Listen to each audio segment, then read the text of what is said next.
This is WWE superstar Alexa Bliss, and you're watching the Topps DigiCon 2020 DigiCast.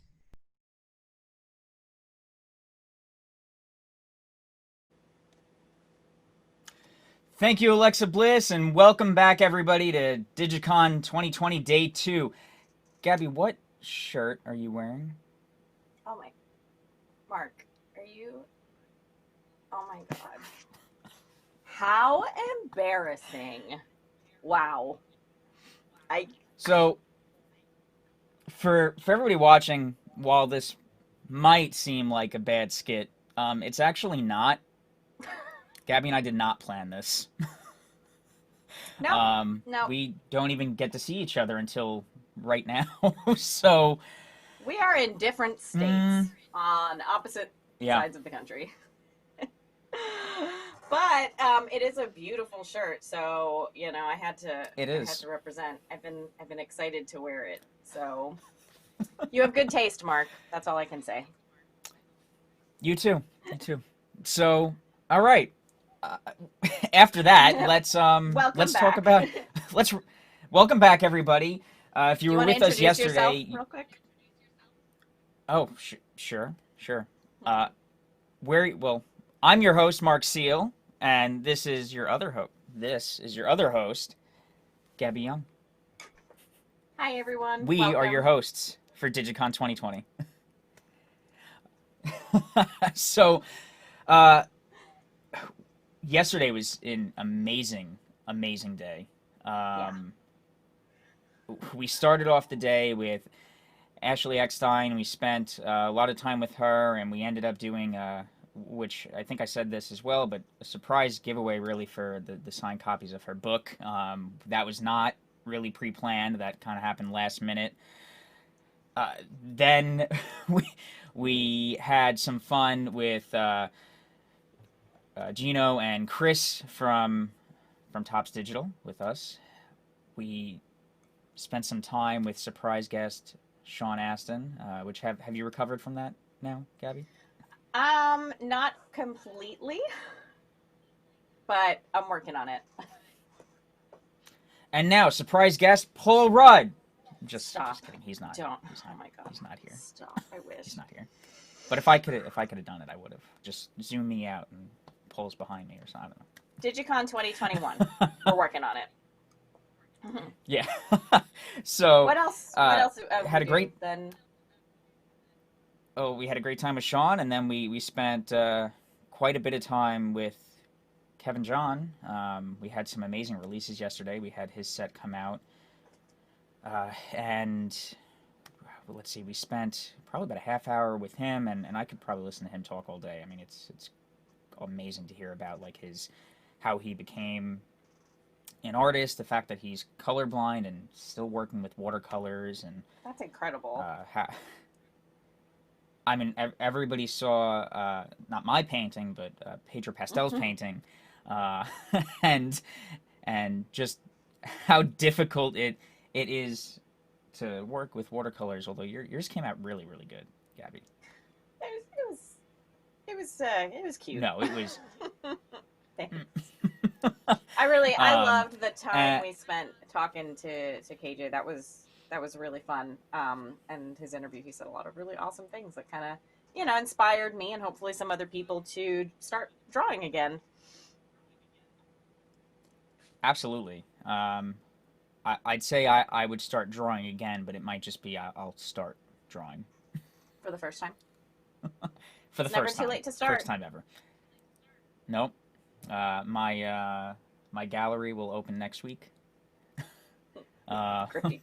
So, just through and through, it was such an incredible day. I mean, it was jam packed with amazing guests. Really, every interview went really well. So, if you are watching, thank you so much to Ashley, Sean, KJ, Gino, Chris, everybody that was on with us. Really great time. And now we have an exciting day planned ahead of us, an exciting week still to go. Today is only day 2 of 4 of DigiCon 2020. So right now, today's Friday. We have our kickoff show now. We'll be going into a live Q&A. We have John Ratzenberger set coming up later. We have, it's NFT day. We're going to be doing some stuff with GPK. We'll have the GPK brand manager on later for some fun trivia, which isn't even on the calendar. So we got more exciting stuff for you all. And Saturday we have that is Marvel Day and trying to look at and Skate. Yes, so Marvel and right? Am I? Yes. Trying to look at the calendar. So, and then Sunday we have a really exciting close for everybody. We have the Little Mermaid watch party, which we will all be there for. We have Walking Dead watch party. We're gonna close out with the live Q&A from Mandalorian star Gina Carano, and then we have a musical guest at the end of the day. I mean, so we still have tons and tons packed into our schedule for the next 3 days, and today alone we have the Slam sit-down Q&A trivia. We're going to pull up some Twitter fan submissions. We're going to take a look also in a little bit at what you guys brought to us. Everybody was sending us their cosplays at home. We're going to take a look at that. We'll be going into an interview with Tobin, who is our VP, and we'll be talking to him a little about NFT Day, and then we'll be going into he has his own segment that he'll be doing on NFTday.com. So we'll have him on first, and then he'll be going to his interview. So while we'll be in break, you guys can go check him out there, and if you're interested in GPK and NFTs in general. We're going to have a live interview with Marvel Creative Director Brian Crosby. That's going to be amazing. And then we have some interviews with Alexa Bliss and Drew McIntyre that were recorded. Those will be great. And then we'll have our closing show. And for everybody who was a part of the watch party yesterday, I mean, that was the other thing that we didn't mention. The watch party yesterday for Mandalorian, we watched 2 episodes. It was incredible. We had a ton of engagement. Kevin John was there. Our team was there. But that's not it. We have another one today.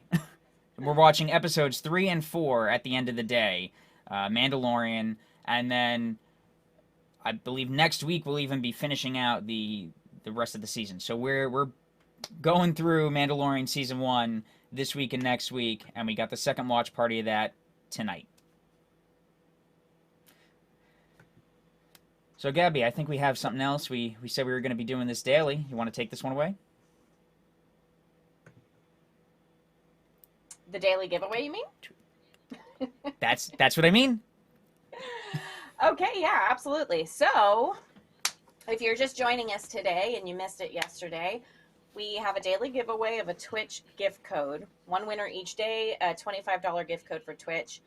Yesterday we had a few people asking what is that? What does that mean? And what that means is that if you are a Twitch user, you might be new here. I noticed a lot of our fans have said they had no idea what Twitch was and they were signing up for the first time so they could watch us. We appreciate that so much. I'm sure Twitch appreciates it too. But have a look around. There are all sorts of channels and content that you can view. Twitch is all about content creators, hosts who are playing games, making art, talking, chatting, video casting like we are. And you can support them and subscribe to them, and that Twitch money can help you interact with those other channels. We are not currently set up for those kinds of subscriptions, just because we're so new, and we really did not expect to have this many people watching with us. We thought this would be a fun little project or side hobby for us at on our digital team, but we're not quite there yet. However, go ahead and spend that money and put it back into the Twitch community. And we're able to bring you that because actually a lot of people don't know this. Topps, in addition to all of our physical baseball cards and other, hobby cards and collectibles, in addition to the candy that we make, you might be familiar with, our ring pops and, the ever famous, bazooka gum that everyone loves. In addition to that and our apps, we also have a division that specializes in creating payment options, gift cards for all kinds of partners. And one of those partners or one of those companies that we make gift cards for is Twitch. So thank you so much to the Topps Digital Services Department. They provided us with these codes that we will be giving out. So now that I have explained that, much longer than I probably needed to. We're going to go ahead and But now give they one know of in those great away. detail. They know in great detail what these gift codes are, where they came from, and how to use them.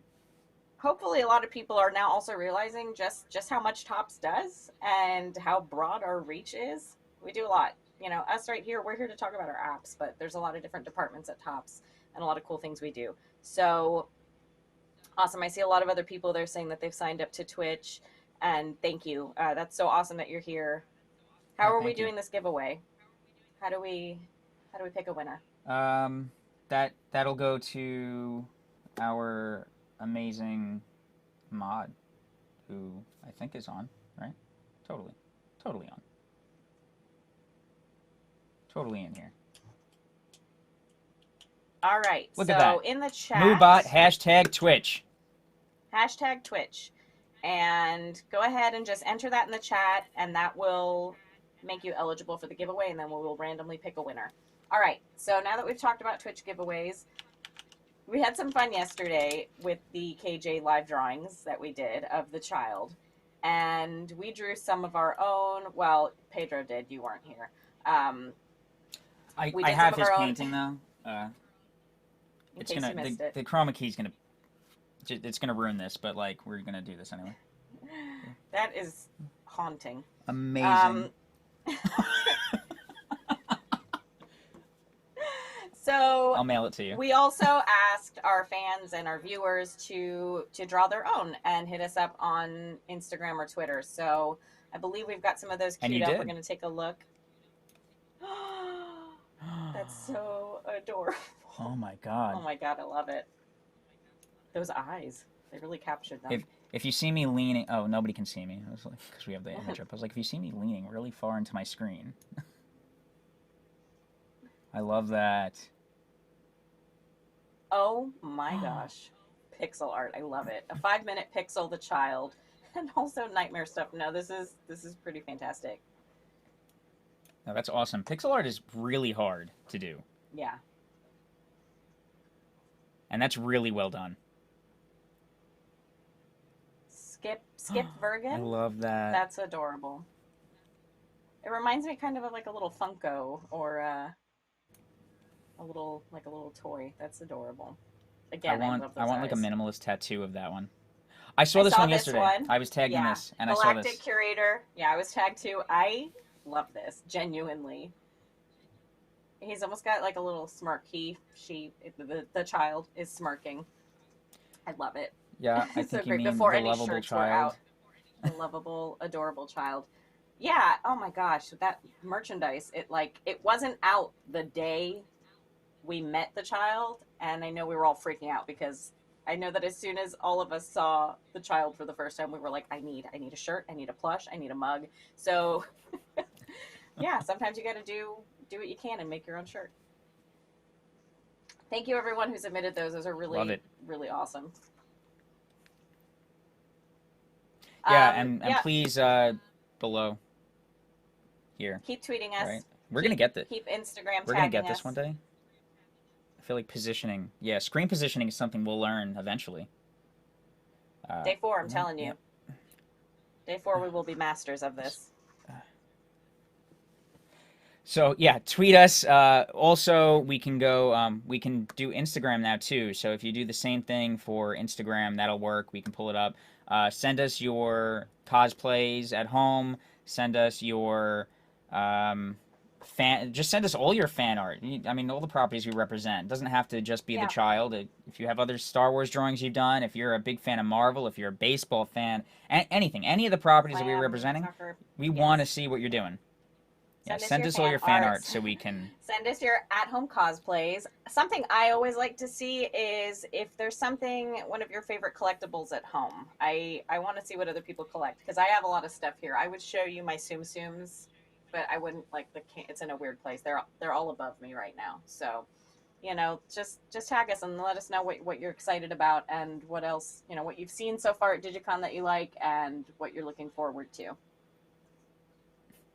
Somebody is asking, more than one, was asking for me to give away my painting. I don't know why you want that. But We'll see. Hey, it might be worth a lot of money someday. Uh, then I would just feel bad. Be like, I gave my retirement away on stream once. Love it. All right. What's next? What's next, So, overall app news. What do we have coming up today? Before we talk about that, I wanted to just say real quick, we did something really exciting in Disney yesterday. We didn't know how it was going to go. We set up a special sort of scavenger hunt, treasure hunt for an amazing card that our own Matt Petts created. Really awesome, drawn, animated Davy Jones card, and we were only going to give it away if the entire community could solve a puzzle, and we hid clues throughout the app, and we didn't really know how long it was going to take. We were giving people throughout DigiCon, and y'all, these people, our Disney community solved it within just a few hours. So that card is available in Disney now. If you didn't participate in the treasure hunt, you can head into Disney and still see the card and reap the benefits. That was a lot of fun. Yeah, y'all finished it way too fast. We're going to try to make it a little bit trickier the next time we do one of those. We underestimated our community, but also shows how cool it was that everyone kind of came together very fast to solve it. So great job, everyone. In other news, we have a lot of... Do you know how fast they solved it? I don't remember, because this was, it was all happening like while I was on, I was streaming, and so, Chris and Josh and... Were you? And, yeah, I was here. Were you on stream yesterday? I was a little busy yesterday, so I wasn't paying attention. So, yeah, I know it was quick. I know that, like, by the time we went to, like, break, it was like, oh my god, they solved it. So, good job, everyone. What other app news do we have? I mean, there's a lot of releases and stuff in Bunt and Slam today. Those are our focuses for the day. We'll probably go in and take a look later, but first we're going to go to a break. So, we ready for break? So, yeah, we'll be back.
Welcome back. Oh, hey. Hi. Sorry, I was looking at my cards. Is it? Well, if you're gonna look at your cards, let's see one or two. No, I'm having the same problem I keep having, where I was looking for my special card, and today of all days is the day I should have that card since it's WWE Day. He's gone missing again. That card. We will find him at the end of the day. You plugged it in every DigiCast stream. You missed yesterday. Oh shoot! I need to. So that means you have to show it off twice today to make up for yesterday. When I find him, I'm gonna have it like framed and put it in like a box, like a glass box on my wall here, because I don't want to lose it again. But anyway, I found another really cool card, but I'll show that later during a different segment. Okay.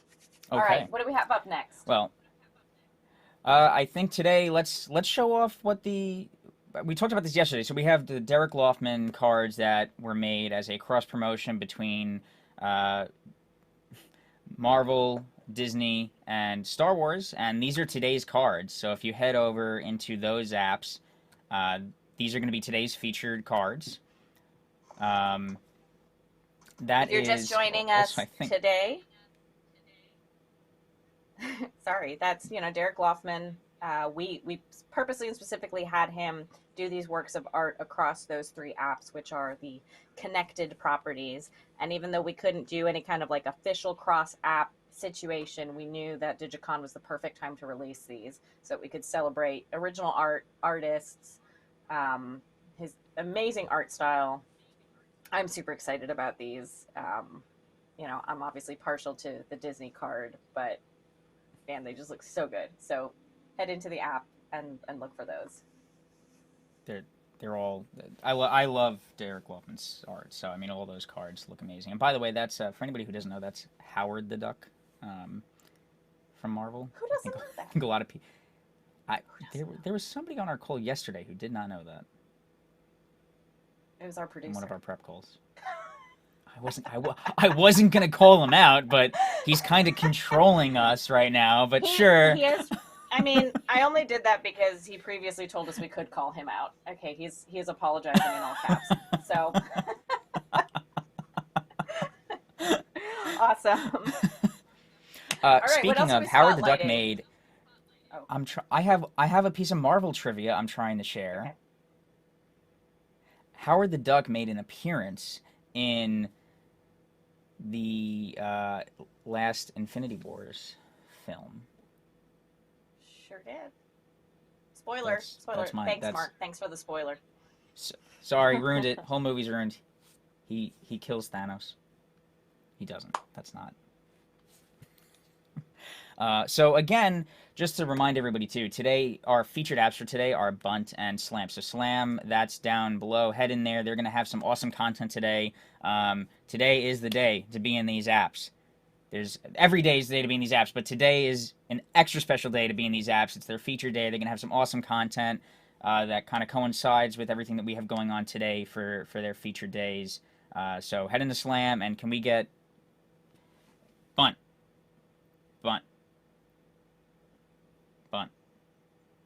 Producer. Like casting yes, a spell? It's happening. Okay. Yes! Because it comes up. It comes up from the bottom.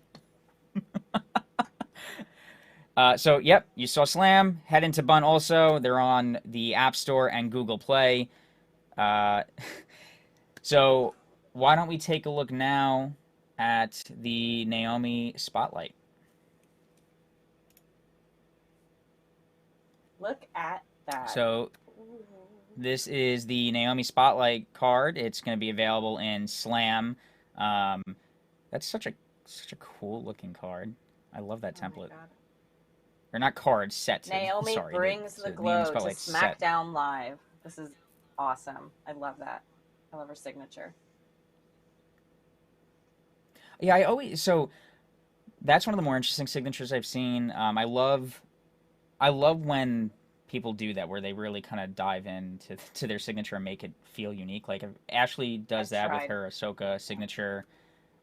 My handwriting, my art skills, it's all just my hands. Like I can type, and that's about all they do. I love it. Those So are now we beautiful. also Check have. them out. Yep. Sorry, I think we have a little bit of a delay today, Mark. No big deal. Delay. It's fine. Just tiny.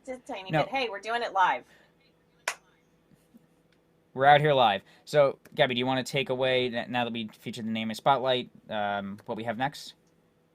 Yeah, absolutely. We have some more to show you from Bunt. We got some Bunt cards. I am actually currently actively in Bunt. So, sorry, hold on. I'm actually opening the app up myself. So we have some amazing cards, though, coming out in there. Yeah, in this set we have some amazing cards coming out today. So head over to Bunt as well. We're going to take a look at some of these here. That's really cool, too. I love that digital effect that they have in the background there. These are these DigiCon exclusives. Amazing. Every team, put some thought into what we were going to release, what was going to be specific for DigiCon that was, a little bit different than maybe our usual offerings, or at the very least specifically branded for DigiCon. So, users who are here now collecting this stuff know that you're going to have something unique. New users who jump in a couple weeks, couple months from now are going to be wondering where you got that, how you got that. Users who, maybe skipped out on this and missed it. Sorry about your bad luck, but well, they'll be trading all of you who are watching now and in the apps for those cards later. The blister pack action figure style card, that was amazing. It was almost like a bobblehead blister pack. Those I need to go get. So on break, I need to load up Bunt and get in there myself. Those are the Noggin collectibles, and pretty much new ones are going to be available every day. So there's an uncommon set and a rare set. So yeah, just head in and check them out. Each day has a different featured one. I'm actually buying them right now.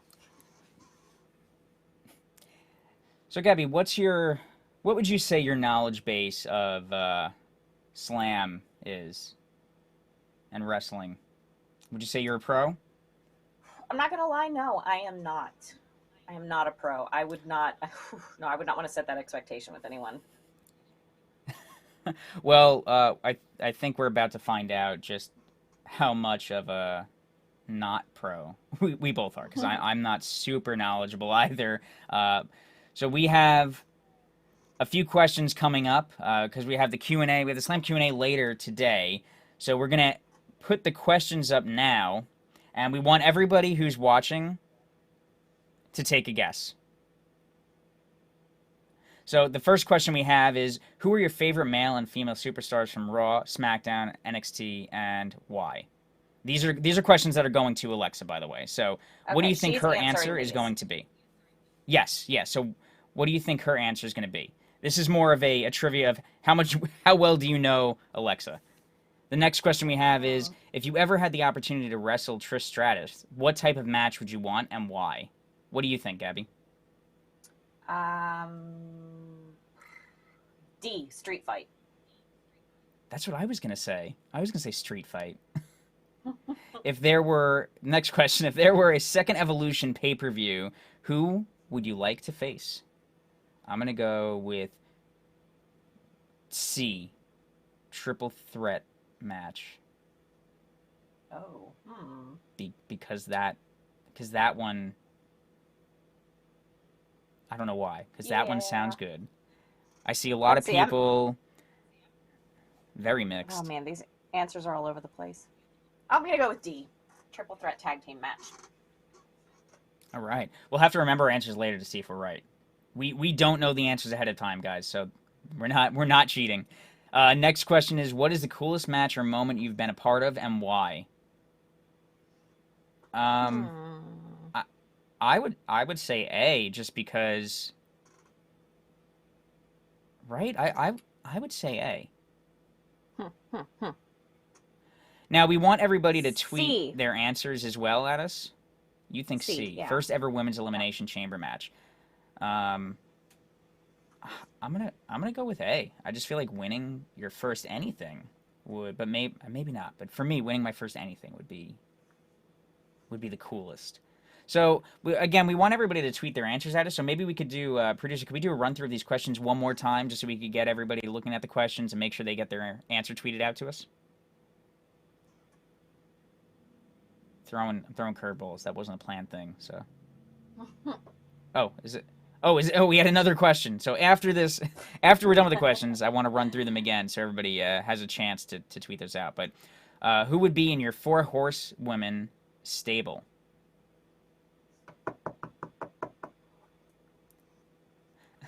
So I saw this in chat. Yeah, people are mad at you because you don't know how to pronounce her name. But I wasn't pronouncing. I was saying Ahsoka earlier in reference to Ashley. You got Ahsoka on the brain.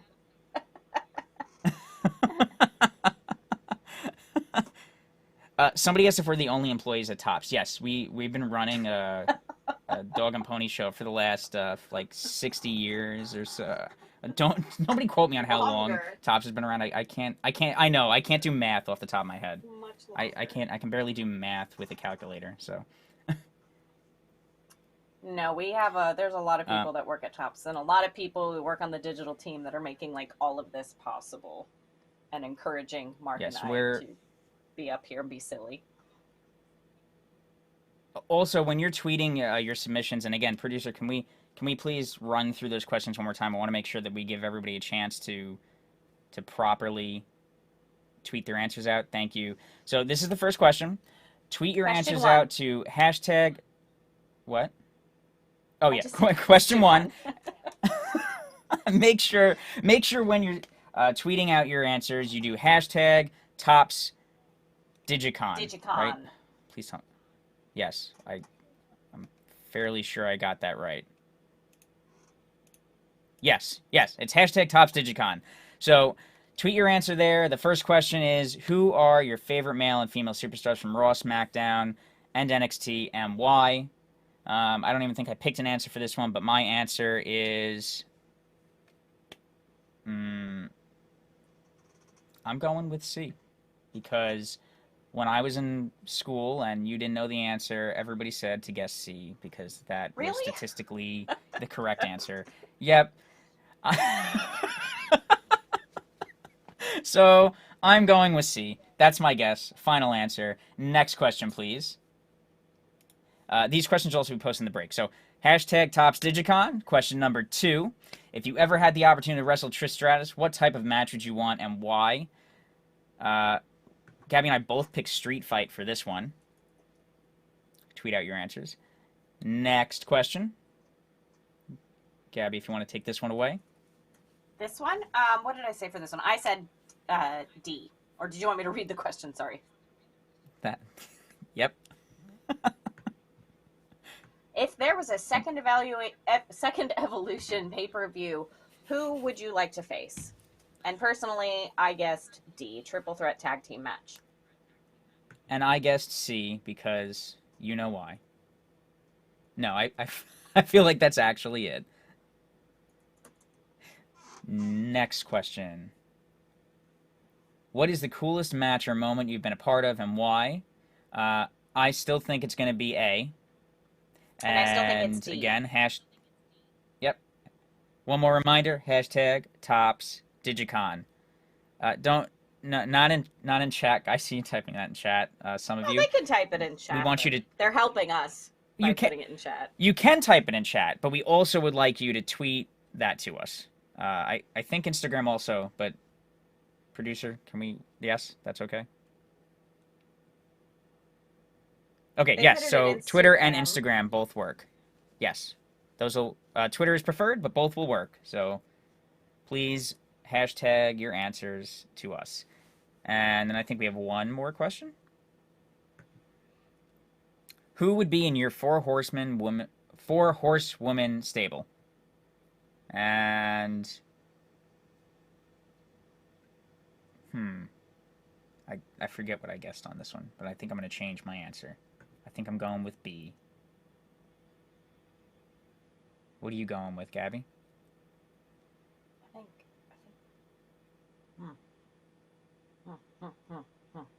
C. See? Yeah. All right, C. Gabby's I'm going taking with the C. Mark approach to guessing at answers. So tweet those answers out to us, and then we'll have those still displayed later during one of our breaks, and we'll be back later today with those answers. So we have Drew's questions now coming up, since this is a two-person. Yeah, we also Q&A. talked to Drew. We did. So these are for him. Okay. Now let's And this see question- if you guys can get his answers right. Go ahead. I was going to say, this question was, I believe it was asked by the Styles 97. And if you could defend your championship at WrestleMania again against any opponent you want, who would you choose and why? Well, we didn't get the why here, but we're going to guess who he chose. I'm going with B.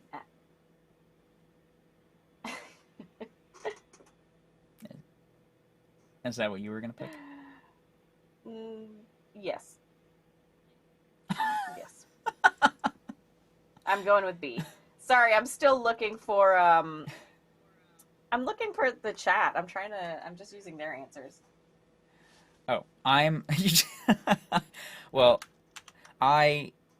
while we were in the middle of this, discovered a way to just pull the chat up in front of me. So I'll send that to you, Gabby, so you can maybe more easily see the chat.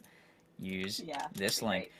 Sorry, folks, you know we're live because we're struggling to see the chat, but I figured this out just before. We're learning as we go. All right, so next question is from Darth Ultria. Always love the Darth names, as I'm a little biased, but good name choice. Who is your favorite wrestler of all time and why? Okay, I have to go with C, and I actually have a real response to this one. It's not because I'm guessing. Well, okay, so my answer is C, but I'm going to assume that his answer is C also, just because, you know? So my answer is C, because I remember when I was a kid, and, like, young kid, like, I don't know, like, first grade, right? My father is tall and bald, and looks a little like Stone Cold Steve Austin. And I remember when he came to pick me up one day from school, he scared another kid because the kid thought he was Stone Cold Steve Austin and screamed that out. So I don't know why. I can barely remember what. Mark, are you sure your dad isn't Stone Cold Steve Austin? All right, so I didn't want to let this information leak live, but not only am I a world-renowned artist, Stone Cold Tops Mark, world-renowned artist wrestler. For those who haven't, we're just gonna keep stacking on things to yesterday's new titles. Great. All right. Have we read this question yet? Have we? No. Take it away. Okay. All right. This question comes to us from @BebeAC, which felt funny when I said it. Who are your 3 favorite female wrestlers and why? Can be anyone past or present. Ooh. All right. And reading the comments here.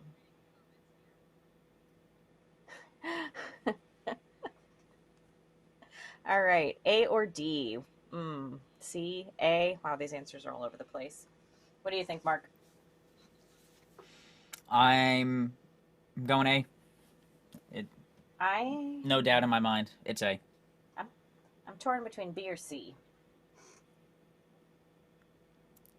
Well, those are both wrong right. because it's A. So.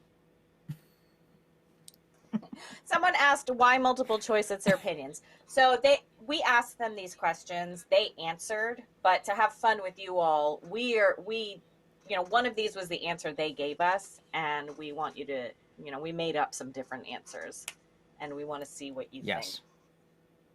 All right, take it away, Mark. Next question.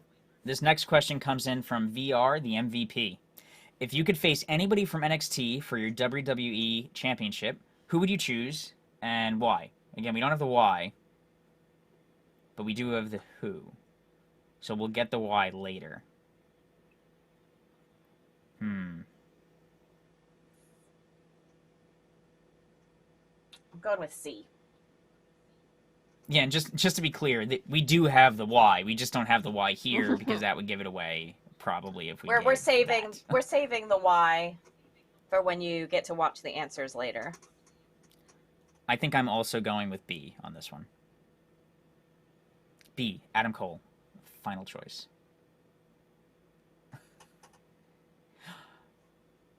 Gabby, do you see some of the options here? Sorry. I was reading the chat. Mark, you sent me a chat window and now I'm like falling into a chat rabbit hole. Okay. This question comes from Oh God, I just saw the answer, sorry. This question comes from O'Hara Corey. If you could have a dream match with anyone, who would it be? I'm not sure what Drew McIntyre's answer was, but mine is definitely... Oh, no, C or D? Jeez. I don't know. Well, I'm going to go with D. I don't know. This is a tough one. All right. Oh, this is a tough one. Who would he have said? I'm trying to think like Drew. I don't know. Awesome. Well, okay. I'm going with D on that one. So remember, those questions will all be showing up later. Thank you for everybody who submitted your questions, and we'll make sure that you tweet us your answers still. You have time, and then we'll be revealing those answers later with the why for the questions that have that as well.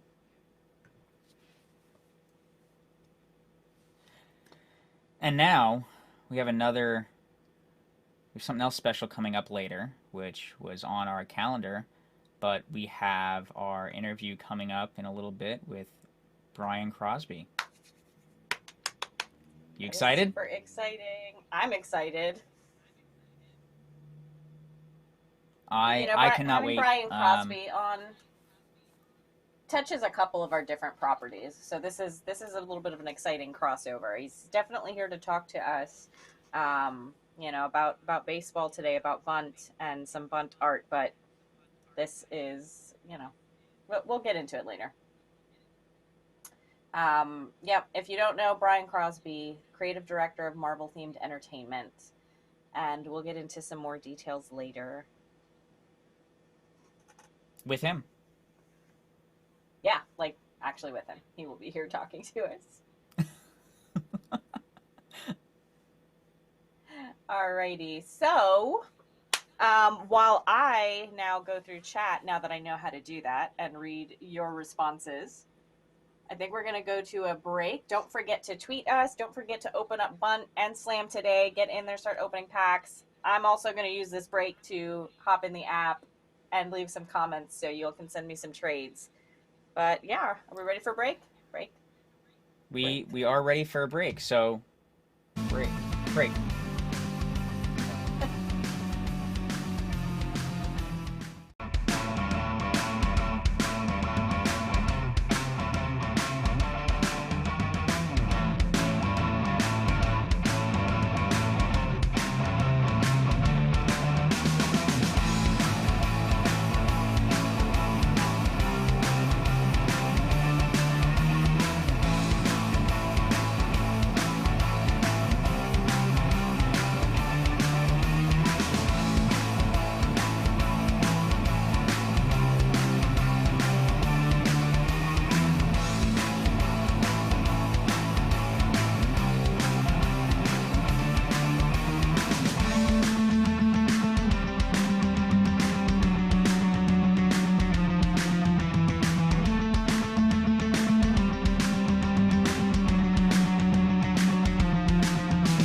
Welcome back, everybody. Hey.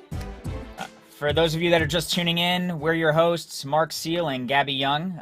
We're waiting on our guests to get set up, who I will introduce in just a moment. And then we'll be talking Garbage Pail Kids. Not just Garbage Pail Kids today, but we're going to be talking Garbage Pail Kids on the Wax blockchain for NFT Day. So super exciting. We'll talk a little bit about the history. I want to wait for our guests for that portion of it. But who we have coming on next is our boss, Tobin, GM of Tops Digital and VP of the Tops company. And so hopefully he thinks we're doing good as he's sitting there, because I think he can see us right now. Oh jeez. Oh jeez. Right now. Tobin, I'm not Like right on my. now. I'm not on my. I'm not texting. I'm opening packs.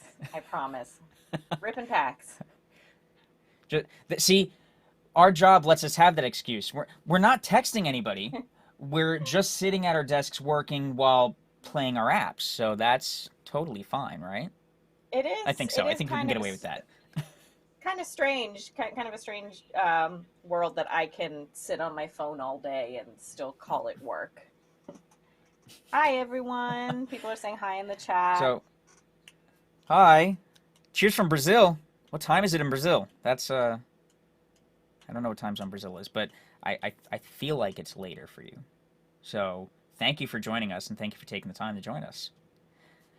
So, let's talk a little bit about, while we're waiting, we also have Jonah, actually, from Atomic Hub coming on. Now, I'll talk more about this when he gets on here, but Jonah is one of the founders of Atomic Hub, which is a website that releases NFTs through their own protocol, and he'll describe it way better than I can. And I'm gonna, when he comes on, we'll have him actually explain what that means. So I think I'll start with an explanation of what really blockchain even is. I feel like we have a lot of people in here today that maybe aren't even familiar with blockchain. If you've heard of Bitcoin, that kind of gets you started. That's built on a blockchain, and what a blockchain is, it's a ledger. So think of it like a record that everybody who is engaged with the chain, the blockchain, also has a copy of. Now, what that does is that creates a trustless system. You don't need to believe somebody that they own the asset on the blockchain, whether it's cryptocurrency or an NFT. It's trustless in the sense that it can't be forged, can't be faked, can't be duplicated. Everyone involved in that has a record of what the asset is. So, as I'm explaining this, if you're kind of thinking about it, for collectibles, that's huge, right? I mean, of course, in the world of collectibles in general, there's always the risk of counterfeits or something being copied. Oh, hey, Gabby, we're back to this. Look, I can reach into your screen again. High five. Let's try this again. No. High five. High five. Boom. Did it. Nailed it. Oh, wow. You can see the delay. Look. Look at the... We'll just... so NFT Day is really all about the asset portion of that. And I think our guests are here and they're ready, so we can continue the conversation, but I'd love to have them in. So everybody, would you please welcome Tobin Lent and Jonah from Atomic Hub. Hi guys, welcome. This is the second day of DigiCon 2020. Tobin, I know you've been kind of watching. What do you think so far? Well, I got to say, I think you guys have done an absolutely amazing job with this show. I watched a lot of the segments yesterday, all very entertaining. Each segment was different. Each one had a little delightful surprise I wasn't expecting. So I was very excited about it. Thought you guys were great hosts. And of course, the celebrities, when they came on, Sean Astin, great surprise. So absolutely loved it. Awesome. Great. That's good to hear, especially from you. So thank you. And Jonah, welcome. How are you doing today? I'm doing very good. Thank you for having me. It's exciting. Are you excited for NFT Day? It's a busy day for you. Yeah, I am. I'm excited for a lot of things today. Excited to be here, and then also on NFT Day where a lot of exciting stuff is happening. I'm also talking there later, and this is the future we're talking about. Yep. It is, and now it's the future of collectibles. So what I was describing before to everybody watching was kind of just a brief explanation of what it really means to be involved with a blockchain, what that whole idea means, right? So, Jonah, feel free to interrupt me because I think you are more of the professional here when it comes to blockchain, but the way I'm describing it to the individuals that we have on is it's a record, a ledger that is kept on all machines, all individuals that interact with the blockchain, and that creates an irrefutable record of those assets that are owned by individuals that cannot be compromised. Yes, how did I do? That's pretty good. That's probably way shorter than I could do it, but gets to the most important part, because what you're describing really is it's a trustless system, and that's what you really want for collectibles. Yes, absolutely. And it does, for those watching, it does get way more complicated than that. I've worked with a couple of blockchain teams in the past, so that was my very well practiced layman terms of what it means to engage with the blockchain.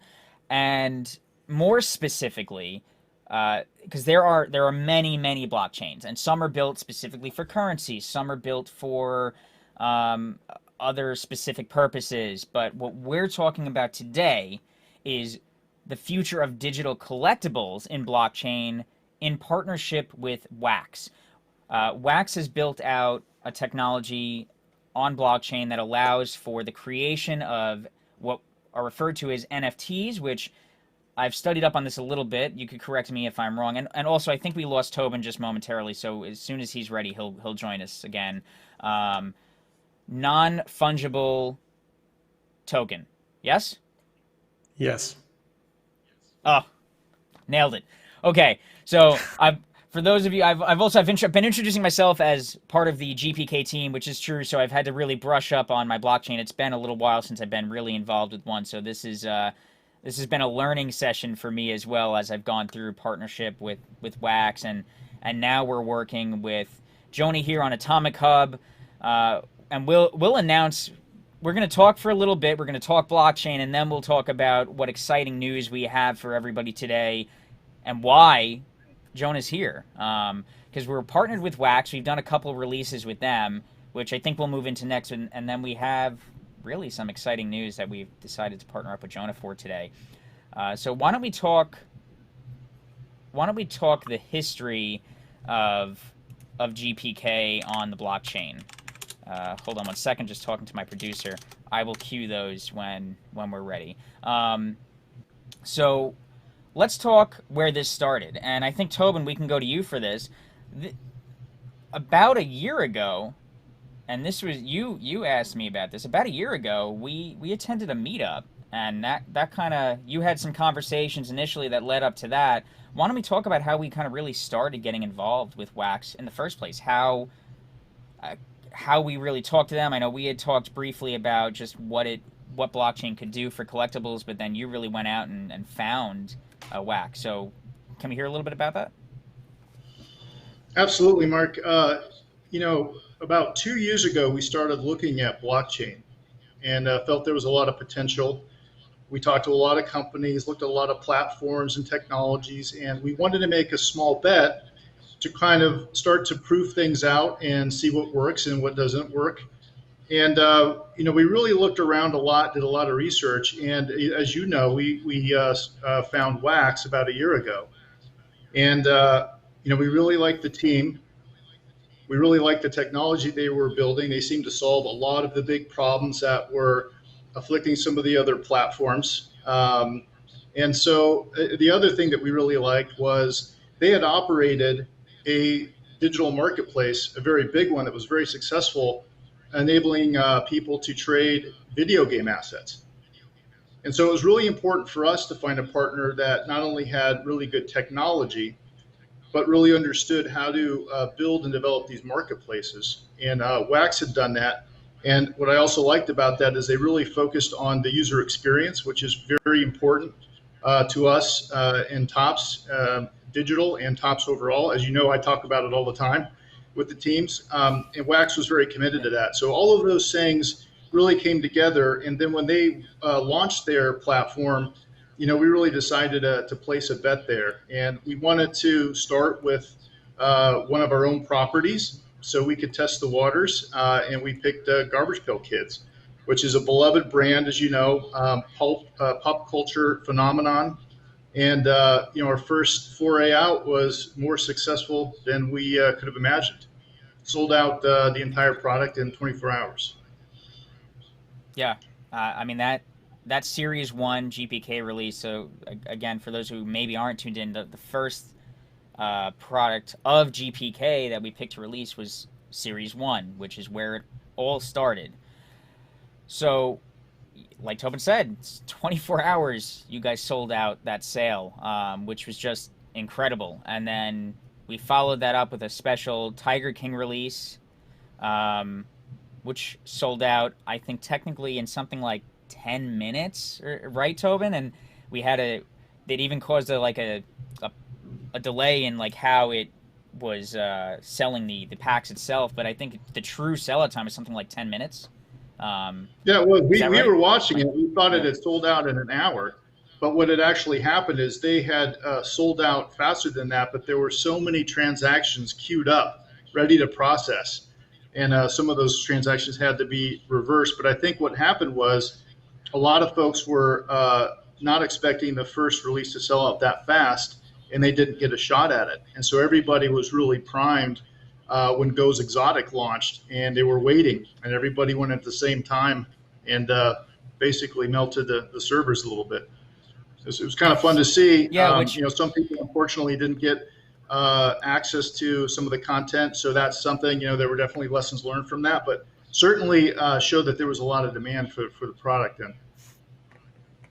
Yeah, and I think in a good way, right? Like even when in our apps, when we see things like that, quote unquote, break, right, from the popularity of something, I mean, you almost can never anticipate that, but what that tells us is we're doing the right thing, but we need to now take it up because we need to outpace the demand for the content that we're building. And this was one of those cases which led to a really amazing sale and tells us that we need to keep doing this, right? So the excitement around blockchain, the excitement around GPK tells us that we really need to just keep diving into what we're doing.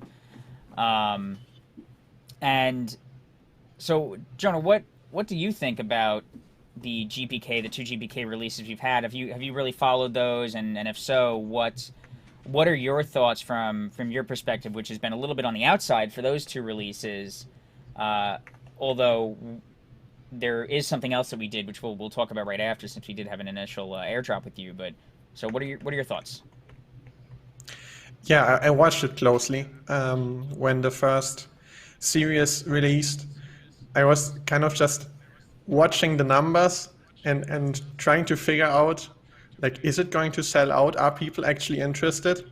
And after the first hour or so, it was like clear it's going to sell out. It's going to sell out quickly. And then, like, once the first half was sold out, the second half went way quicker because now everyone wanted to get in. And overall, like you said, and just way more successful than anyone could have realistically anticipated. It was great to see. Yeah, and I think for the space, if anybody is familiar with NFTs, you might be familiar with like CryptoKitties or some of the others that have been out prior, and now as it's building up the space, you know, I was involved in the space before, and you really couldn't anticipate. I mean, in your experience, how would you... Like, I was very shocked at the success, even comparative to what the space had done prior. Like, it was interesting to see just how much draw it wasn't just successful. I guess my point is, it wasn't just successful with the current user base of people interested in NFT. It very clearly brought new interest, which is something that I don't know if anybody was expecting the amount that it did. Would you kind of echo that in saying that were you surprised at all with the traffic that it brought to NFTs in general? Yes, absolutely. Because the whole blockchain space, especially the NFT space, traditionally it was a pretty closed set of people that participated in a lot of the sales. But when you launched the first Garbage Pail Kids series on Wax, all of a sudden new people flooded the chats that had never used blockchain before, but they saw this Garbage Pail Kids, this series that they knew, they saw it selling as non-fungible tokens, and all of a sudden they wanted to find out what it is. Absolutely, and I think another key component to this, and for everybody watching, if you're not engaged with NFTs now, this is kind of the message for you. And Tobin, I want to talk with you a little bit about this.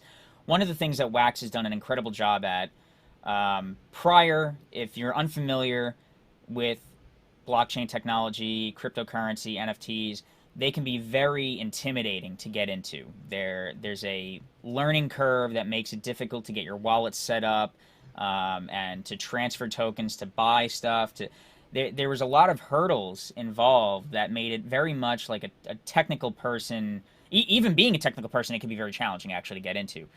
And Wax has done an amazing job at solving those issues to make the entry into NFTs seamless. And that's something that, Tobin, I want you to speak to a little bit. We've really leaned into with GPK, and it's made for a combined experience that allows for anybody, anywhere, at any time, no matter what your technical knowledge is, to get in, purchase these collectibles as just a true collector, and really engage with the content. So, Tobin, could you talk, I guess, a little bit about that? Yeah, I mean, the reality is the space is very intriguing and interesting, but in order for blockchain to really achieve, the mainstream and become a mass market platform, there has to be that ease of use.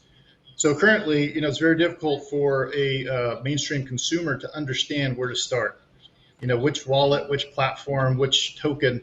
And so that has to be easy. And one of the things that we did with GPK is we made sure that the on-ramp was about signing up for an account like you would anywhere else, and also being able to pay with your credit card. And Wax was a great partner to help us, enable that capability, because, we didn't want to force them to buy a currency first, a cryptocurrency, before they actually bought the product. So our goal really at Topps is to try to leverage our brand, work with our partners, and bring more people into the blockchain to realize those benefits of the blockchain around digital collectibles. So we want to grow the space, and in order for that to happen, the ease of use has to be there for the mainstream consumer.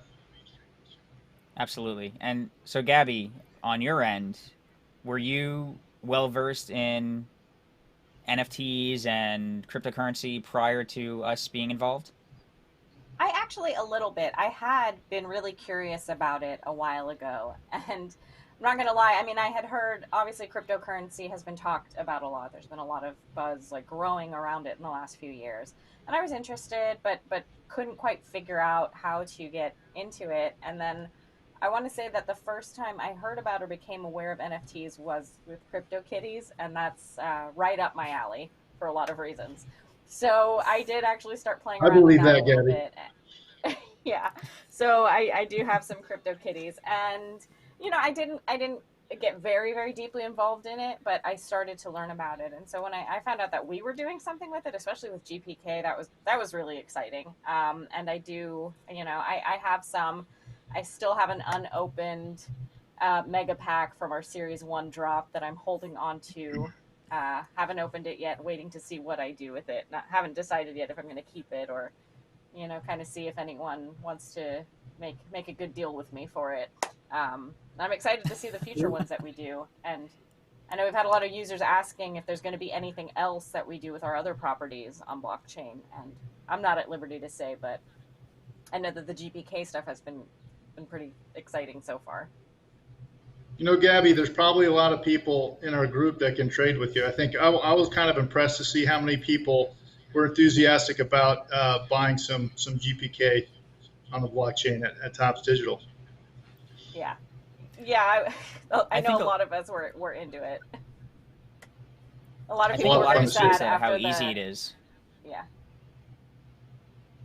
I was just going to say, I think a lot of it speaks to how easy it is to actually get involved, right? I mean, a lot of the people that we work with don't have any experience in blockchain. But so, Gabby, you have a little bit of experience, but what was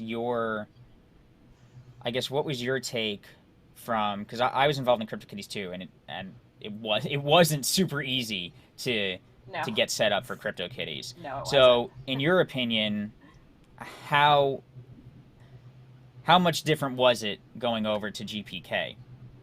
A lot easier, to the point where it actually confused me how much easier it was, because I remembered how confusing it was for me trying to get set up with CryptoKitties. And I still to this day kind of struggle with if I'm trying to get back into that wallet and find my kitties. It takes a bit.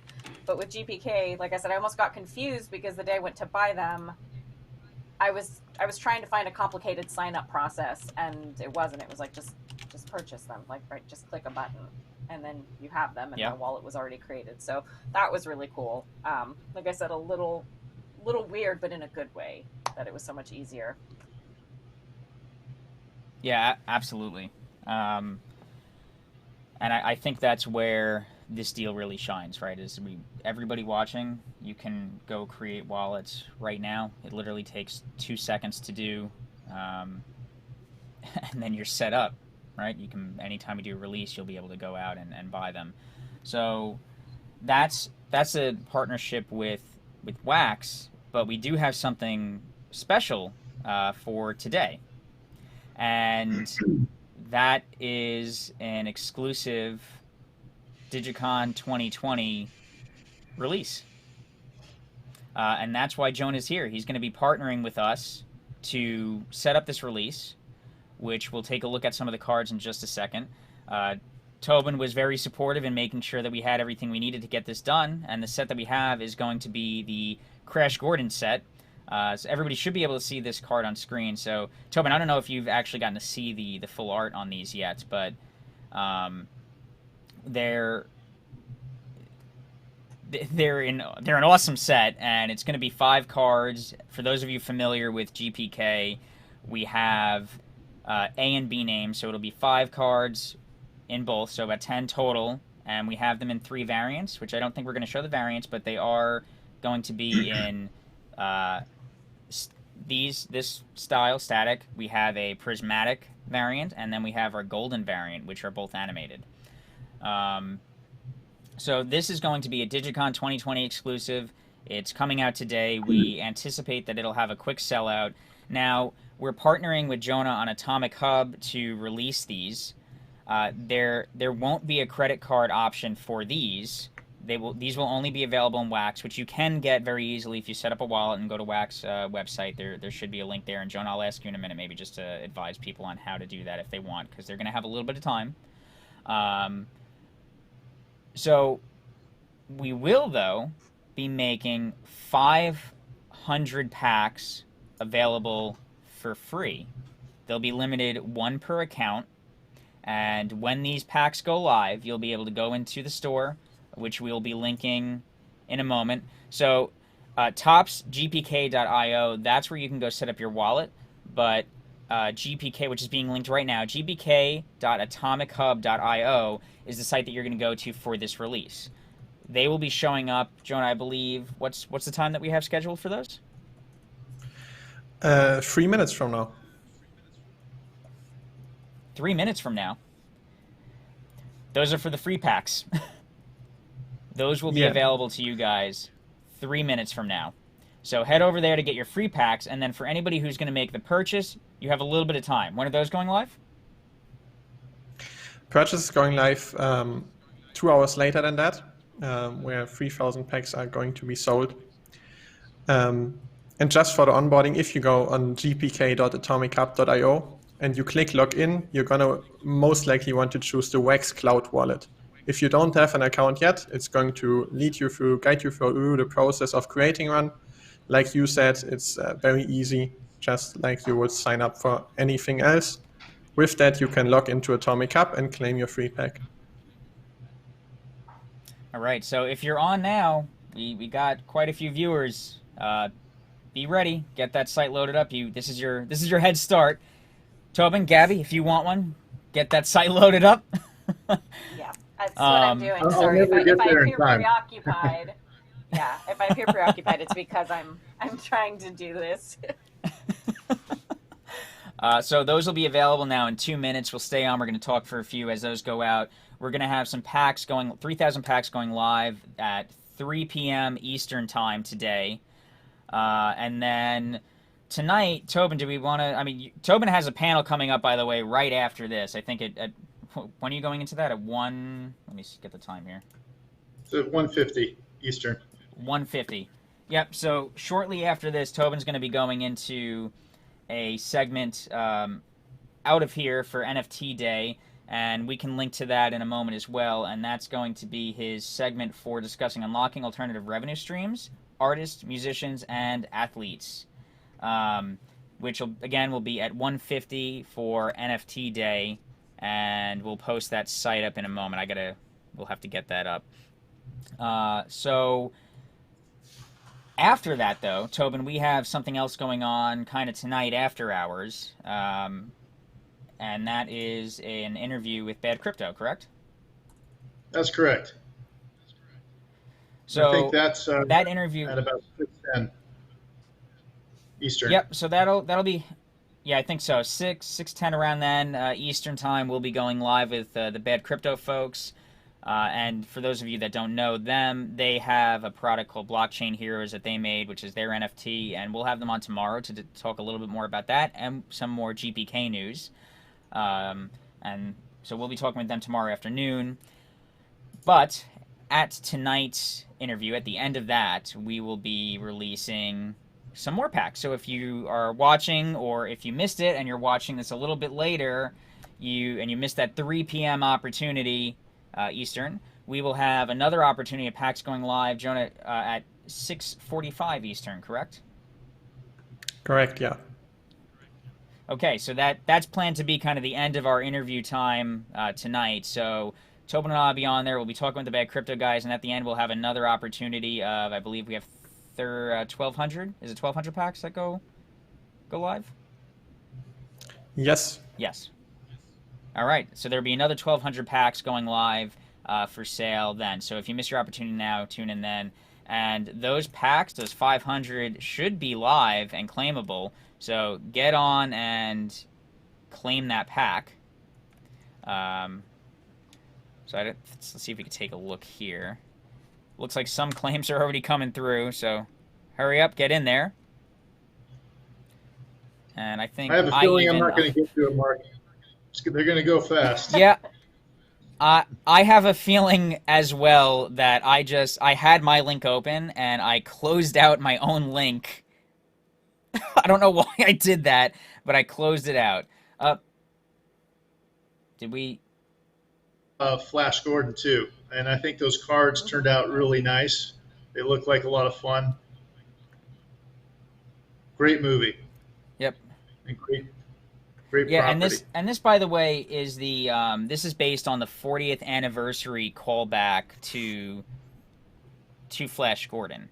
So there was a limited physical release for these that went out, and now these will be coming out as our digital DigiCon 2020 exclusive. All right. So I think Mark, you'll find this interesting. Do you know that Flash Gordon actually created one of the greatest sci-fi series of all time in film? Really? Yeah. So back in the 70s, a gentleman by the name of George Lucas was looking to make a Flash Gordon film. And he approached Dino De Laurentiis, who was producing that film, and Dino wouldn't give him the rights. So then George Lucas decided he'd make his own Star movie, which was Star Wars. That is incredible. I did not know that. That is a Star Wars fact that I did not know that at all. That's actually a really interesting piece of information. So maybe those collectibles have more meaning to you now. They definitely do. And I'm a little distracted. I keep trying to get my pack, and I don't think I am going to manage to get it. I think I will also be missing it. Missing my own packs. Uh-oh. But for those of you that do get them, already managed to. That's awesome. They're gone? All right. I don't think they're gone yet. We kept it because everybody here is getting the first, right? They're getting their first look at them, and we limit them to one per person. So luckily nobody go and be like, cool, I got all 500. So hopefully these will actually be available for a little bit. Yes, there is. Yeah, for these free packs, we wanted to make sure that they were available to as many people as possible. And there won't be a limit on the purchases later, but for this, we wanted to make sure that everybody got at least a little bit of a shot.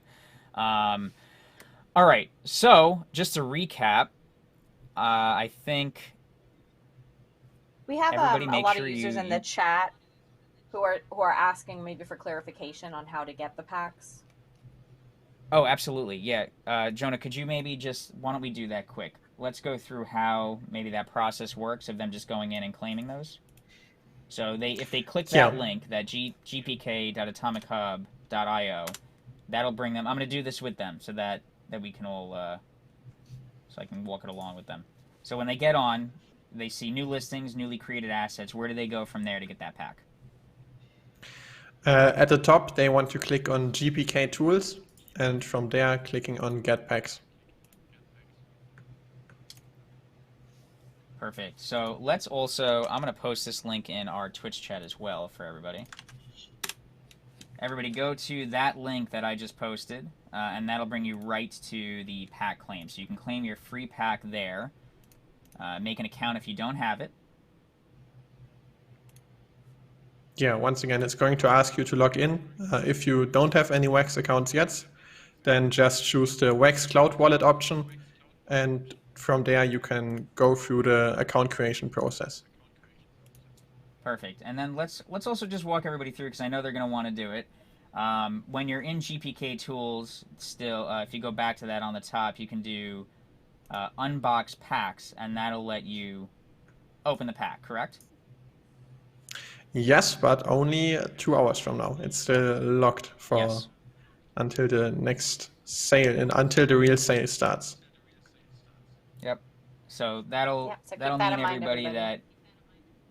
Yeah. So another thing that happens when you open these packs is it mints the cards right there. So in 2 hours, be ready to open your packs if you want, because that's where you'll get the the first print of a card or the first couple prints of a card, which will be super exciting. If you're not familiar in collectibles in general, that's important. You want to, those first prints are valuable. They're valuable collectibles. You definitely want to try and pull those. So have your packs ready to open. The packs themselves are collectible too. So if you want to take the gamble and don't want to open it, you could. But I'm going to be there opening my pack to see if I can get those first prints, and I'm sure a lot of you will as well.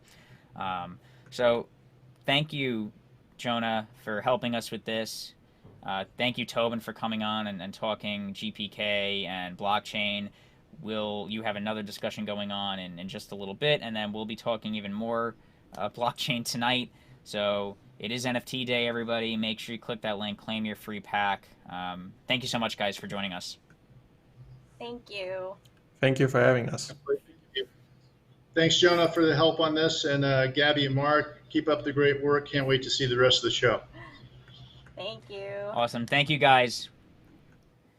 And that was Jonah from Atomic Hub and Tobin Lent, our very supportive boss and the GM of Topps Digital, and VP and GM of Topps Digital. And I think that wraps up that. I'm excited for what we have coming up with this release in 2 hours. So everybody, again, make sure you get ready. Gabby, you excited? I am super excited. There's so much going on. I've been talking to some people in the chat, and people were kind of wondering why I'm looking all over the place. It's because I've got monitor, phone. I'm doing a little bit of multitasking today. Whenever they see us, I'm going to defend Gabby here too, because whenever you guys see us looking off or looking down or like doing this, we both have screens kind of all over the place, and usually you'll find us doing that during segments where we also want the stuff that we're giving out or selling. So we're also scrambling to try and get this stuff, because we're going to be super sad if we missed out on it. And you guys are talking about all the amazing stuff that you got, and we have none of the collectibles. So forgive us if we do that. And speaking of, this is going to be a great time to go to a break so we can get more collectibles. And we will be back later today.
artists, musicians, and athletes. So before we get into that, maybe give a quick intro, both you guys, Evan and Tobin, about what it is that you do, where you're with, and let the folks get to know you a little bit. I'll let you start, Tobin.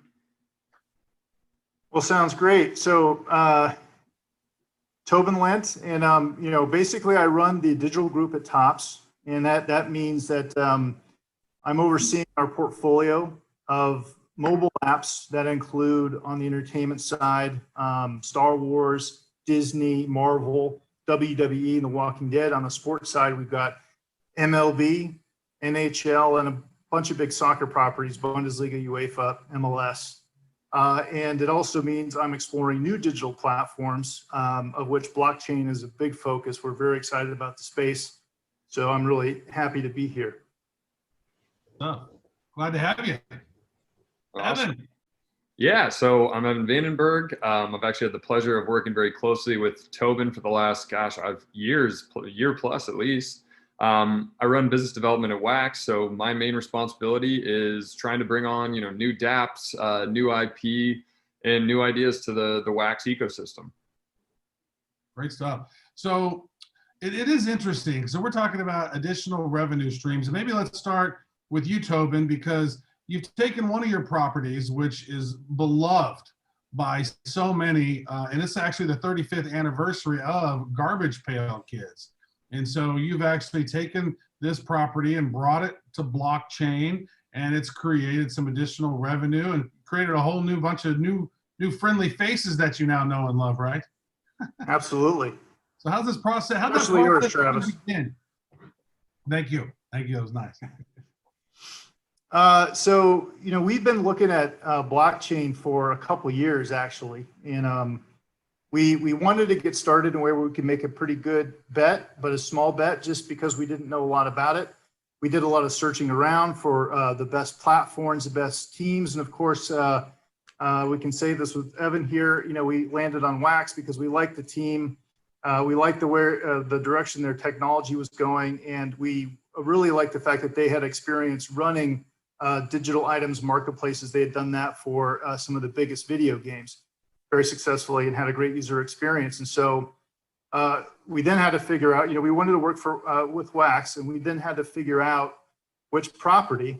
And it was pretty obvious to choose Garbage Pail Kids because a lot of people don't know this, but it's a Topps owned property. It's our property. So we had a lot of creative control over it and could do things quickly. And also it was, as you said, the 35th anniversary. And so we're really leaning in across the board on our physical business and several of our marketing channels. So it seemed like a logical place to start. And we leaned in with what we felt was not a very big initial release, but we were delightfully surprised with how well it did. And it, I think, surprised all of us when it sold out in 24 hours. And I think even Evan, you were a little bit surprised about that as well. Yeah, I mean, now in retrospect, it's like, oh, of course. But, I think people forget that like Topps' GPK release, in my mind was really this kind of like beginning of a renaissance and really a moment for NFTs and really kind of, in my mind, taking it past, let's call it the CryptoKitty space to this whole new kind of echelon. We've had a bunch of people follow up on Topps, and Topps has done multiple releases. Everything we've done so far is sold out. Joel and Travis, for instance, I mean, you guys, to their credit, I mean, came up with an incredible IP, built this awesome brand around it. We're able to, create an incredibly engaged community. And you guys sold out, I mean, even with technical hiccups and other things in minutes, right? I mean, it was incredible demand. And I think, just going back to Tobin's point that was really the starting point. Like, now we take, to some degree, probably take it for granted that like there is all this demand, but at that time, nobody really knew, right? This was our first really big NFT launch.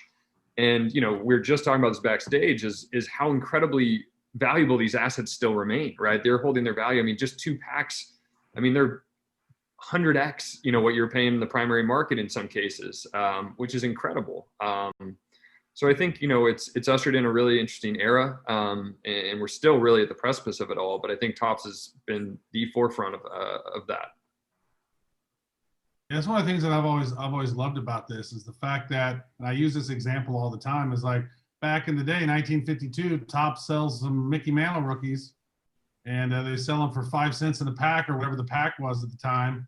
And now that Mickey Mantle rookie can sell for $30,000, and Topps makes zero from that. So maybe Tobin, talk about the mechanism that happens when you add smart contracts, because I think this is one of the things that everybody who's paying attention right now, and you're thinking about how can my brand or how can my creativity that I'm doing, how can this, why would I care about NFTs? I think it's the secondary market mechanism where every time this thing gets sold, Topps will get a piece of that. So maybe talk about that secondary thing and how that played into your mind, because you guys have a lot of that in your digital, on your apps here, and things are going and selling on eBay and stuff, but you guys weren't making any of that. So maybe talk about that whole thought within that whole process.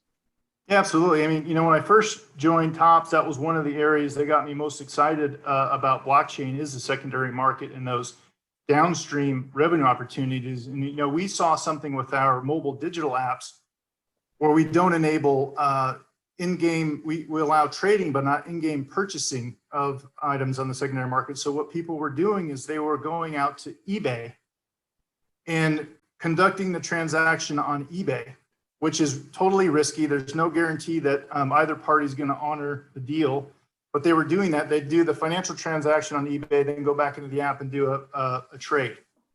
And it was on the order of, millions of dollars. It was pretty shocking. Well, the secondary market in blockchain could be really fascinating, and we can actually participate in the revenue stream there, which we are. It's written into the smart contract. And what's even more exciting about it is, after our first release, or initial Series 1 GPK release, the secondary market, the volume of transactions in the secondary market was 6 times the initial release amount after just a couple. And so we were incredibly excited about that. And, whole ecosystem grew up literally in days. We saw new marketplaces pop up to enable the trading. We saw all kinds of activity. There were people opening packs on YouTube and Twitch. I mean, it was really extraordinary and fun to see. And, again, I think that's where all those opportunities are downstream. And it's not just the secondary trading. It is all the other activities that you can enable on the blockchain, like, games and those kinds of things. So we're pretty excited about that more than probably anything in terms of business model. 6 times as much in the secondary market. And as Evan was talking about, some of those packs, the one went for $25. Now today they're going for $750, those mega packs. And then every time Topps is getting a percentage of that, that can get to the point where it's probably already been to the point where you've earned more money on the secondary market than you did on the original launch. Yep, and it keeps going. We just talked about it. I think OS1 in particular, even OS2 and as they begin, right? These guys led the kind of we really did this kind of kicked off together in April or May. I mean, the long tail effect of these early packs is going to be insane. I mean, they're just going to become more and more and more rare because the market's going to get bigger and bigger and bigger, and people are going to want to be a part of that. So it's an incredibly powerful revenue stream. And I think, the end consumer, right, has been relatively happy with the experience, right? I mean, at the end of the day, this is somebody else's property, right? Like, there is upkeep, there is marketing, there's a lot of things that go into it. And this allows, Topps to go off and fund other things and do more things in the space. And for Wax as well, right? I mean, it's a really engaging tool for getting new and awesome IP on the platform, which, we've announced a ton of different, projects. Joel and Travis, you're clearly one of them. And I think it's given people a really new, interesting revenue stream that wasn't maybe available 3 years ago. Right on. Vesa, you're here as well with us. What are some of your thoughts on how artists can use NFTs to create new revenue streams? Yeah, just maybe say a couple of words if someone didn't hear my presentation before. Hi, I'm Vesa. I'm doing crypto art full-time for 3 years and digital art for 12 years altogether already. And basically one of the things maybe that contributes to the conversation from before is this whole exciting thing that I call the flippening. In this case, the sense that I think this prediction will hold very well is that we still have physical art pieces that sell for hundreds of millions and more. And basically, we will probably in our lifetime see a digital art piece go for more than the physical counterparts do go in the legacy art world. And this is because of the traceability of these digital art pieces, and why they're so exciting is that a little less known sort of industry, almost open secret, is that even the Christie's and Sotheby's catalogs, who have the biggest muscle to make sure that the physical art pieces that you're buying are authentic. And like, for example, the guy who authenticates Jackson Pollock's refuses to authenticate anymore because there's simply too many fakes, and there's sort of these art render farms in China, and it's a big mess. And you can have up to 50% that are fakes in a Christie's catalog. So that gives you a little bit of a sense of how important it is to know the source of the collectible that you're buying. And this time when you go into crypto, you get 100% sure that it's authentic, especially if the artist themselves have authenticated it on a platform, so you know that it's absolutely that person. And it's absolutely the future, because there's the one thing that often comes up is that, why would I buy a digital?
Welcome back, everyone.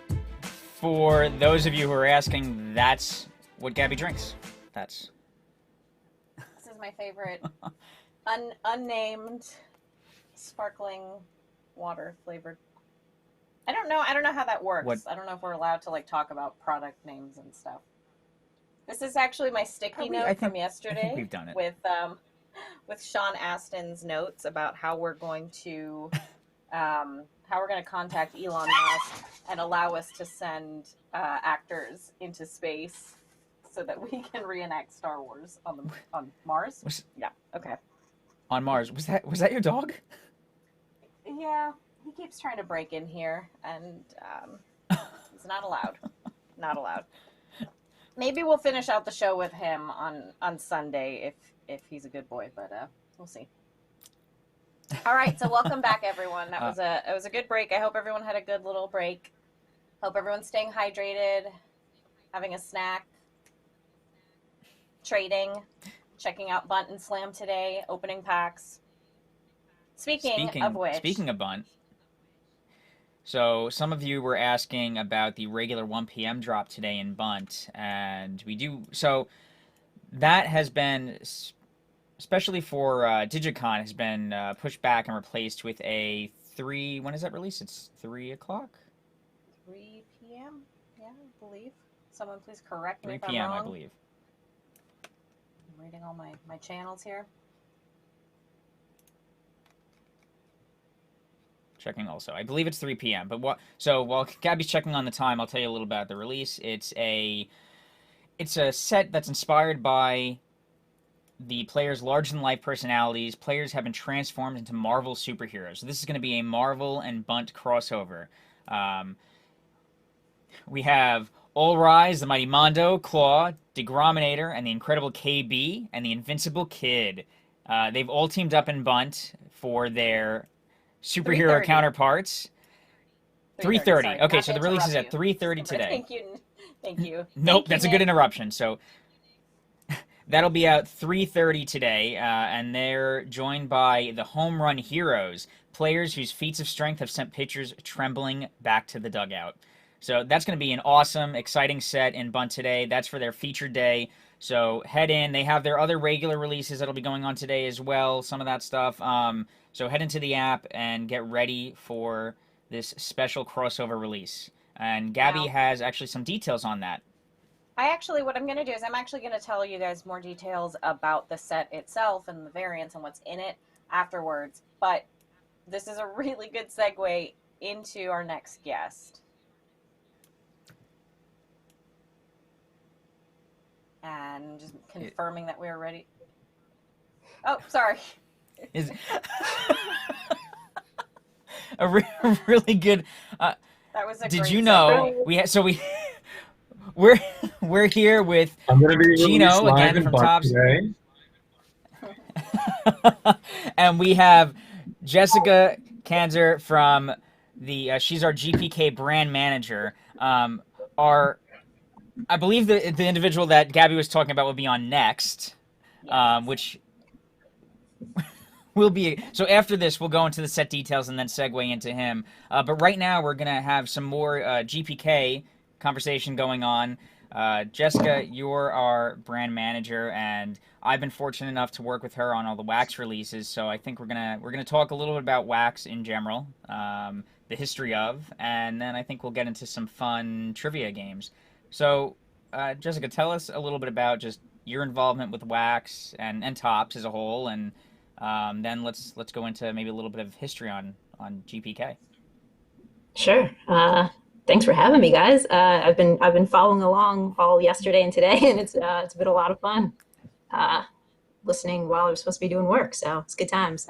I was doing a lot of work. So I'm the brand manager at Tops on the entertainment side of things. So I oversee Garbage Pail Kids, Wacky Packages, Star Wars, WWE, and a few other brands. So I work on the physical releases, and then also fortunate enough to help out a little bit on the blockchain digital side of things too. We have a ton of fun. Actually, the cards you're seeing right now are from our upcoming set coming out in October, celebrating the 35th anniversary of GPK, which is a huge milestone. As you see, we have some classic characters in their new roles. Max Axe now operates an axe throwing store, which is a lot of fun. Nikki Hickey, he updated to digital online dating, so good for him. But yeah, we're so like I said, 35th anniversary, we're having a ton of fun this year. A lot of different things on the physical card side, on the blockchain side, all sorts of cool merchandise. We're doing figurine puzzles, Monopoly games. GPK is everywhere right now. So it's been a lot of fun. That's exciting. And I think the cards that we just had up, those were some originals, right? Those with the new Atom, that was an Atom Bomb original, I think, that we had up there. Yep, those are from way back when. 1985 actually is when GPK had its first release. Mark Newgarden and Art Spiegelman from Tops came up with the idea, got in touch with John Pound and Tom Bunk, and in 1985, the first GPK set was released. It blew up. Kids could not get enough of it, losing their minds, couldn't keep it stocked on the shelves, and actually ended up being banned from schools everywhere. Parents weren't thrilled. No one was thrilled except the kids. And so it went on and on for a couple of years, just amazing. Everyone was super into it. Actually led to a movie, which is often listed as one of the worst movies ever made. So that's a fun distinction for Garbage Pail Kids as well. I actually have my own tidbit from that, because when I was talking to Sean about coming on the other day, he informed me with a little bit of trivia that I was prior unaware of. Sean notoriously teases his brother for being in the film. I did not know that. I did not know that either. I didn't realize. That's quite the distinction. So, yeah, it was his brother, I think, that was the lead character, like the lead person, kid, in the film. Which I was wholly unaware of up until like 2 days ago. I think this works for my my 6 degrees of tops game that I keep trying to come up with. I haven't quite established it yet, but I'll let you all know when I do, because I think that I can find ways to connect people, and maybe I guess that's Sean's connection to us. Besides the fact that there were the Stranger Things cards. Anyway, there's a whole web that I'm building. But yeah, we can get you. We can get you one step closer, because we did the Stranger Kids GPK Stranger Things mashup that featured a card with Bob Newby. So. Oh my gosh, I haven't seen those actually. They, I think, was it 2 years ago, exclusive set at New York Comic Con that we released, and unfortunately, spoiler alert, we know Bob reaches his untimely end, so he ended up in a bowl of kibbles and bits on his card. But it was appropriate. So yeah, we've been having a lot of fun with GPK. And when did you actually come on to GPK? I mean, when did you join the team, and when did you actually enter into the GPK world, and what has it been like to be involved with GPK from that entry point to now? Yeah, so I've been with Topps for 3 years. Started out as an assistant brand manager, and then made my way to brand manager. So for me personally, working on Garbage Pail Kids is like a huge thrill. My younger self, my mind would be blown if I knew I was at all in some way responsible for Garbage Pail Kids. 2 older brothers who were big collectors of it, and I kind of found Garbage Pail Kids through them. So even just having to be able to like help name these cards, just mind's blown. So yeah, I guess from a day-to-day type of standpoint, we come up with an idea or theme for the set. I work with amazing artists who we go back and forth, coming up with jokes and gags for the cards. They do all the painting artwork. It's unreal what they do. They acrylics and airbrushing, and then naming the cards and getting the set out to the fans. That's actually, you mentioning that, I hadn't even thought or considered it. Are the cards still drawn traditionally or created with traditional artwork? Wow. Yeah, everything's hand done. They submit pencil roughs, so the rough gags, so we can kind of see where the direction of the card's going. And once we get approval on those, they move on to artwork, full color, and they are airbrushing. They're using acrylic. It's all hand painted, nothing digital at this point. And it's unreal. If you get a chance to see the paintings in person, you really get to appreciate how much artwork and craftsmanship goes into the cards. Oh man, that's not awesome. Even beyond just the physical cards. For anybody who was here earlier with the wax segment, we did a collaborative airdrop of an Atomic Atom card in collaboration with the Blockchain Heroes group, and thanks to Jessica, that card as well, that was not digitally done originally. That was handmade and then produced for the digital release. So even that card was built in the same original GPK fashion, which was really incredible. So thank you for helping us get that together, because we couldn't have done that without you either. So everybody who's a Wax fan and GPK blockchain fan, that's all because of Jessica. Thank you. Yeah, love GPK. So anywhere we can get GPK, let's do it. Absolutely, and then also she's the reason that we have available the set that's coming out today. She helped me get that together and get that prepared, which will be coming out at 3 o'clock today Eastern time. So great stuff all around, and I think, Jessica, you have I know you had some facts or stuff that you were putting together, but we have some of our own trivia prepared. What we're going to do is we're going to pull a card up on screen with the name blocked, and we're going to all try and guess what it is, and then we're gonna have you guest too. So, Okay. we'll. I think with this.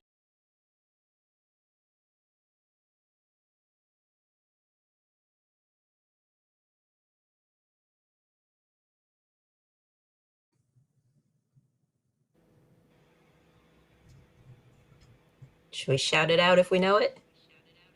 All right, let's see. Gino. Gino, do you want to take a guess? I'm going to say this is Sickly Susan. That seems like a good guess. Gabby, what about you? I'm going to go along the same lines. Maybe it's like Sick Rick or something. Oh, yeah, I couldn't tell if it's a girl or a Well. Oh, jeez. Classic, That's guys. a good one. Original Series 1, Virus Iris. That's a good one. Oh, yeah, I got to remember these are Series 1. Got it. Yeah, Series 1. So Okay. to anybody who's watching, these are the originals. I'm going with Shock and Brock because I have no idea. Before we show it though, producer, I want to see if Jessica knows at the end. So Gabby, what about you? What do you think? Oh, I don't have a good one for this one. I'll pass. What about you, Gino? Yeah, I'm stuck on the word electrify, but I don't know any names that rhyme with fried. Electrofred. I don't know. Oh. Terrible. And Terrible. Jessica, what about you? Do you know this one? Yeah, so Gino was on the right track. This is Frying Brian. Oh, man. Close. Very close. Close. All right, what else do we got? Let's see. Oh, yep.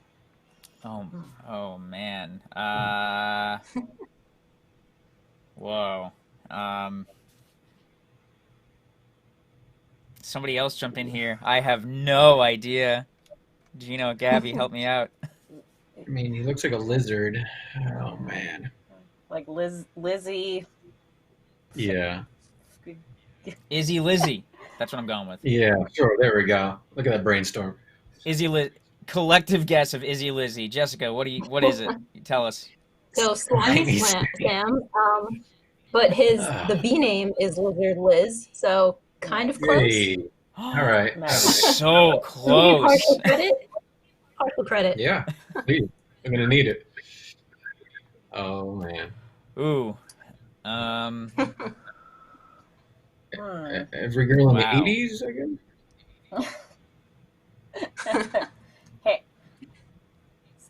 Harry something. Uh, Harry Mary. Oh, nice. Ooh. Or I don't think I can argue with that one.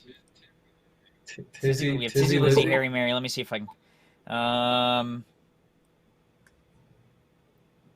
Fuzzy Fran. I don't know. You know, Jessica, tell us one, what.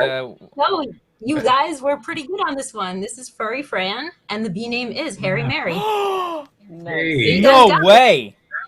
Good job. I'm so proud. getting hot. I'm shocked.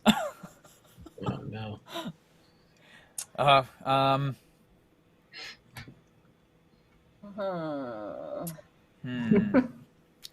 sort of Looney like Larry. bonkers. Yeah. What'd you say? I'm going Looney Larry. Looney Ooh, Larry nice. is my guess.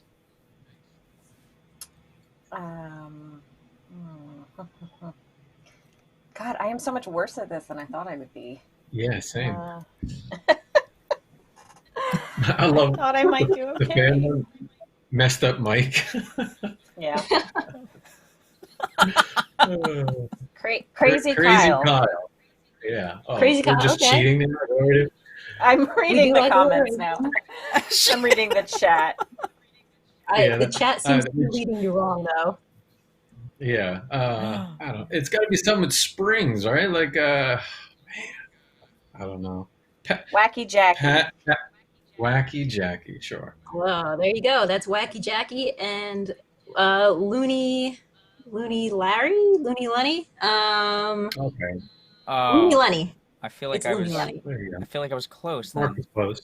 Nice. Yeah. Wacky Jackie. Thanks. Yeah, I totally got Wacky Jackie from the chat. So we have some people in here who know what they're talking These are about. tough. Oh. Oh, I think I got it, guys. Elsa. Frigid Bridget. Oh, that one sounds right. That sounds a little suspect, you know? Wait, is that true? Did I get it right? Yeah, no, that's right. Yeah. Really? What? Oh, I thought we were reading the chat or something. No, I wasn't. Now I'm No, impressed. I just guessed that. I'm gonna call you Wow. next time I need some name ideas. Yeah, hey, please. Somebody clip that one if you're watching. Oh, this one. This is Max. This is a Mad Max pun. Oh, I can't remember it. It's somewhere in the back of my mind.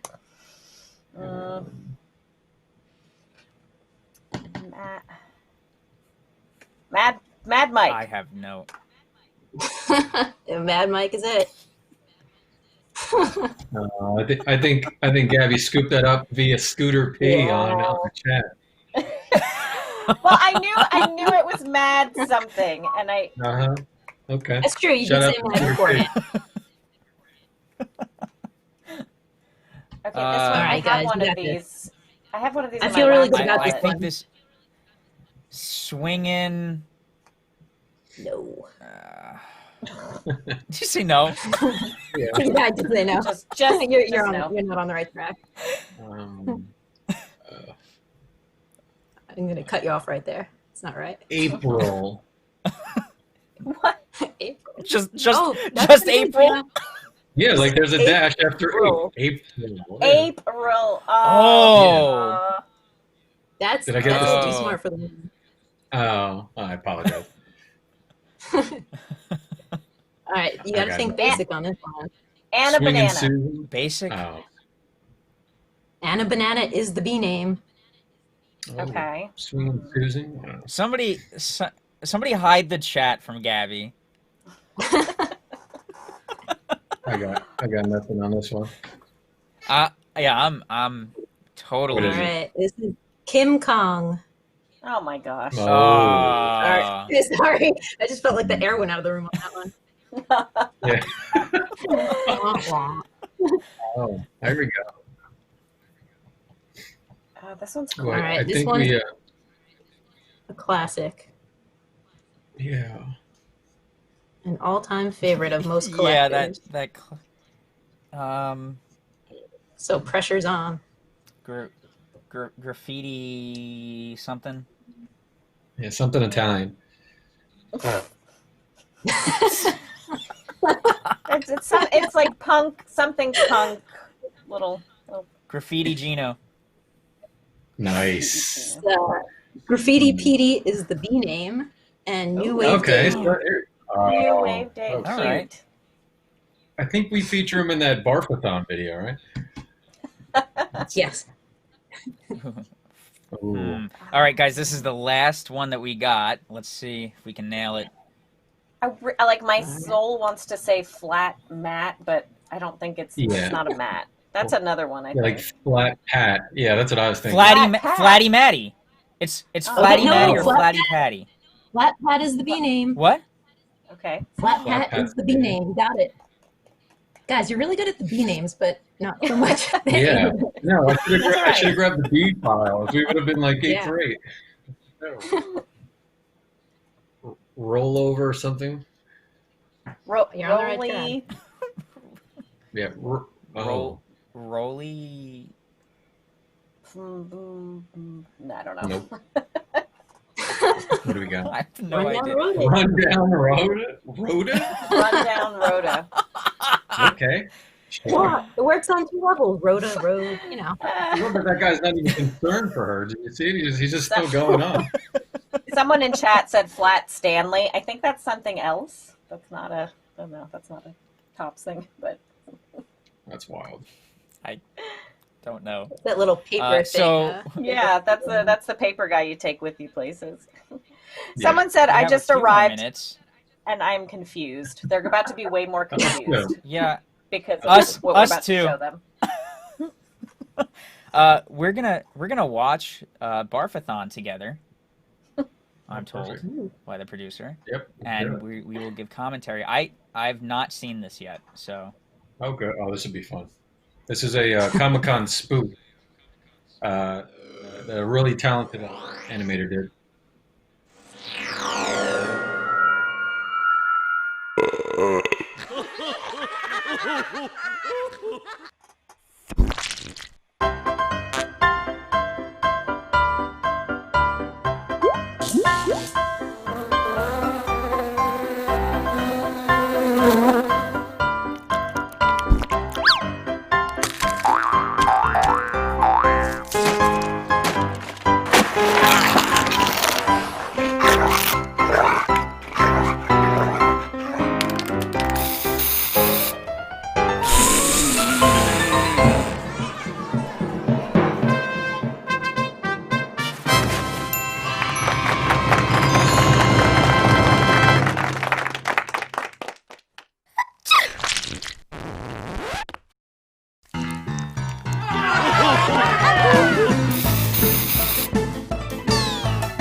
They hate us. Yeah, they think we're ugly.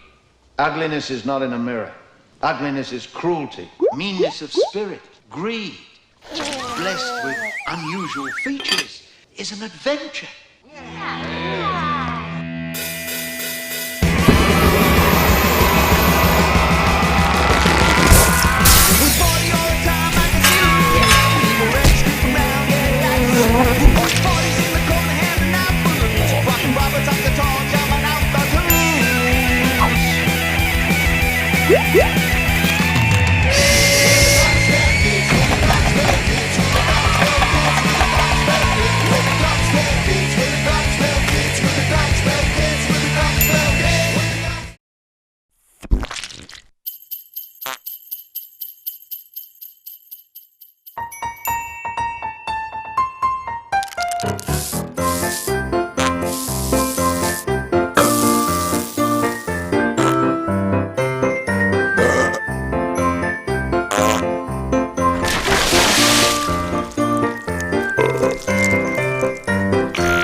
All right. I'm sorry.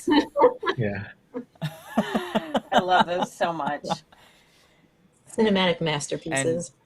Yeah. Did you see the real footage of what movie you're talking about? Yeah. Yeah, that one in the movie theater with the real movie. Yeah, playing I think on that's from the original movie. Yeah. Yep. Yep. Yep. All right. Well, I was reading the comments. So I think people were enjoying that. Oh, good. They were so Jessica, who was the animator on that? Oh my goodness. Shame on me for blanking on his name. I didn't mean to put you on the spot. Oh my goodness. I think the company itself, I think, was a Jamroll Studios, I believe. Yes. Yeah, it's a gentleman there who took the time to literally do each and every one of the the transitions, and just so much work goes into these, in such a short clip. So it was really a lot of fun to work with him. That's awesome. They're working on an epic release one right now that hopefully we'll see in another month or so. That I won't say too much about it, but it's going to be the biggest and best one yet. So awesome. That's awesome. Well, and I believe we are just about out of time because we have another special guest coming up. We'll be interviewing Brian Crosby from Marvel. So Jessica, stick around, check that out. I think you'll get the excuse on work maybe today for that. So everybody else, we're gonna head to a break. Jessica, thank you. Gino, thanks for playing with us. Thank you so much. We'll see everybody in a couple minutes with Brian Crosby. Yeah.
Welcome back, everybody.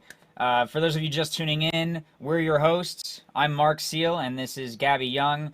And we're going to be joining the ever-talented Brian Crosby, the creative director for Marvel-themed entertainment. And he will be joining us right now. Hey, guys. Brian. How's it going? Hi. Welcome. Hey. Welcome. We're so happy to have you on. You. Love this the hat. Awesome.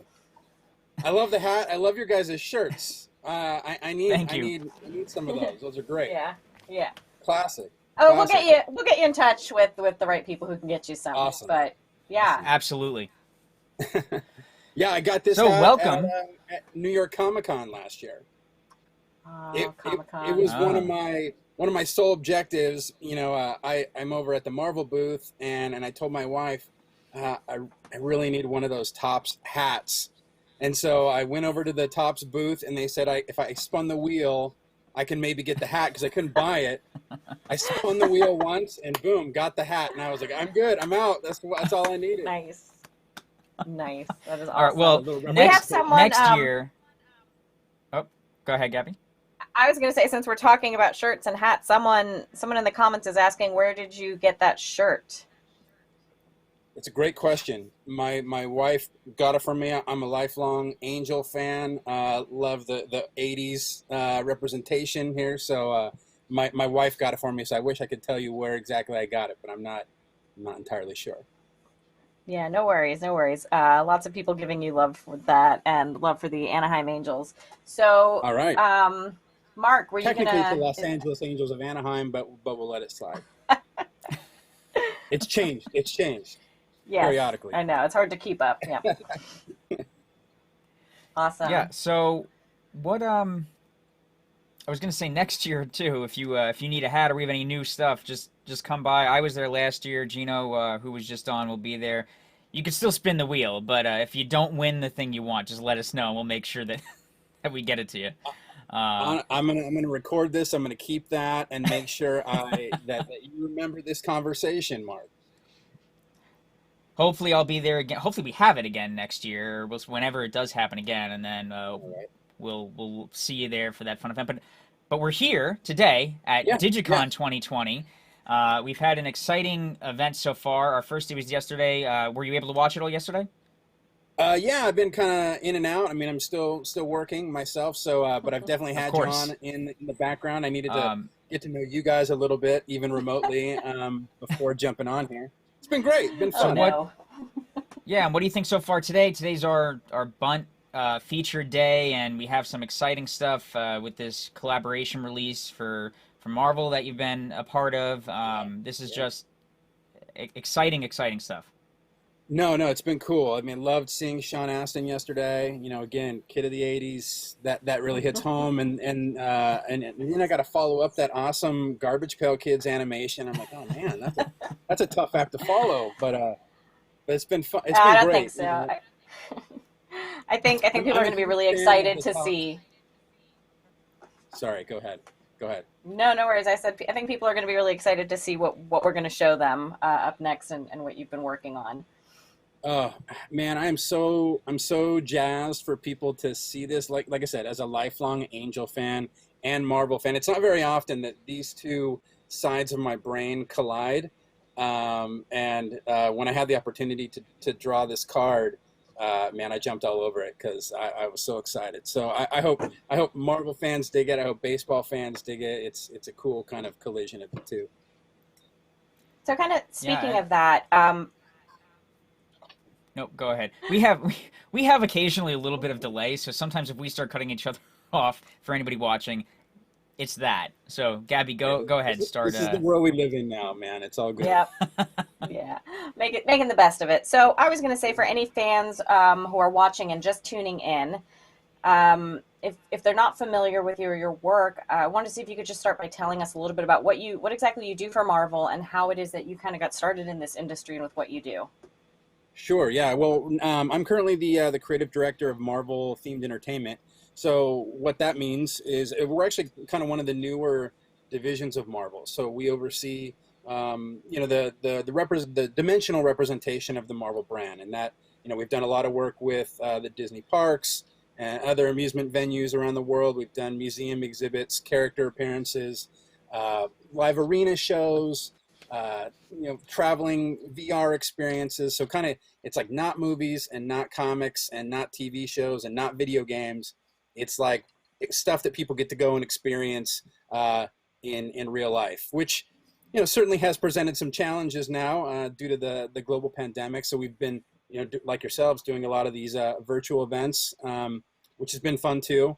But yeah, so that's kind of what we do. Now, in order to get to that spot, I actually spent 10 years before at Walt Disney Imagineering, which is the division of Disney, for those who don't know, that does the design, build, execution of the Disney theme parks around the world. So I spent 10 years there as a concept designer before taking the job at Marvel.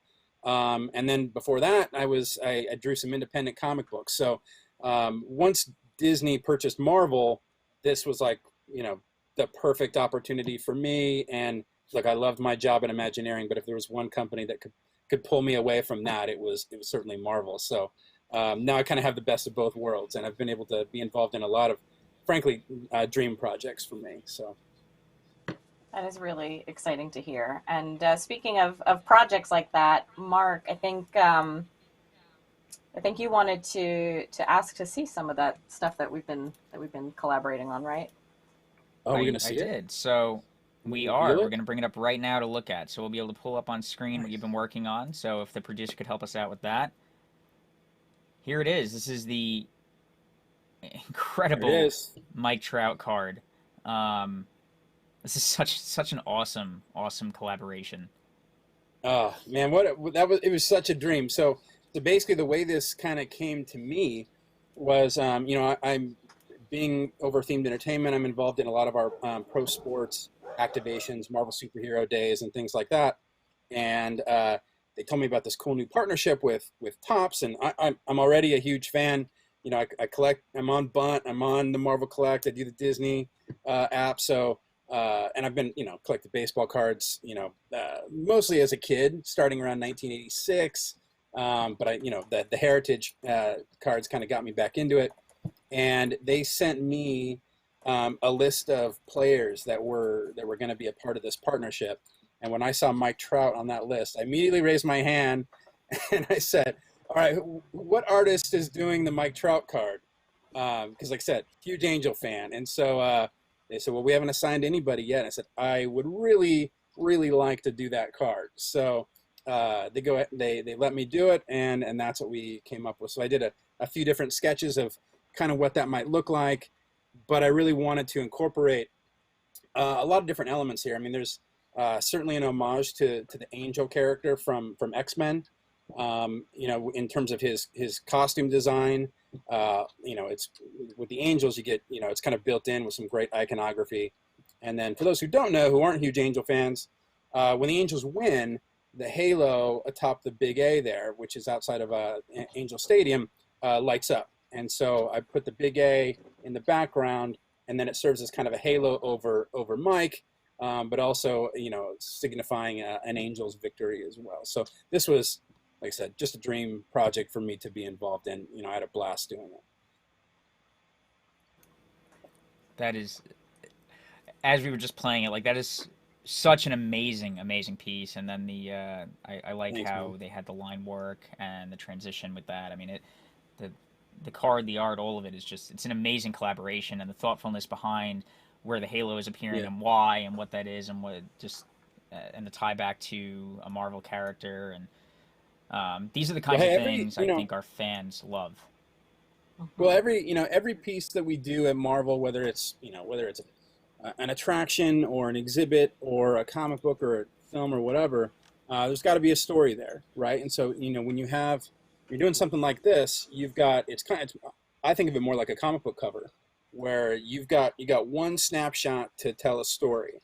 And so that was what I tried to infuse into it, was how much story can we get in there in one piece. And my son actually served as my model for Mike Trout. He's not quite as big as Trout, so I had to beef him up a little bit, but he was the initial model for the pose, and then of course looked at a lot of reference of Mike to get his likeness right and things like that. And the rest of it was just Angel stuff that's always in my head. anyway. That is, I mean, the chat right now is blowing up with love for this. That's incredible. Wait. Oh, cool. We've had people asking all day to see what kind of special bunt content we had. We've been like, kind of keeping it quiet for a while, and it sounds like they're happy, like they're satisfied. This is beautiful. That's all I can ask. I hope the fans got a dig few it. more. I mean, like I said, go ahead. Absolutely. I was going to say we have a few more we can show, and we can keep talking about them. I don't know if fans want to see more. Let's see what we pull up. This is an awesome partnership, and I mean this list of there they are. I mean every single one of them, iconic baseball players mixed with iconic kind of Marvel iconography. I think the individual artist just knocked these out of the park. No pun intended, of course. I mean, the pun can be intended. Man. That's a good pun. It's kind of intended. It kind of is. It's there. So these are so incredible. Yeah, and this is such a great crossover. We love it whenever we get the chance to kind of bridge two of our different properties or two of our fandoms together, because that's how the world works. We're fans of lots of things at the same time. So, obviously we have this crossover here where it's baseball but also Marvel. And we had some people who wanted to know what is your favorite what has been your favorite Marvel character, or sorry, which Marvel character has your favorite design or costume? Marvel character, like in the regular Marvel universe, or of these guys here? In the regular Marvel universe? Let's do both. Yeah, let's do both if you want to talk about both. Okay, for the cards, obviously I'm partial to Trout, but if I'm going to put Trout aside for a second, I think the Aaron Judge All Rise is pretty spectacular. They really did a tremendous job. The gavel, I love the gavel. Love his kind of cloak. I mean, they're all very cool, but I think that one kind of stands out for me if I have to pick one. As for regular Marvel characters, it changes all the time. I think in terms of my favorite character, I've always been a big kind of Punisher guy. I love Moon Knight. I love Star-Lord, love Iron Man. Star-Lord, we have similar music interests, so I gravitate towards Star-Lord, but I think Punisher just comes with, he's just cool, especially after the TV show. I love the Punisher TV show. And, I think, I love them all. There's 8,000 to 9,000 characters now. And, I gotta love them all because I get to play in that sandbox. I feel very, very blessed that I get to do that. But I think that's part of what's great about working at Marvel is that we have a pretty deep bench. So it's fun to dip into some of the deeper areas of the Marvel universe and explore some of those characters. I think Guardians of the Galaxy kind of proved that, is that you can take these characters that maybe are a little bit more obscure, and boom, Absolutely. The Marvel Studios team just did an amazing job putting them on a big stage for everybody. Now everybody knows who Rocket and Groot are, which is bizarre to me as an old school comic book fan. So, if a Marvel superhero card was made from your likeness, what would it look like, and what would your power be? Hopefully in a lot better shape than I am. I mean, you got to have some Marvel musculature. That's a great question. I've never been asked that one before. In my likeness, I don't know. I think you just got to be cool. Like, I think at the end of the day, not that I'm necessarily all that cool, but I would really like to be cool if I could be a Marvel character. Man, I think there was a really cool version of the Punisher when he got the War Machine armor. He's kind of the black and gray armor, and it was kind of Punisherized. So maybe something like that, maybe without the mask, because otherwise, where's the likeness, right? Maybe it's like half torn off. I don't know. I'm just spitballing. I think that I thought that was a very cool approach. I'm That's looking that up awesome. now. I just looked it up. I love Not bad, right? this character. Pretty dope. Not bad. I mean, to have a Punisher inherit the War Machine armor is kind of like a perfect marriage. I thought that was just a great story. Yeah. That's awesome. I kind of am something I kind of want to ask, like for more personal reasons, because I'm a huge Disney fan and I'm also the product manager on our Disney Collect app, is if you can just talk about your time as a Disney Imagineer and what were some of your favorite projects that you worked on? Oh gosh, I mean, it was an awesome 10 years, and I still have a lot of friends over there, and I loved being a part of that. The very first thing I got to work on, it was already mostly baked and done, but the very first thing I got to be involved in was the Finding Nemo submarine voyage at Disneyland. Got to work a little bit on It's a Small World in Hong Kong. Was able to work on the Tron Light Cycles attraction in Shanghai for a time. So I kind of bounced around, did a lot of projects, but I think I worked on Star Wars for quite a while. What became Galaxy's Edge, I wasn't involved in the final team that did that, but very early on, some of the early exploration as to what a Star Wars land could be like, I worked on. But I really found my angle with Marvel once they became part of the Walt Disney Company kind of family. The Iron Man Experience attraction in Hong Kong was, it's very personal to me. I was able to see it really from day one, pitching the idea, staying through all the way through concept development, working on every angle, every nook and cranny of what that attraction would be within a huge team of people, of course. None of these are done in a bubble. There's hundreds of people that work on these attractions, and they're all immensely talented. But then being able to finish up that attraction on the other side with Marvel and be able to be there opening day in Hong Kong, that one will always be very special to me. And it was the first Marvel attraction in a Disney theme park. So, it has a nice little footnote in Disney Parks history. And then we did Guardians of the Galaxy Mission Breakout and California Adventure, which was just a ton of fun to do. I mean, there's just so many. I mean, I worked on some Pirates of the Caribbean stuff for a while, some Alice in Wonderland stuff for a while. So I think that was what was fun about being in Imagineering, was just the variety of projects. It was kind of all over the map, which was really fun as an artist, because you had to push yourself sometimes to maybe get outside of your comfort zone. But I loved working there, and it was great to be a part of all that. And I do, in the Iron Man Experience attraction, I do make a little cameo. It's my one screen credit. That's awesome. In the very beginning of the attraction, me and some of my team members, we are Stark Industries technicians. I've got a clipboard and I'm pointing to the Iron Wing vehicles that are there. So we got to get these Stark Industries jumpsuits and go on the set and be a part of that. And I actually did some stand-in work for what would become Iron Man in some of the pre-show. So I wore a very flattering neon green skin-tight jumpsuit, or a skin-tight spandex suit. That was a humbling day wearing that, but knowing that I was standing in for Iron Man made it cool. So I just had a blast working on that.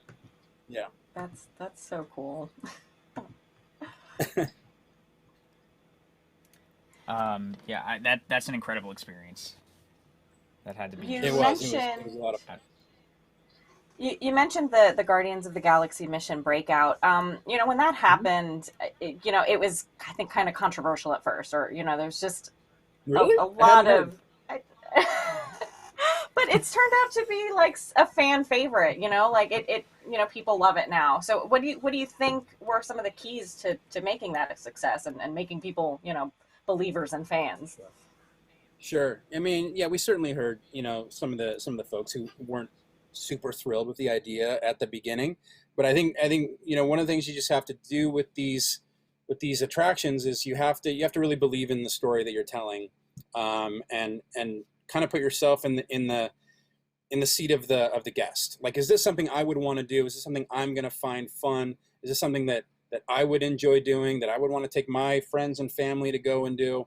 And we thought with Guardians of the Galaxy, we had something very unique, a group of characters that, for the most part, don't really have superpowers. They're pretty normal. They're kind of an eclectic group, and I mean, they're not huge like the Hulk, and they can smash out of everything. And they're not Spider-Man, where you want to see him jumping around, and they're not super strong necessarily. So they work within the confines of what the Guardians Mission Breakout kind of screen is, for lack of a better phrase, for lack of a better term. And so they worked on that sense, and then they also came with all the great music that James Gunn and Marvel Studios brought into the films. And so it had the humor, it had action, it had great characters, and we thought this could be a home run. We think people are really going to dig this. So worked very closely with Joe Rohde and his team at Imagineering on that, and I think they just I think they did a tremendous job. And so I think at the end of the day, as long as you got to believe in what you're doing and believe that it's as good, if not better, than what came before. So we were blessed with having a ride system that people already loved and enjoyed, and now we had a group of characters and a story that was new and fresh and exciting. And Guardians of the Galaxy Volume 2 was about to come out, and it allowed us to do something really fresh, really irreverent, really different, really funny, with great music. And we and it's great to see that people have responded well to it and enjoy it still. That's awesome, and that's, I think, really good. It's almost advice. impossible to get my mom to go on it, but she did go once. She doesn't care for the up and down sensation. Yeah. But my kids love it. That's so awesome. I haven't had the opportunity to go on since the changeover, but really want to. Got to get out there, man. Got to get out there. Yep. All right. Something that kind of came up before that we wanted to ask is kind of bringing it back to baseball.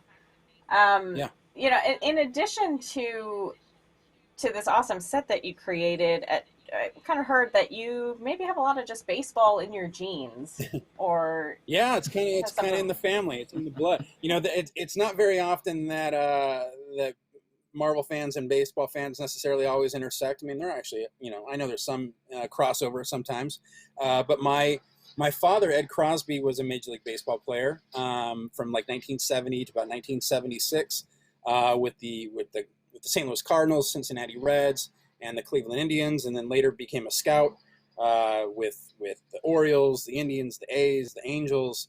And then my brother, Bobby Crosby, was the 2004 American League Rookie of the Year with the Oakland A's, and he went on to play a little bit with the Pirates and the Diamondbacks, and he's now actually the manager of the Stockton Ports. And then my youngest brother, Blake, is a scout with the Toronto Blue Jays. So pretty much everybody is cutting a check from Major League Baseball except for me at this point. So I guess that makes me the black sheep of the family, but that's okay.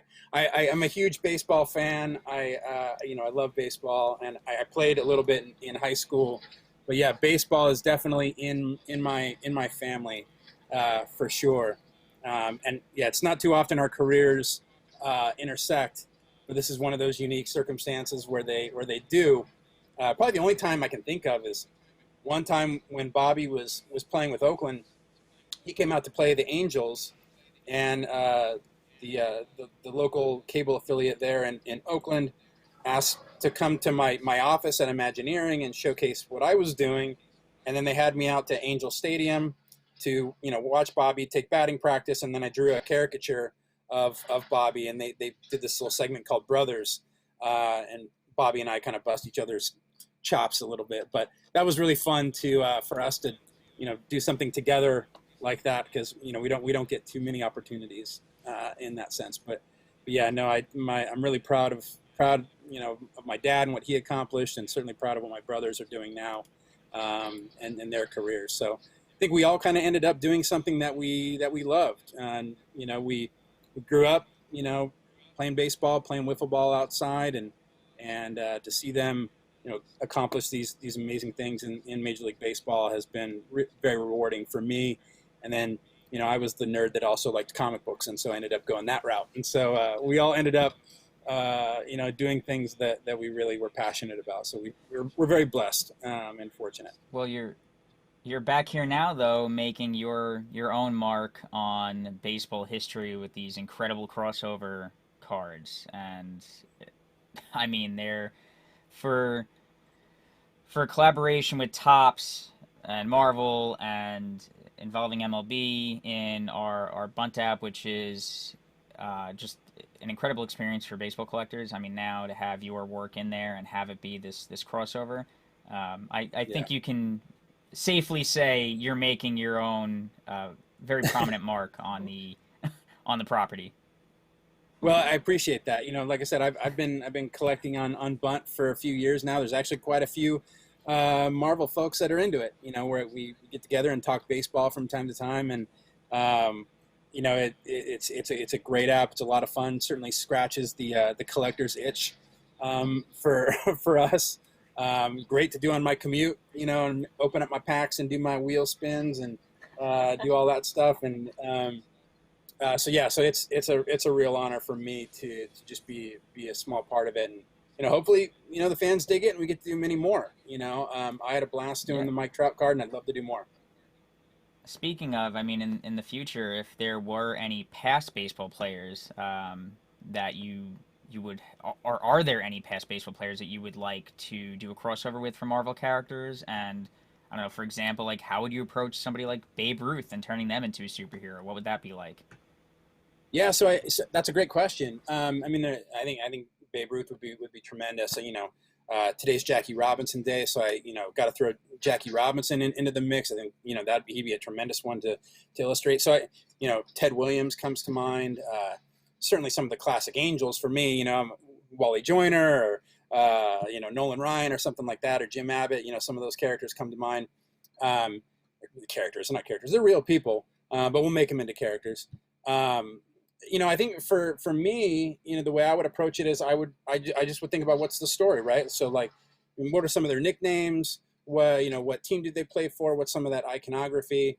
And then kind of fusing them together and finding something that makes for a great pseudo Marvel character. I think of a character like just to bring it into Angels world, Shohei Ohtani, a guy who's a two-way player who can pitch and hit. What a great thing to kind of play with there in terms of what how you might quote unquote marvelize him. So gosh, there's so many old players that'd be fun to play with. Hank Aaron, Roberto Clemente, man, I could go on and on. Lou Gehrig, Lou Gehrig, the Iron Horse, like that. What a great nickname. Babe Ruth, the Sultan of SWAT. The Colossus of Clout, the whole Sandlot run of nicknames you could do there. There's just a ton. I think we could have a lot of fun playing with all of these different Major League Baseball players who've become icons and legends in and of themselves. And I think that's what makes for a great Marvel characters. Who are they as people, and then how do they become larger than life through these costumes and personas that they put on, and that's what makes a great Marvel story to me. Love it. That's awesome, and those would be as soon as we get to work on those. Not a promise, but to everybody watching, but hopefully when we get to work on some more exciting stuff, I'll be one of the first online to be collecting those. Yeah. Well, hey, these ones we're doing now, these are legends in the making. These initial 6, and Mike Trout he's on his way to becoming one of the greatest players who ever lived already, in his short career. Aaron Judge, Jacob deGrom, Bryce Harper, Chris Bryant, Clayton Kershaw. These are tremendous athletes who are doing amazing things on the field. They're awesome to watch, and it's happening right in front of our eyes right now. And so to turn them into larger than life Marvel characters, it's just a cool mix. So. I hope we do get to do more, because I think they're a lot of fun. I just thought of something. Do you happen to know if any of these players have seen these yet? Like if they've seen their own? I was going to ask you. You guys are the Tops guys. I was going to, because as far as maybe I someone know, from the Bunt team can tell me. I'll wait for them to answer, because I've seen them. And I know Tops has seen them, and I believe the Angels have seen them. Or at least the Mike Trout ones. Presumably the other athletes have been seen as well. But I wondered that myself. Like, has Mike seen this? And if he needs me to meet up with him in person and show him the card, I'm happy to do that. 6 feet distance, mask, the whole bit, whatever. Just let me know. I'm happy to make that work. But yeah, I would love to hear what he thinks of the card. That would be really cool. Yeah, I mean, I can only imagine to being drawn like this, being drawn to superheroes seems so cool. So I would imagine that they'd love them. But yeah, you heard if Mike, if you're watching, we're happy to get you in touch with Brian. There you go. There you go. Yeah, I hope he digs it. You know, I'm a big fan, so you know, I hope he's happy with how we treated him. I'm sure that he would be. I mean, they're incredible works. So, really, thank you for being a part of this project because it's.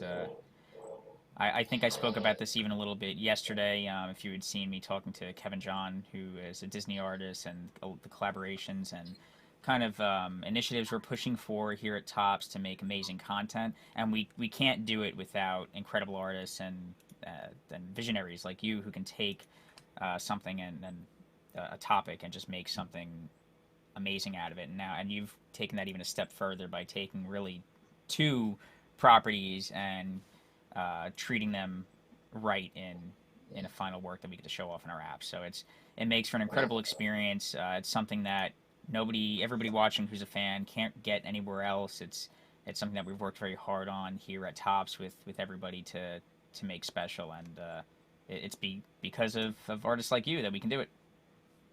Well, hey, it's my pleasure, and you know, I'm just as excited as you guys are, and I hope the fans are excited because I think it's a great partnership. I think it's, you know, opens up a lot of possibilities for what we could do, and these initial 6 I think are just, you know, I think they all came out, man. I love seeing them all together the way you just showed them. You know, the colors pop. They're exciting, dynamic. I think they're fun to look at. And then, you know, read all the statistics or the things that you get with them. So yeah, no, this was a labor of love for me. So I'm happy to play in this sandbox anytime and share what I kind of bring to the table with this. So it was great. Well, Brian, thank you so much for joining us. We had a great time talking to you, and again, amazing art. Everybody go in and start getting ready to collect those because it's going to be 3:30. It's just an amazing experience. Yes, 3:30. Right. Get ready soon. They'll be available 3:30 Eastern time. Get in the apps, everybody, and thank you again, Brian, for joining us. We'd love to have you back soon. Anytime. Mark, Gabby, great to talk with you guys. This has been awesome. Have a great Tops DigiCon. It's been awesome to be here, and thanks so much for having me. Thank you. See everybody soon.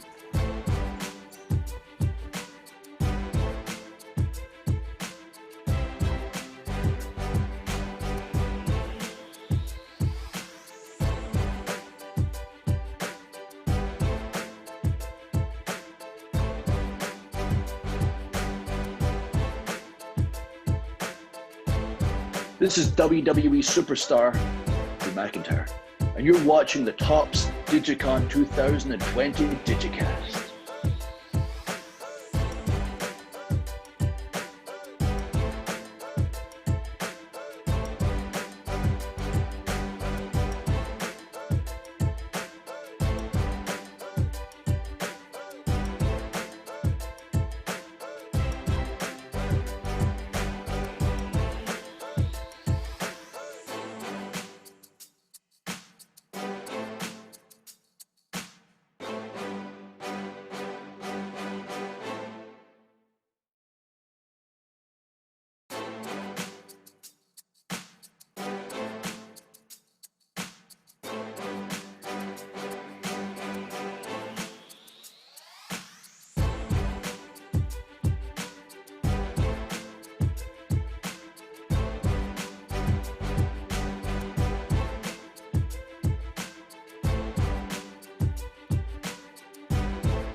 WWE superstar Alexa Bliss, and you're watching the Topps DigiCon 2020 DigiCast.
This is WWE superstar Drew McIntyre, and you're watching the Topps DigiCon 2020 DigiCast.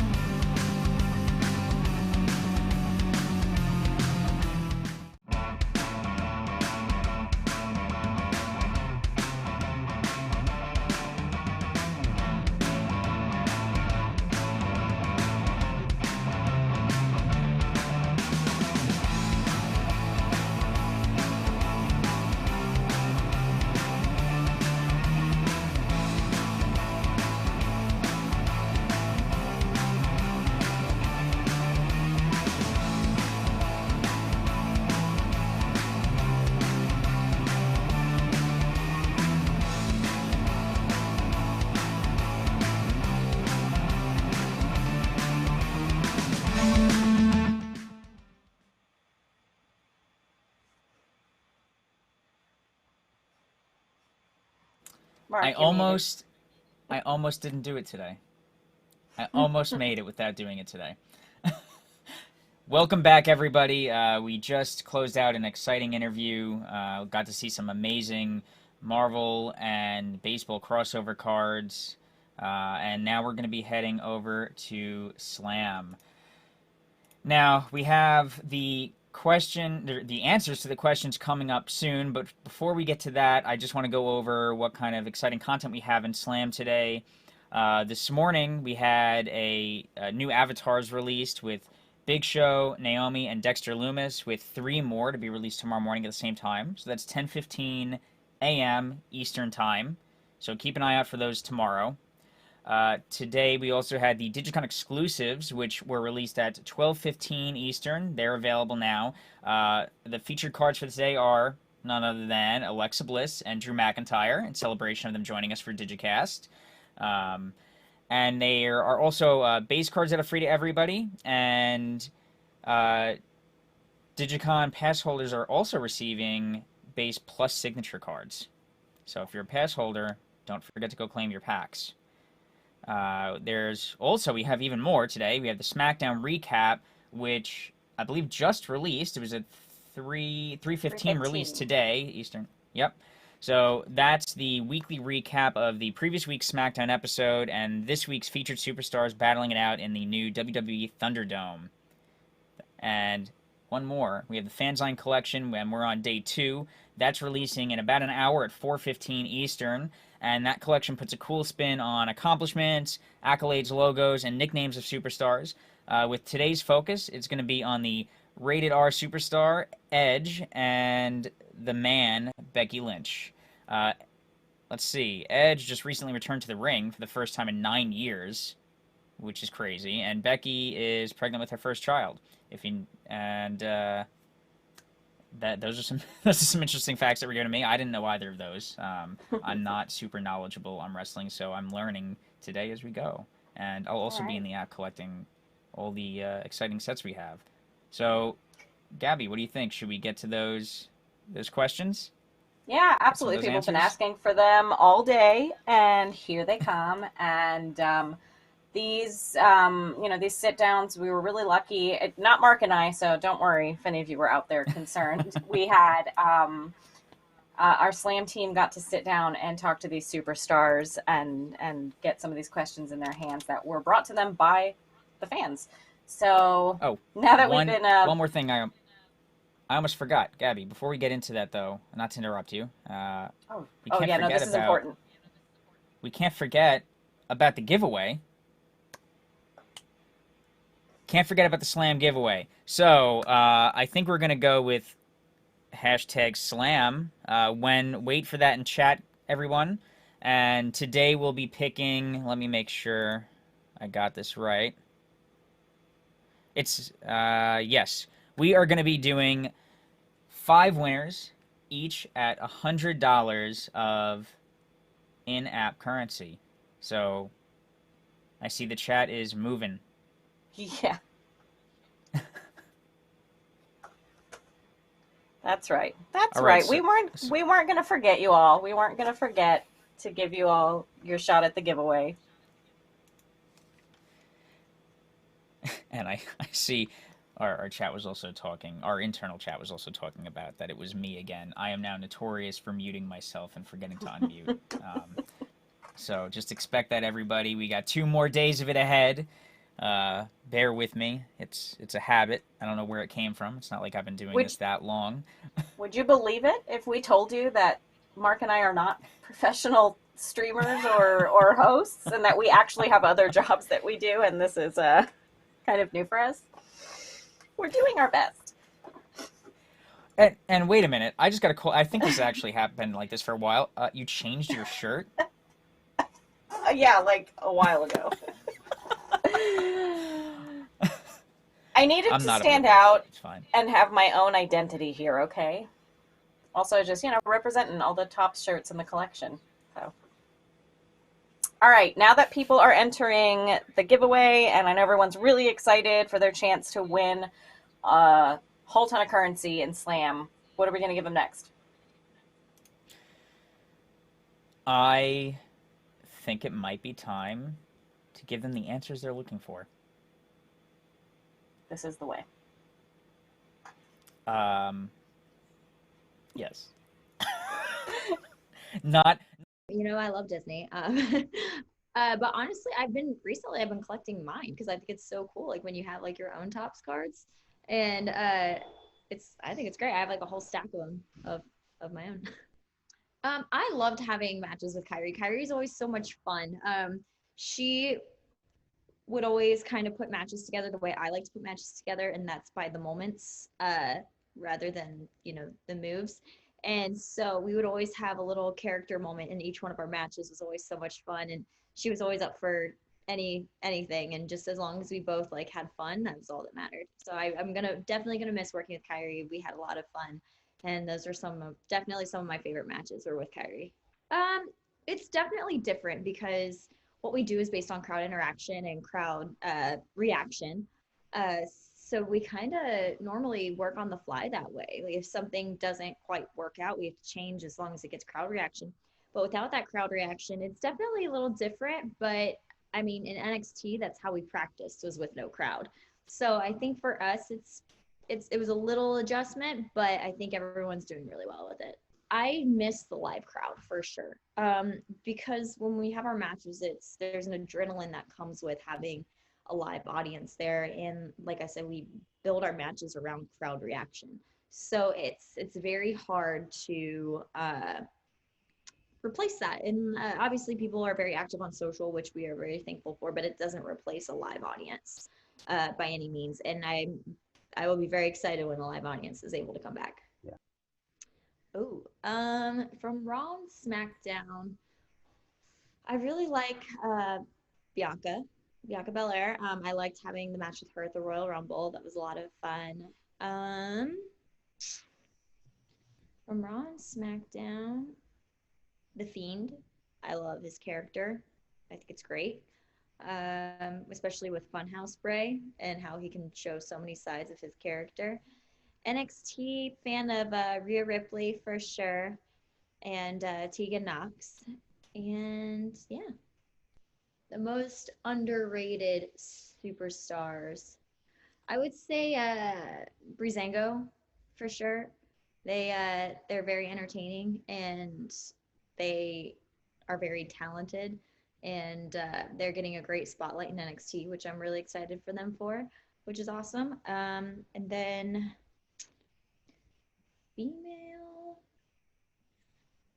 I want to say, I don't know. I want to see more of Aaliyah in NXT. I want to see more of her. I know that, we used to train in NXT together, and I would like to see, and I know she's been getting a lot of opportunities lately, but I would still like to see more of Aaliyah. If I had the opportunity to have a match with Trish, I would have it be, what kind of match you asked? I would have it be, I liked having cage matches. I had a good time in the cage match with Becky back on SmackDown. So yeah, I think if I had a match with Trish, it would definitely be a cage match. Ooh.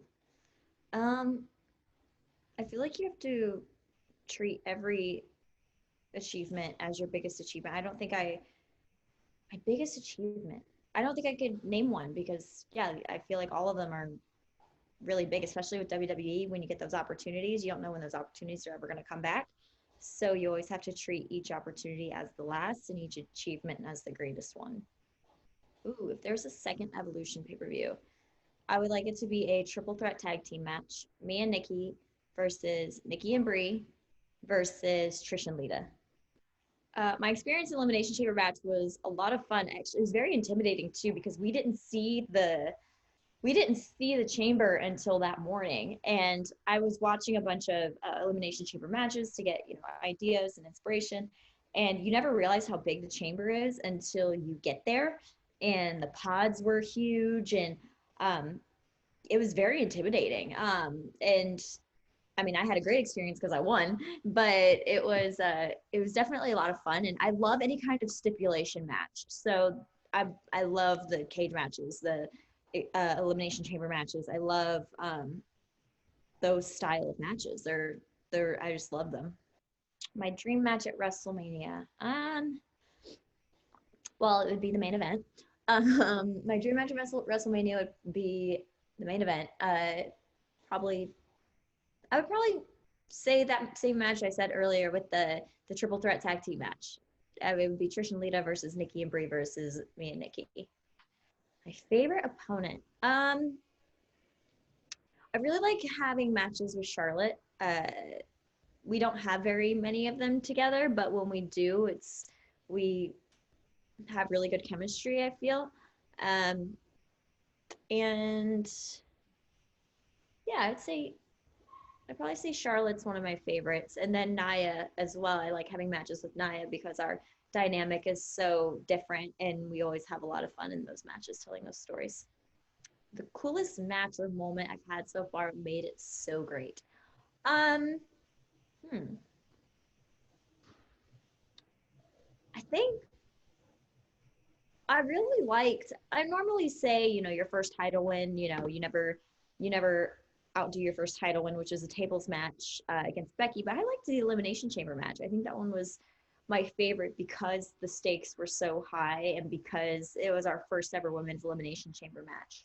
There's another season of mixed, I can never say that right. If there was another season of the mixed match challenge, I would say Braun. Hopefully he comes to his senses, but yeah, maybe if, Braun snaps out of whatever he's going through, definitely Braun. Well, growing up, I loved watching Rey Mysterio because his lucha style of background, he was my favorite to watch, WWE superstar wise, because I was a gymnast growing up and I loved watching him because I related to his style of work more. But growing up, also my favorite WWE superstar to watch was Trish Stratus. If I could have my own 4 horsewomen, it would be me. It would be Nia Jax, Ember Moon, and Nikki Cross. Honestly, my favorite WWE talk show, not even growing up, was always been Miz TV. And that's why I was really excited to be able to have a talk show. I know Piper's Pit is obviously a very popular one, but Miz TV was always my favorite because he was just, you love to hate him, and just the way he carries himself and the way he does his intro the same every time. I love just his whole dynamic of Miz TV. After WWE, I don't know, I love promos. I love having the microphones. So, I mean, maybe I would be a manager, or maybe I would try to do something in acting because I love portraying a character. That's where I get, that's why I build my matches around the moments than the moves, because I love being able to have any kind of moment where you're showing and portraying a character. Oh man. Some of my favorite managers I would like to work with, I would have loved to have Jimmy Hart. That would have been amazing. And Sensational Sherry, when she was managing for a minute, I would have loved to have her. My favorite design that I've had in the ring, I loved the Freddy Krueger one a lot. That one was one of my favorites. Buzz Lightyear for sure, because I'm such a Disney fan. I was able to do the laser in the match. I wasn't supposed to, but I did anyway. And I was like, we're live. Who cares? But it was fun. And I have to say those two. What match taught me something that I didn't know? I'd have to say, honestly,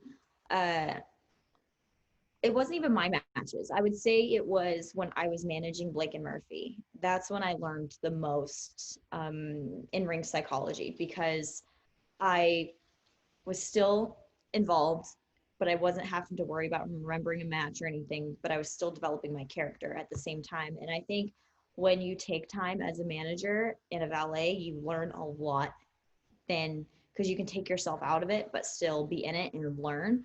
I'd say I learned the most by being paired with Blake and Murphy. That's awesome. To hear that my card's most collected, that is awesome. I love that. As you can tell, I was surprised. That's really cool. I love that. That's awesome. Heck yeah. Oh man. Immortalized on a slam card. I mean, I loved watching the Trish and Lita match when they main evented for the first time. That was something that definitely should be immortalized, especially for women in WWE. That was really, I wasn't much of a collector because I was so involved in sports and everything. I really didn't have a lot of free time to really collect anything, but now I collect Disney ears, Disney mugs, Disney film cells. I kind of make up for it now. Oh my gosh. Well, I mean, if you go all the way back to like NXT debut, my card would look completely different if it was an NXT debut, because in NXT days I had blue hair, I wore a tutu, I blew glitter, and then I went through a phase of having like red hair. When I debuted on SmackDown, I had red hair and only wore red and black. And then now I wear bright colors when I never did before. I have pink hair. I don't know, I wear my merch now. Like, I think it's just so different to see how much our characters change and evolve. And I actually do have a Topps card of me in NXT, and it's funny because it was my debut match, and I'm wearing a cheerleading outfit from a company that I used to get my cheer outfits from, and I had a bloody lip because my lip got busted, and that was my first Topps card. Well, thank you to Alexa Bliss for that interview. Those are some awesome answers, and let's see. I'm looking at chat right now. How many of you got them right? I know for a fact that I think I got not a single one right.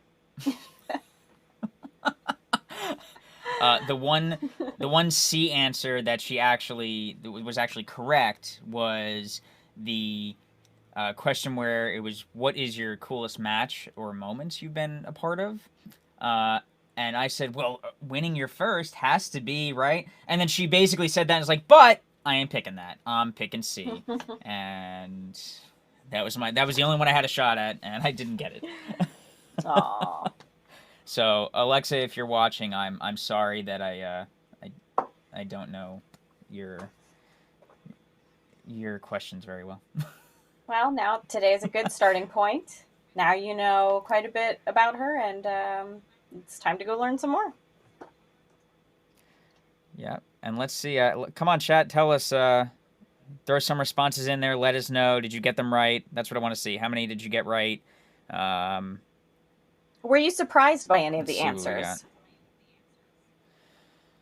Yeah, in chat, did you maybe learn anything new or anything that maybe kind of surprised you or that you weren't expecting? Yeah, I see some people got 3, some got 2 out of 4. Go ahead. I was pretty excited. Well, first of all, I was noticing a lot of the stuff on her shelf. You know, there was a Furby, I saw some Funko Pops, I saw a little Sailor Moon doll in the back, and I found myself thinking, like, I kind of, like, wish I could, like, hang out with Alexa and, like, talk to her because I feel like we might have a lot in common. When I heard her say she collects ears, I said, me too. So, and that's why I had to put mine on. So anyway, yeah, that was pretty cool. Well, I think so. See. Alexa, if you are watching, hold on, let's see if I get this right. Right there. You can reach Gabby at hold on. There it is. Wait, almost. There it is. There's her social right there, a little Twitter icon. You can tweet at her for a hangout session. My own little piece of trivia. I'm almost afraid to give this information out. This might be telling too much. I don't live too far away from the WWE Performance Center, so if you're ever in town, want to hang out and talk about Mickey ears, just hit me up. Whatever. I'm a little further away, so I don't think I'll get the invite.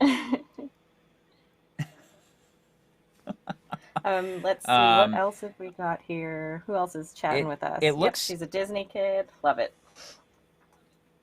Yeah, and it looks like chat actually got a fair amount of the questions right. A couple of people are like, I didn't get any right. But I see a lot of people saying that they got 3, 2, which...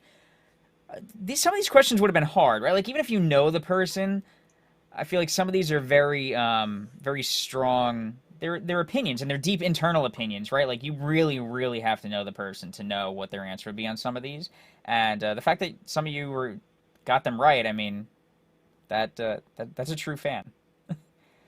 And I think we have another interview, of course, that we did. Gabby, are we ready to see if we got any of those right? Yeah, absolutely. Is everyone else ready? All right, so... I think they're ready. Why don't we head over and watch the interview now of Drew McIntyre? Well, my dream match changes all the time. But currently, in this exact moment, I would say my dream match would be with AJ Styles. Him and I have been like ships in the night for years. You know, when I was first gone from WWE, we almost landed in the same company. He went to Japan. We were both in the independents. We almost got booked on the same show together. So many promoters tried to arrange the match. It never occurred. He went to WWE. I finally returned to WWE. We finally ended up in the same brand. We're both on Raw. The match was about to happen. I was, oh my goodness, finally. My singles match, AJ Styles, Drew McIntyre. And then he went to SmackDown. So this match I don't know if everyone knows it, is about 6 years coming, let's say. If I could face anybody from NXT, I think I'd give the nod to Keith Lee. Aside the fact we're two bigger guys who can kind of move around, not your traditional plodding around big guys. You know, we wrestle a very hybrid style. It'll be exciting for the fans. There is backstory to this. When I was leaving Evolve, my very last night, he gave me his spirit bomb and powerbombed me out the company. And then in NXT, I tore my bicep when I was champion. I never had a chance to say the goodbyes to all the fans. Like, thanks for having me. I had a great time in NXT. I was off to rehab, then I was off to Raw. So one night I had a special return in NXT. I came in, Claymore, Dijakovic. Who was there behind me to powerbomb me again? Oh, it's Keith Lee. So we get a little bit of history. So if he shows up on Raw, I want him to know, being champion all this time, I've got eyes in the back of my head. So Keith, don't try any funny business. We'll have that big match. Regarding collecting the tops cards, I mean, I don't know the right way to put this. It's egotistical, but I like to collect my own. Like, I like to collect all my own memorabilia. It never ceases to amaze me that I'm on WWE merchandise of any kind, and it's so cool when a new card comes out and I'm on there. I happen to, just have some right by my side right now. Here's a Drew card right here, just hanging out beside me. There's somewhere around here. There's a Drew unbeatable card. But I get Drew cards lying all over the place, and I like, checking out the Legends cards, which is also fun, is collecting some of my buddies' cards. Like, whenever I see like a Sheamus or a Jinder, and we have a little workout together, it wouldn't be unusual if I bring along one of their cards and one of my cards and compare stats. If mine is higher, of course, which it is. Yes. As a kid, I'm still to this day, I'm a big football fan, or soccer, where I'm from. It's a ball, you kick it with your feet, hence football. But when I was a kid, I always collected the, soccer stickers and soccer cards. And now I've got access to the Topps Kick app, where I get some of the modern players. So that's pretty cool. So yeah, that's the thing I'm currently on. Oh, stop. Yes. It's the number one thing I miss. I miss the fans so much. I miss being on tour. I already had a great appreciation for every show I did and every fan that ever came to our shows, because this is all I wanted to do, in the fact that I was fired, and really gained a great appreciation on my return. But this has brought it to a whole new level, how much our fans, the WWE universe, really mean to us and mean to the shows. So I appreciate you miss me, because I miss you all, and soon enough we're all going to get back together. If I could defend against anybody at WrestleMania, I would have to choose The Undertaker. It's a match that's been a long time coming. As a singles match, I know it technically looks like he might have, rode into the night for the last time, but that's happened at least 50 times so far. So never say never. I wrestled him when I was 24. He ended my undefeated streak.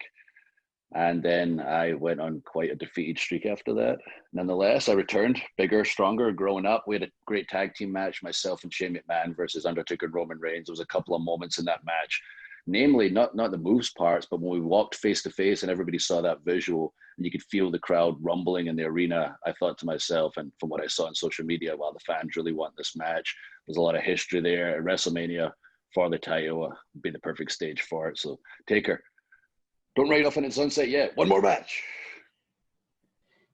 So many matches I can watch over and over again. I have watched over and over again. Let's go with King of the Ring 98. The Hell in the Cell match. Mick Foley and The Undertaker. I think when I was younger, I used to watch it all the time and be amazed just at the spectacle of the whole thing.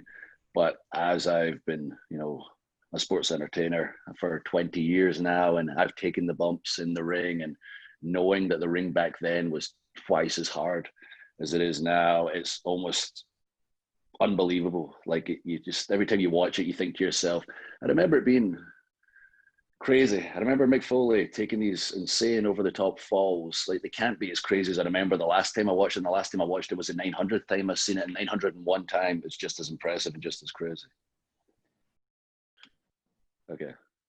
I'm getting all the difficult questions today, that's for sure. But just considering, we crossed paths recently, I think I'd have to pick Dolph Ziggler, because we've worked together, done some great things. We've been around each other for years. And when we wrestle each other, you know, it's very physical. There's some out the box stuff going on, and yeah, it's got to be Dolph. My favorite wrestler of all time is Bret the Hitman Hart. When I was a kid, I was always drawn to him over the larger than life charismatic superstars like the Hulk Hogan's and Ultimate Warriors, my buddies like. For some reason, I was always drawn to Bret. You know, I had to check out his matches. And as I got older and, you know, started wrestling myself, I started to understand that when you're a kid, you know, you love your stories, be it your comic books or your TV shows or movies. And then I began to understand that Bret told such compelling, realistic stories through his matches. You know, they weren't just these boring, like, one-hit wonder matches. They were just very exciting, very compelling. Even as a child, I could understand, like, man, like, I love my books, I love my TV shows, but I love my Bret Hart matches. And I had even greater appreciation for him as I got older and, like, realized, and now I can actually articulate this, I'm more impressed by Bret. Oh, man. See, just one hard question after another. I had an easier time during my university finals. 3 top females of all time. Man, I mean, I've been around for a long time. I kind of saw the lay of the land back in the day when women weren't given such great opportunities. It's unfortunate because we had so many talented women on the roster back then, and I'm glad, you know, a few individuals like, you know, Mickie James and Natalya and Betty Phoenix actually had the chance to show what they're truly capable of eventually. But, you know, since the women's revolution and evolution, which was a long time coming, there's been and so many women that outdo the guys constantly. It used to be like if the women were on before you, because of the nature of the way they had to present themselves, it brought the crowd down. You wanted to be after them because, you know, the crowd would be all excited for your match. Now you don't want to be after the women. Like, they're going to steal the show and the crowd are going to be tired and you're going to have to work extra hard. So it's awesome the way things are now. But you got to look at, I guess, at the 4 horsewomen. It's so hard to name 3. Like when you look at, you know, Sasha and Bailey, who did great things and now are currently the best run they've ever been on. And Charlotte is just an unbelievable athlete, like the best male or female possibly of all time. And then you've got Becky, who reached a height that not many people ever reached. Like, she is over as you can be. And man, like, Paige made such a difference. I love watching Naomi. That's 3, yeah. Let's just say all of them. I probably forgot some as well. This is really difficult. How hard was it to make it from Scotland, the country of 5 million people, and no one's ever been signed from Scotland? Oh, easy. No, it was hard. Really hard. But it wasn't really, I guess, when I look at my journey. It's different now. These days, we have NXT UK. There's multiple wrestling schools in Scotland. There's more of a direct link between WWE and the UK.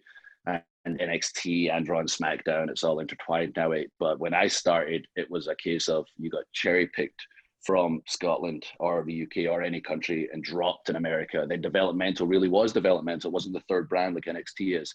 It was like a whole different world. And getting there, I mean, I just always believed in myself. I worked so hard growing up with the one vision in mind. I don't know how I'm going to do it, but I'm going to be the first Scotsman ever signed to WWE from Scotland. And everybody called me crazy. My nickname was Drew the Wrestler. It was like, even my parents will believe in you, Drew, will support you, Drew.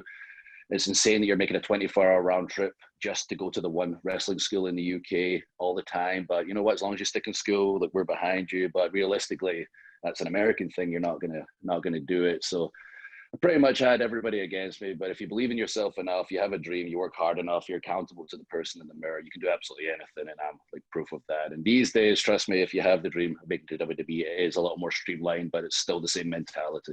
Give everything you've got and you'll get the results. It's so hard to single moments out in your 20-year career, but it's hard to not say, you know, a couple of moments from 2020, as wild and interesting as this year has been. The Royal Rumble and eliminating Brock Lesnar, and feeling the reaction of the crowd after he run roughshod and eliminated half the Royal Rumble was just an absolutely insane, incredible moment. And actually winning the Rumble as well. Edge returned after 9 years, and you know, history's shown us if the crowd don't get the winner that they want, they can turn on the Royal Rumble match. And when Edge was eliminated, they were upset. But when I eventually eliminated Roman, The fact that they were instantly reacting the same way they did to the Brock Lesnar elimination was just an unbelievable moment for me in my career. I remember I lost the power to walk. Like the adrenaline was going so hard, my legs just ceased to walk. There was a point where I collapsed to my knees. It's not because I planned to collapse to my knees. It's because I just was so overwhelmed with emotion. And at the same time, like as much as the adrenaline was going, I was overwhelmed with emotion. I look at WrestleMania and it's just equally as big to me when I won the WWE Championship. And the emotions were just as high, but it was different emotions. Obviously, the crowd weren't there. It wasn't 40,000 people screaming. There should have been 80,000 people there reacting. But the fact that it happened and it was in silence, I really was alone with my own thoughts for a second. And I had this very private moment in front of the world. It's not adrenaline filled, wild, oh my God, goodness, I did it. I can't get the thoughts through my head moment like I did at Rumble, but this, my goodness, look at this. And a montage is playing in my head of all the sacrifices my family and wife and everyone's made to get me to this moment. And then I clicked back to reality, saw Brock's prone body beside me, remembered, oh yeah, millions of people are watching. And then I kind of crawled to the camera and reached out and thanked everybody for supporting me and guiding me to the title, because it's 100% because of the fans. I'm champion, and for choosing WWE during these difficult times. And it's cool that we kept that moment in there, because that was my big WrestleMania moment right there when I got to thank everybody. But as I say, like two different kinds of emotions, with the adrenaline of 40,000 and that real private moment of WrestleMania, but they're both equal to me. I mean, I love all my title defenses. They're also different, which has been cool. If I had to pick a favorite, I'd say Seth Rollins. It was my first big title defense after WrestleMania. I believe it was at the Money in the Bank pay-per-view. And, he was moving on to this different mindset, let's say, with the Messiah thing. And he's always been one of my favorite opponents. We've always really had good chemistry in the ring, always click. And we're in this unique environment, no fans there. How was it going to go? The Brock match was 5 minutes, and I hadn't had a significant long match. And I know Seth's crafty, so it wasn't going to be 5 minutes. He was going to evade me the whole time. And I was really proud how that match came out, considering it was always, I'm the bad guy and he's the good guy, and it's the big guy, small guy thing. Like, this was a completely different story, completely different characters. But the match was awesome. It was universally praised, and it's one I'm very proud of, and kind of set Seth on the path he's on now, when he completely snapped. And he's a psycho. Call me the psychopath. Seth's a psychopath. Get me with all this. Who's your favorite, Drew? Name people specifically, Drew. Gonna get dirt sheet headlines, Drew. It changes all the time. People that I'm currently entertained by, and that's the cool thing about right now, is we have so much talent across Raw, SmackDown, and NXT. The reason they're on the show right now is because they deserve to be on the show. We're in such unique times. You got to really be able to step up and innovate and adapt and think outside the box. If you can't do that, you're not going to be on the show. And everybody has stepped up, during these times. And it could be 1 week I'm into somebody and what they're doing, the next week I'm into somebody else. So realistically, I'm going to say everybody, everyone from top to bottom. If I have to name a couple of names, I feel like I should give you something. People that I'm kind of proud that have stepped up and shown something different. Raw. Apollo's really stepped up. I'm proud that he's finding himself such a talented in-ring performer, and he's really finding himself as a character and relaxing and just being himself, which is key. It's just finding the truth. And once you can be yourself on screen, it comes across as real, because it is real. And it's the same for Sonya on SmackDown. She's really stepping up, finding her voice, which is really cool. And just a few more pieces together, and she's going to be, really setting the world on fire. Favorite theme songs? I mean, Undertaker's got to be number one, yeah. That's the coolest entrance. It's so intimidating. I've been in the ring while he's coming out and watched his entrance, as recently as last year, and it is intimidating. No matter how big and bad you think you are, when you're standing in the ring and the Undertaker's walking to the ring and the music's playing, the Death March is playing, it's intimidating as heck and incredible to watch on screen. And Stone Cold Steve Austin, I guess you've got to say, that glass breaking at the beginning, that's like a jolt of electricity through the crowd, aside the fact that Steve was so popular on a level that nobody has basically ever reached. All that aside, it's all the different pieces that really made that Stone Cold character, and it all starts with the theme music. When that glass broke, it just, everybody in that arena, you couldn't help yourself. I was in the arena when I was a kid and the glass broke. It's like, you don't plan to stand up and raise your hands and scream. You just can't help yourself. Even like old women around me were just up like, I can't help myself. It's just the effect of theme music, when it's the right theme music for the right person, and that glass breaking. I think, and I need to work on something like that. Actually, I love my theme music so much, but maybe I need some kind of glass breaking at the beginning. Swords clashing. That's the answer. And I need to text someone right now. That's a great idea. I had a lot of inspirations for my current style. I wrestle this very aggressive hybrid style, especially for a bigger guy. And I've always kind of wrestled along the lines that I do now, but I wasn't always big as I am now. So it's, I think, more impressive when I do some of the, more high flying based things I'm capable of doing, but it is mostly, aggressive based, really aggressive based actually strikes, and, wearing down my opponent, kind of brawling style. And I think, the people that had the biggest influence on me are people that I was surrounded with and learned from, but also watched growing up, like Fit Finlay and The Undertaker and Triple H, especially, around the early 2000s. And the fact that I got to be around them and speak to them and ask them questions, William Regal as well, really helped me in my development. And the finished product, which you see now, is basically me taking all that and adding my own spin to it. One big goal I guess I have is getting a significant UK pay-per-view. I'm the first ever world champion from the UK. There hasn't been a huge UK pay-per-view since SummerSlam 92. We're coming up in almost 30 years from since that happened. And I think that's, ridiculous. And I understand that I don't understand the logistics of it all and why that hasn't been the case. But the things get back to normal, the climate we're in, the fact that we have the network now, it's more than possible and it's going to happen. And I want to be the one making it happen. You learn from every match that you're in. It could be a good match, it could be a bad match. We're always learning. I'm in way worse mood when I have a bad match and I learn. I don't like learning that way. Nonetheless, you learn from your good experiences, you learn from your bad experiences. And I think of a specific moment where I came back and went, wow, okay, that's kind of changed my perspective. All right, I got one. I've not had the opportunity to get in the ring with John Cena too much. We've never had a singles match, but we've had a few tag matches and multi-man matches, triple threats and the likes. And every time I'm in with Cena, I always come back learning something new. And that includes on the microphone. There's been a couple of times we've spoken the microphone out there, came to the back, had a chat, and then I went, oh, wow, I never thought of it that way. So yeah, John Cena, there's another one actually, when I'm talking about all these matches. John Cena, he's got another match left in him. I need that match as well. I learn a whole bunch when I'm in there with them, and I need that singles match to take it to the next level. What moment? I remember growing up, I want to see a Tops trading card. I'm Drew McIntyre. I say ridiculous things. I'm not going to say something obvious. Oh, I've got it. We're just talking about SummerSlam 92.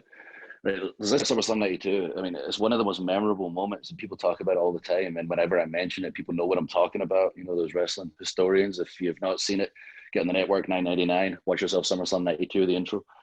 There's a kid, and he gets interviewed before the show starts. And he's got a famous quote where he says, the British Bulldog's going to win whether he wants to or not. That kid, we've been trying to find him for years. I know the internet's been trying to find him for years, and I never understood, even as a small child, I was 7 at the time, I didn't understand, why would the British Bulldog not want to win? I think that kid needs immortalizing a card.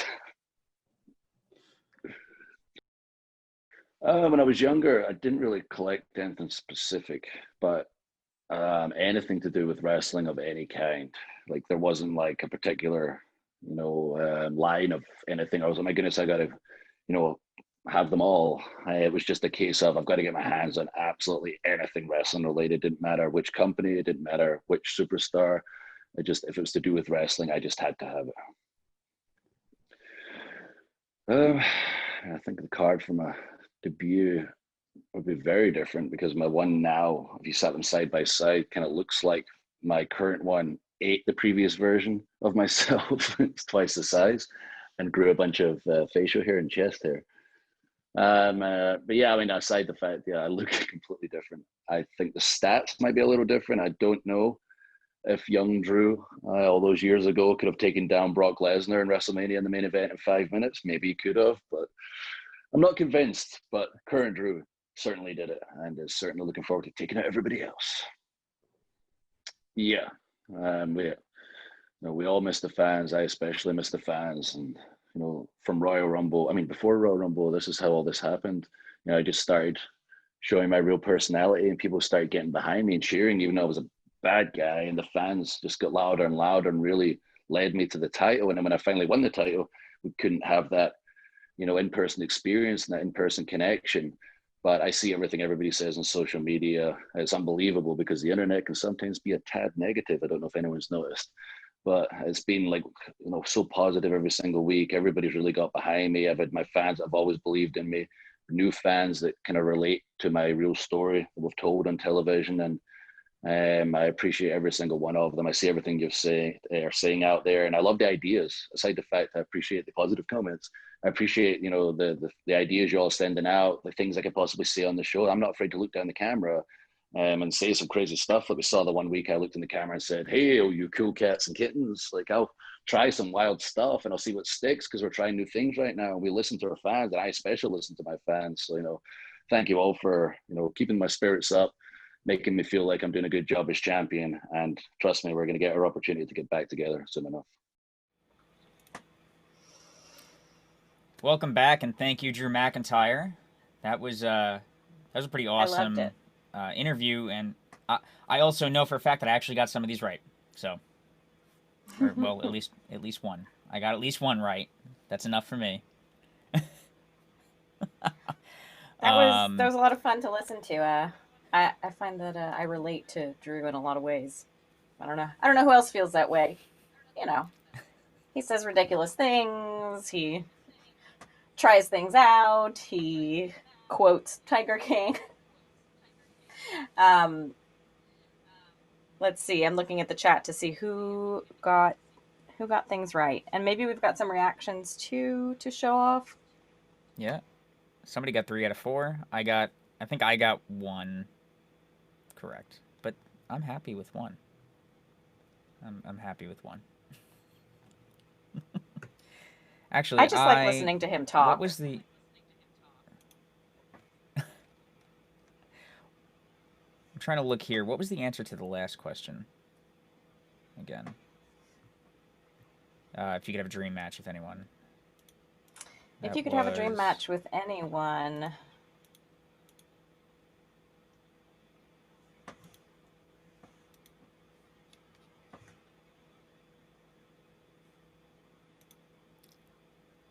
Producer.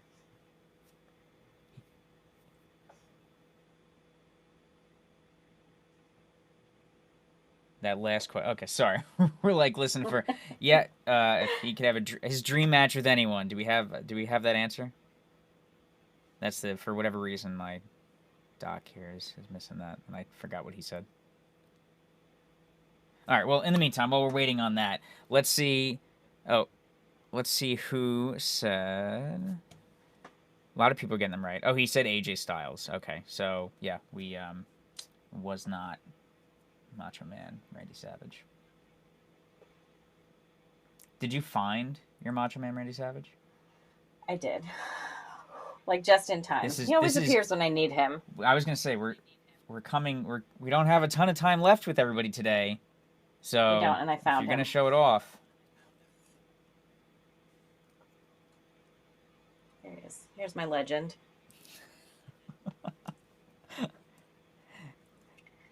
I love this. And now that Gabby's had her. Speaking of him, real quick, I wanted to remind everybody that there is there is another drop coming out in Slam of the fanzine cards. So remember to check those out today. That is coming out at 4:15. And that will be featuring Rated R Superstar Edge and the man Becky Lynch. So don't forget to go in and check those out. A physical card. Are we allowed to do that? Of course we're allowed to do that. Yeah. For the apps people are, who are new easier, with us. But for everybody who's new with us, if you've watched our previous streams, which again, I just every time I look at the amount of people that's watching, I'm actually amazed at the fact that we've done. I think this is technically our 5th stream ever. We kind abruptly went right from what we were doing into DigiCon, and there's just a bunch of new people here with us today. So for those of you who are new, Gabby shows off her Macho Man Randy Savage card, or tries to in every stream. You might have to sneak it in one more time because you did miss yesterday, so you're going to make up for that. Okay. Second time. Make up for last time. But you all are going to see there's, aside from the fact that I do genuinely just love this card, there's a reason why I keep bringing it up, and it's because of the specific template and the art style on this card. We're doing a very cool set in Disney that is utilizing this classic Topps template. So this is like there's like a lot of reasons why I love this besides the obvious. I don't want to lose it again. All right, now back to Drew McIntyre. I think we have a tweet from somebody, so if we could bring that up. I don't know where that comes from. Oh. RVNG 141. This card looks great. It absolutely does. I like the... Oh, I was looking at it. It's gone now. There we go. There it is.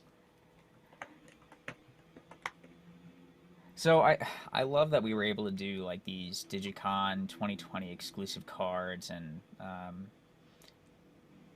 on this it almost looks like a brushed metal behind it. I love kind of that aesthetic from the Slam app, and just in general these cards are great. And we have now also, let's I know we were kind of starting to recap. So if you didn't get those cards, by the way, head into Slam. Go in there now. If you don't have it, download the app. Head in. We have a bunch of exclusives for today as well. I can pull these back up. Bear with me, everybody.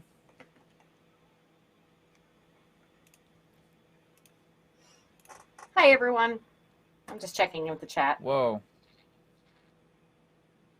Are we having an audio issue? I think we might be having audio issues. Producer I hear you. Mans. Do you hear me? I can hear you, but it's very... That's the beginning staticky. of a song from Frozen. They can hear me talk. All right, everybody says they can hear me. Maybe it's just my end hearing you. Gabby sounds like a robot to me on my end, so we can just keep going. I'll just I'll pretend that Gabby is trying to impersonate. You've discovered the truth about me, Gabatron. Oh God, I can't believe I just did that in front of people who are watching me.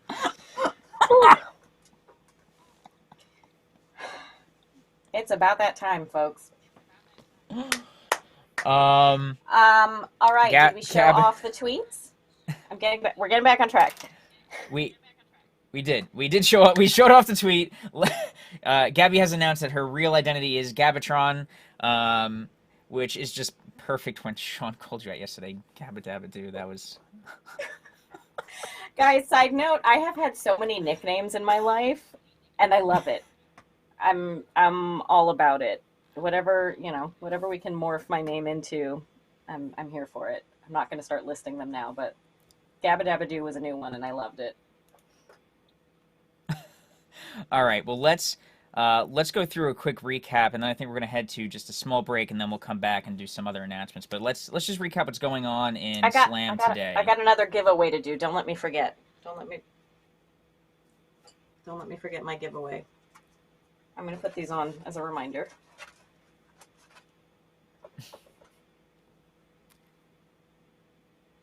I'm sorry, Mark. Continue. I did not mean to interrupt you. The only thing I have in reach are these horrible sunglasses that nobody really liked yesterday. But I'm gonna put them back on anyway for the rest of this, because now we're just in the this is the comedy section, because you sound like a robot mid interruption. I don't want to go to break just yet.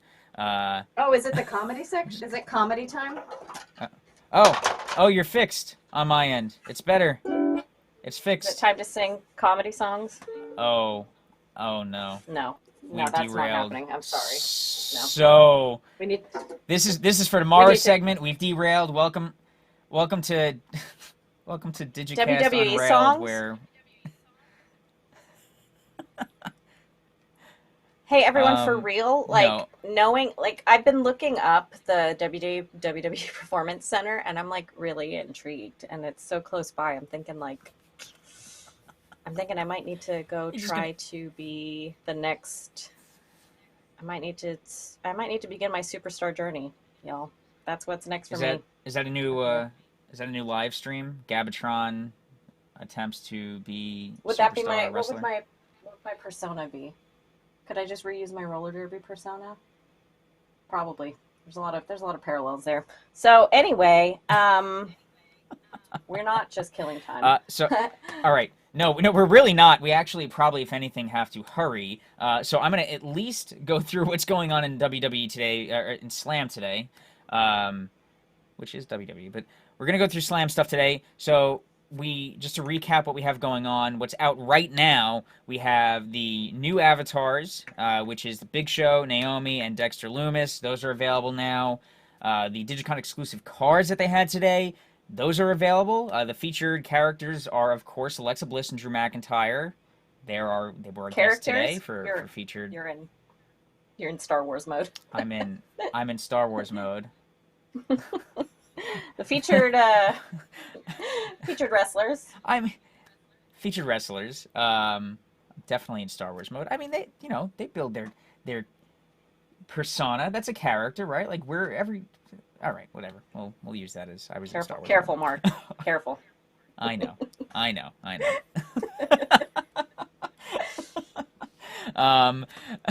So they're in for today for celebrating their time joining us on DigiCast.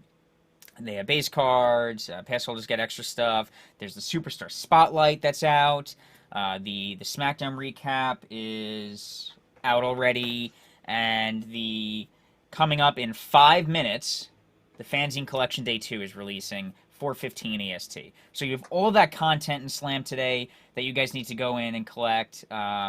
If you won earlier, now you have tons of currency to go in and collect all this awesome content. And then in now 4 more minutes, you're going to go in and be able to collect the Fanzine Collection Day 2 set. So that's our recap for Slam. And then we also would like to go over quick, because now my audio is fixed, so I think we're okay. I can hear Gabby again. She's shut off her robot voice. I believe that we have some I want to, before, I know you want to do something, but before we go to that, we have the set, our featured set that was out. The Topps comic set is officially live now in Bunt. So also make sure that you get into Bunt, because that's out now. So you saw some of that content earlier. No, Gabby, that's not for you. We're broadcasting. We have to. No, I need those cards. I need those cards. Okay, so while I'll continue talking while Gabby's collecting her cards. Are you? All right. I see someone in the chat. I see someone in the chat who's patiently sitting here hoping to get noticed. Is that? That's not who I think it is it? I'll let the chat decide. Oh my god, these cards. They're so good. So good. Now I'm getting thrown off. Who are we? I'll notice somebody. Don't worry about it, Mark. Don't worry about it. All right. I won't worry about it. All right. So these cards, the the comic cards, amazing. The Home Run Heroes. This is an original Bunt concept. Shout out to the Bunt team for coming up with this. Amazing, and they are the perfect companion to the incredible Brian Crosby cards. Look at that. Oh man. Ooh. Oh my god, I love that. I love the way they animate with the I'm losing words. With the drawing process. Show everybody. Show us. Oh, sorry. You gotta show everybody wants to see. Okay, all right. Hold on, let me get back to my home screen. And our producer's probably gonna kill us right now, because he just asked us if we wanted to connect our phones, and we're like, oh, we don't have it set up, and then we're showing off stuff on our phones. So. All right. No, show it. Turn it to the camera. Look at that, everybody. Look at it coming to life. I mean, these that are is instant. so beautiful. These are instantly my favorite cards. I will be going after all of these. I don't know if I could say I'll be hoarding them. I was going to say everybody trade me. I don't really have that much, but I will be collecting all of these. Oh, and with I think this is a good time to segue into a little bit. I'm throwing the plan off here, Gabby, but you know we did that giveaway earlier. What we haven't you can't done. ruin plans on me. All right. I'll try to. I'm ruining try to cope with plans. this. That's what I'm doing. All right. I think we owe everybody a little something in bunt too. Did you not do that already? So, we did not do that already. Oh my gosh. Okay, so we are gonna hang out on stream for a little bit longer. Look at everyone's already. Everyone's on it. Fun. So, okay, it's officially started. Yes, we'll be doing the bunt giveaway, and let me explain what the bunt giveaway is. Now, I had notes. I promise that I had notes for this. So now I'm going to stall for just a moment while I get to my notes and keep talking. And speaking of got it. Did you remind everyone to get their Jackie Robinson card? I did not, but you can right now. Alrighty. Well, today we are celebrating a belated Jackie Robinson Day, so there is a free claimable in bunt for that. So please don't forget to grab that card. I know there's a lot going on with DigiCon. There's a lot of content, a lot of free stuff that we've been dropping, a lot of new packs that can be purchased. So just don't forget to grab all your free stuff. And that's one that I don't want you to miss. Yeah, definitely don't miss that card. And then for the giveaway, I do have the information now. We'll be doing what we did with Star Wars yesterday, but in bunt. So we're going to have 10 winners today with a first, second, and third place prize. First place will be getting $500 in currency. Second, $300. Third, $200. And then we're going to have 7 more winners, each at $100 of in-game currency in bunt. So if you haven't entered hashtag bunt into the chat already, I would highly suggest doing so now. That does not include you, unfortunately, Gabby.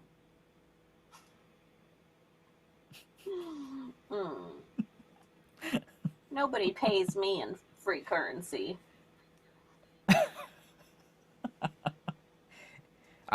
We had Tobin on earlier. You could let him know that you'll accept that as form of payment from now on. No, I think I'm good with the current the current agreement. Yes, somebody got the reference. Thank you. I'm glad someone got my reference. That made me happy. Can you explain your reference for the rest that don't know? Nobody pays me in gum. It's a commercial. It's very silly, and it's been stuck in my head for years. Years? Years. All right. So that's what we have going on. At least one person understood. At least one person understood. I feel validated. That's fine. That's what we have going on in Slam and in bunt. And now we're going to start to transition into some other great things we have going on tonight before we close up. One of which is coming exclusively from Gabby. That's right. I wasn't going to do this, but why not? It's DigiCon, we're having fun. This is a time to celebrate fans. I've had some of my Disney friends asking if we were going to do a giveaway. I don't know if any of you are still here in the chat. Are any of our Disney people here? Any of our Disney collectors? Because if you're here and you give me a shout out, we could maybe do a giveaway for Disney. Disney. All right, Disney. Disney It hasn't fans, started yet. let's see hashtag Disney. We're not. This isn't for the giveaway, but let's see hashtag Disney just to see how many Disney fans we have in here. All right. I think we have enough that we can do a giveaway. Let me see what is it going to be. We have at least a few. I got a few. Let me see. And don't forget, Disney fans, if you haven't already, go in and check out the John Ratzenberger cards. That was a really exciting set to put together. Working with classic Disney legends to put together these audio cards. It was so cool. I also got a chance to talk to him after the fact.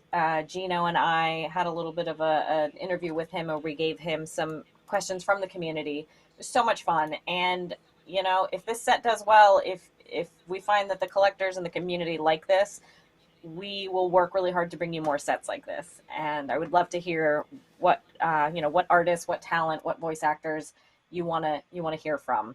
Do you want us to collaborate with Disney animators, voice actors, directors, Imagineers, legends? Let us know. But head into the app and look for that set. And for the Disney giveaway, what we'll be doing, since it seems like we did get some enthusiasm for that, is, let's see, in my notes, where did I drop that little note? Hey, you like impressions? I was told that we could maybe give out some, we're going to pick 5 people, and these 5 lucky winners will win 2,000 diamonds and 50,000 coins. That's just a little something for you all. We'll talk about a bigger giveaway on our featured Disney Day on Sunday. So please come back. Gabby wants a Lin-Manuel Miranda card. I want a Lin-Manuel Miranda phone call and like coffee chat. I want a socially chat, make it distanced happen. hangout. Please, someone out there has to know him, right? He's like a cool guy. He's laid Make it back. happen, chat. I know that he and I listen to the same podcasts. Like, there's got to be a connection somewhere, and maybe we can get him on here to talk about some Disney stuff. Make it happen. Somebody also Pops said we community. needed. I see somebody also commented we need an Ashley Eckstein set. Yeah, we kind of announced that in Star Wars we will be having a Journey of Ahsoka set, which Ashley has signed for. So there will be new animated signatures or she will be signing for. She actually hasn't completed it yet, so she'll be signing them exclusively for this, as well as some other content that we'll have, and yeah, yep. So yes, okay, we will do it just for you. There will be an Ahsoka Ashley Eckstein set, and it will be coming out in the near future. It is not complete yet, so that process takes a little bit, but we are actively working on it. So there's that answer, chat. Yep. I mean, you can head to Star Wars. That content will not be there, but we have tons of other content that will be there, available now. And we also have, I think before we get into this, I mean, we do have another Mandalorian watch party coming up, so we could talk a little bit about that and what that's going to be. But did we do our WWE card showcase yet? Do we want to kind of recap on? Yeah. Let's show off those cards again. Yeah. For our Slam friends, or if you're just tuning in late, I saw someone said that they just woke up. Good morning, or good afternoon, or whatever time it is for you. Welcome. We are nearing the end of our broadcast, but we can do a little recap for you of some of the cards that came out in Slam today. I don't know if we're ready to cue those up and talk about them. Let's try and make it happen. Go. We can do it. Oh, beautiful. Wow. Alrighty, so this is the Superstar Spotlight, and this is Naomi. It released earlier today. We're doing these recurring featured superstars in a monthly set that chronicles their major accomplishments, and in a specific particular career in their career each month. So Naomi is currently battling it out every week on a Friday Night SmackDown, and this is the highlight for this month, or the spotlight, I should say, for this month. So these cards are amazing. They're out today. They're out right now. Go check them out. And then these are also fun, the fanzine cards. Mentioned them a little bit earlier.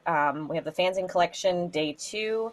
And similarly, we're just putting a spin on the accomplishments, accolades, logos, nicknames of a particular superstar. And today, coming out in a bit, is Superstar, Rated R Superstar Edge and The Man Becky Lynch. And then obviously we also had today, we were highlighting Drew McIntyre and Alexa Bliss. They were our special guests for DigiCon. We had a really awesome sit-down interview with them. They were able to answer questions from the community. We played those earlier. You will have the playback available later on our channel, so feel free to look for those. Really awesome cards available now. Please don't forget to go into the app and grab them. Yeah, really awesome cards. So if we could get in, just again, that lower, everybody head into, we had bunt up earlier, but everybody for those cards that we just showed off, head into Slam. Yes, I'm getting so good at this. By day 4, we'll be pros. Just in time to get ready for DigiCon 2021. Oh man. So oh man, I'm gonna talk a little bit.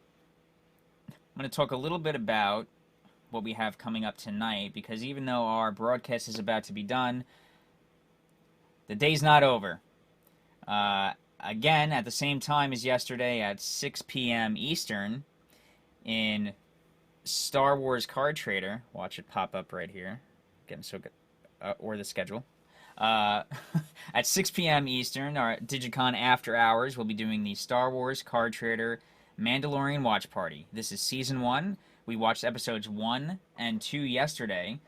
So for those of us with us, you got to meet the child. And now we'll be moving over to episodes 3 and 4, which will continue the adventures of the Mandalorian and the child. I felt like in the first 2 episodes, in the first episode, the final scene where you meet the child, that was it. I was sold on the entire series at that moment. Spoilers, Mark. I'm just kidding. If you weren't here for the watch party yesterday and you're here today, you should have went and watched. And if you don't know who the child is at this point, then that means you missed our paintings yesterday, and you really need to go back and watch. Real quick, it looks like we are selecting some winners in the chat. So congrats to everybody who's winning so far. We are also, someone asked if they missed the Disney giveaway. I don't think we've granted it yet. We are in the middle of doing it. So if you're not too late, like quick, hashtag Disney. Was that what we're saying? Yes. So yeah, we are still Disney. In the process of doing some of those giveaways. So, all right. Sorry, Mark, didn't mean to interrupt you. We were having talking about the watch party, which there's another one tonight. That's okay. There is. That's all right though. Disney and bunt giveaways are important stuff, and both of them are going on. So get those hashtags in. Hashtag bunt, hashtag Disney. Enter in both. Get your chances. Yeah. So. The watch party, that was really it. It's starting at 6 o'clock. It's going to be episodes 3 and episode 4. We had a great time yesterday. We had a lot of participation, a lot of activity in there. Kevin John had joined us yesterday. I don't think Sean got the opportunity to stop in, but we told him on stream yesterday we really wanted him to watch it and be able to pay attention. He was very busy, so we'll get him in for another watch party if he wasn't able to join in on last night. And we'll have the team will be in there tonight. I don't know if Kevin John will be with us again, but we'll try and have him back on. If not, again during DigiCon, again at some point after. I talked to him last night after our stream. He had such a great time with you guys, your reactions, and everybody giving him call-outs. I think people were tweeting him. He got messages on Instagram. Everybody, he was so overwhelmed with how happy you guys were and the nice comments that not only does he want to come back on, he said he would be willing to do more live sketches, which maybe we'll even try and get built as cards. So who knows? Maybe we could turn that into a live card building segment, which is something we've never even come close to doing before, and then translating that stuff to digital. So that could be exciting. Oh. So I just found out everybody had typed in hashtag Disney that we can only run one contest at a time. So we actually It's didn't fine, everyone. run the Disney contest yet. It's fine. You know, you're just practicing, getting your typing fingers, giving them a little workout and some practice before it's time to actually do the giveaway. My apologies. That's my fault, everyone. So as soon as Bunt ends, which we will tell you, we will be with you the whole time. We'll guide you. So right now, hashtag Bunt if you haven't entered it already. We're going to select winners for that in a moment, and then we're going to do Disney. Yep. Like we always tell you guys, we're professionals.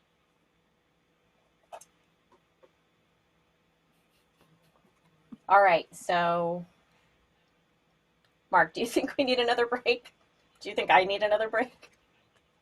Maybe we do. Maybe we should take a slight break. We'll finish up Bunt, and then we will come back. We'll do the Disney giveaway. We'll talk about what we have going on for the rest of the week. We'll do a little bit of a recap of what's happened so far in DigiCon yesterday, today, for any of those who are kind of just joining us. And then we'll be wrapping up for the day, getting ready for the watch party. And I have an interview with the Bad Crypto folks, with Tobin, later tonight, which I think we could guide you all to. So still actually quite a bit going on today, even though we're getting ready to close up. So we'll be back after a short break, and then we'll do our closing. Thank you, everybody. This is WWE superstar Alexa Bliss, and you're watching the Topps DigiCon 2020 DigiCast.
Hi, everyone.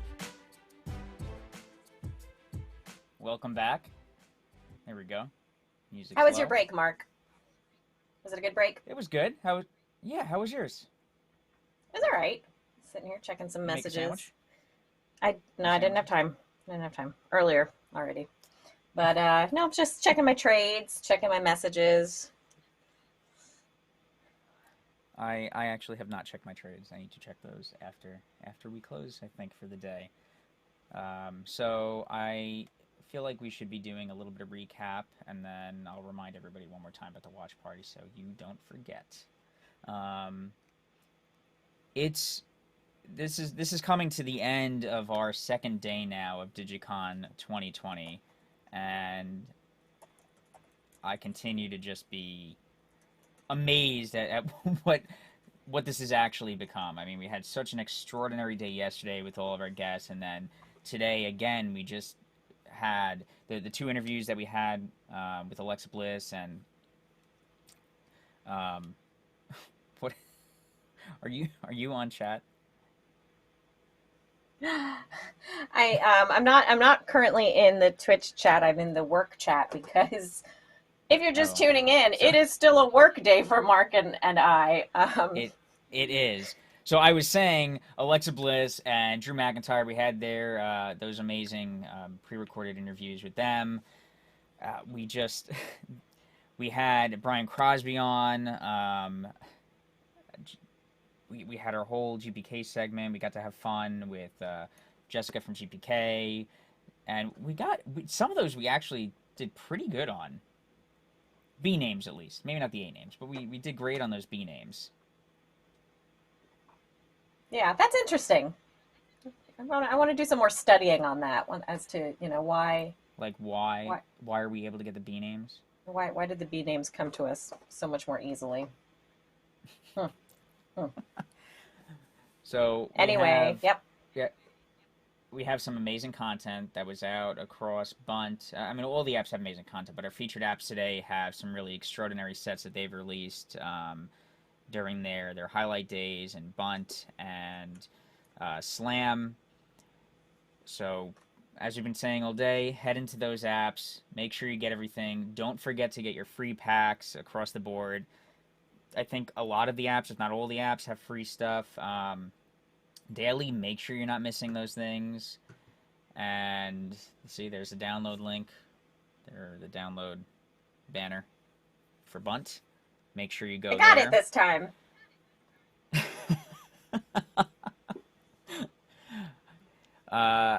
Yeah, it's been an extraordinary day. Thank you everybody for joining us.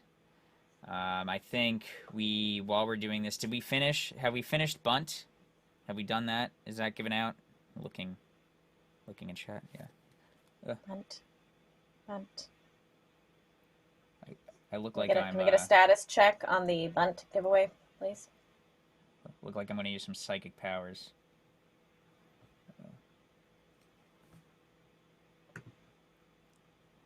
Pending. We're checking. We're checking. Is Bunt complete?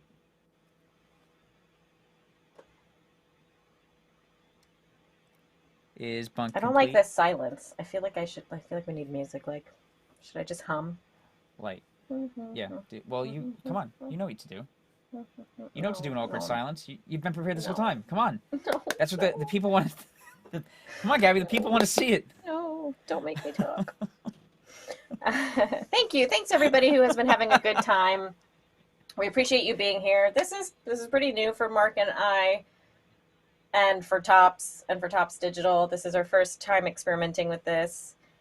Some of you had started watching our stream a couple of weeks ago when we first started, when we first went live with what was supposed to be a test stream, and we suddenly had we didn't know how to test without hitting go live, so we just did. And some of you found us before we ever announced it, which was great. Yes, yep. And here we are, even only a few weeks later, and there's a lot of you here. I think yesterday, throughout the day, I was just looking to see how many people we actually had come in, and at any given time, maybe at peak, we had somewhere around like 600 people at the same time watching, but we had around 10,000 people, different people in yesterday, which... Tell me that. Yeah, Don't tell me those numbers. I did forget to... No, you didn't. I did forget to... Oh, God. Having an existential yeah, crisis. and that was just yesterday. So, see, you can see we don't plan these things. Gabby and I get to talk, but sometimes we don't get to talk enough in between segments and stuff, which is why also our shirt mix-up this morning, that was honestly not planned. Will Chuck be on the cast? I don't want to speak for him. I don't know. I would love. I don't want to either, but I would love that, but I'm not going to set any expectations. I know a lot of Chuck right now. Oh no! Chuck, right don't now, hate me. It's happening. We know, a lot of people who have been in the Tops community for a long time. A lot of our names are familiar to you, but this is, something new we're trying, where you're getting to see our faces. I don't know why any sane person would volunteer for that, but here we are, and we'll see. I was actually I'm trying to convince they've been watching us for a couple days. I mean, are we? Would you consider either of us sane at this point? We've been. I've got a couple. I was trying to convince the gang. The gang. Trying to convince my colleagues to see who wants to get their own. Who wants to get their own special segment or shower? What? Their own show. I was trying to say show and hour at the same time. I was like, what did we just cut to? My brain broke and the stream broke at the same time. This is not good, you guys. All right. I'm trying to see who of my colleagues would like to get their own show on the stream, and maybe the fans have some ideas or some suggestions. Do we have any secret musicians or comedians that we can get on? No?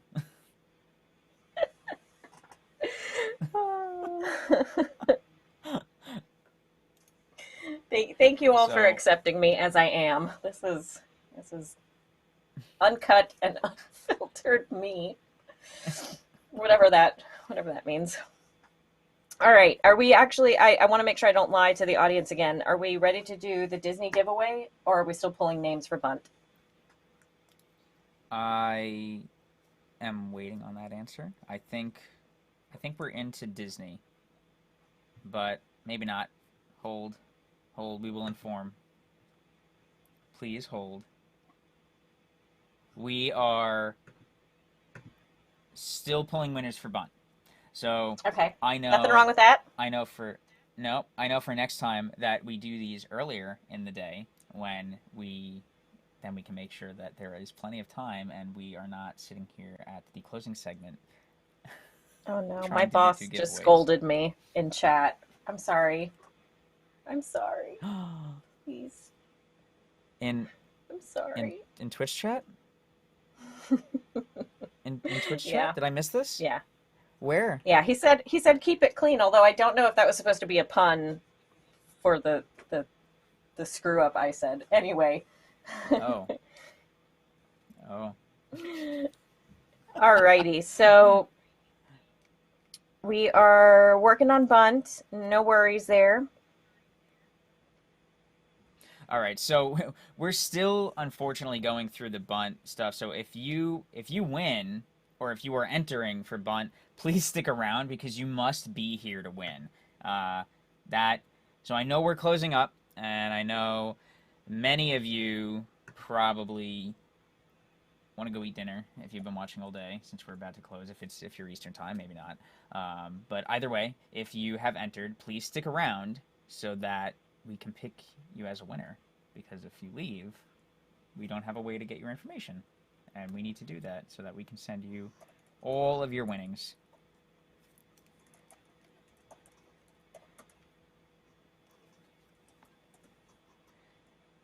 So why don't we, while we're waiting, and since we're on the topic of Bunt, why don't we take a look at some of the... Why don't we take a look at some of the bunk cards that were coming out, or that are out. These are the special the DigiCon cards. Yes. Go for it, Mark. You said it. These are some of the oh, okay. the Topps these are some of the DigiCon 2020 cards. Do you want to do you have more information for everybody watching now, Gabby? And I think we can cycle through a couple of these.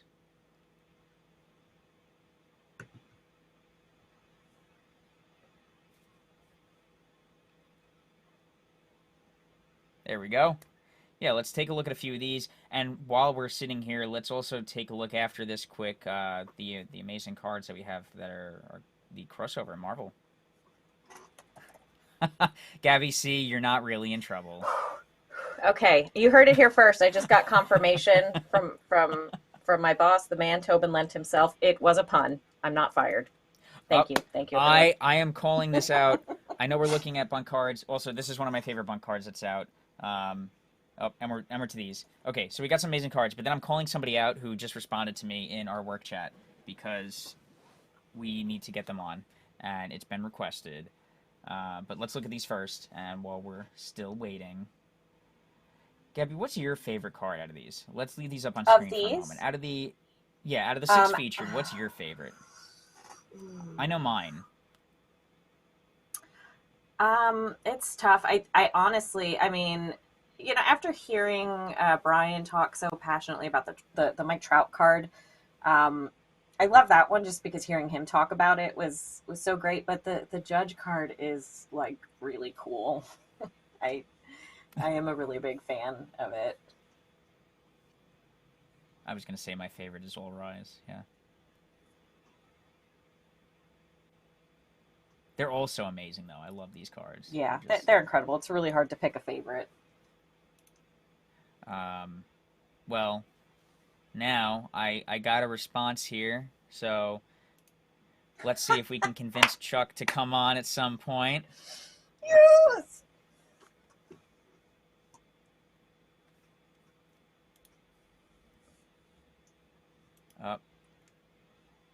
I'm looking at other chats. We're just going to expose everybody. We're exposing everybody today. I see some stuff about the mentioned Graffiti Gino card. Just saying. Jessica, if you're watching, Graffiti Gino, you know, maybe that should happen. Oh, look at my nice. Oh, I can just barely reach into your... Mark, just barely reach into your box over here. Yeah. I got a question from the audience. Where are your Mickey ears? And yes, I would like to know that as well. I actually do have a pair. I just don't remember where they are. I have a pair of... I'm trying to think what the specific ones were. They were from... They weren't technically from Galaxy's Edge. I think I got them outside of Galaxy's Edge, but they are Star Wars. I believe the ones I got were... I think I got the R2... There was R2-D2 ears that I got. I was just about to ask if it was the R2 ones. I love those. So I do have those somewhere. I just couldn't find them because all of my stuff from that trip is packed away somewhere. And unfortunately, I was not able to find them in time. But... And I'm not going to give... The producer's not going to have time to cut away. I got these. What is he showing us? I don't know what he's showing us. Oh.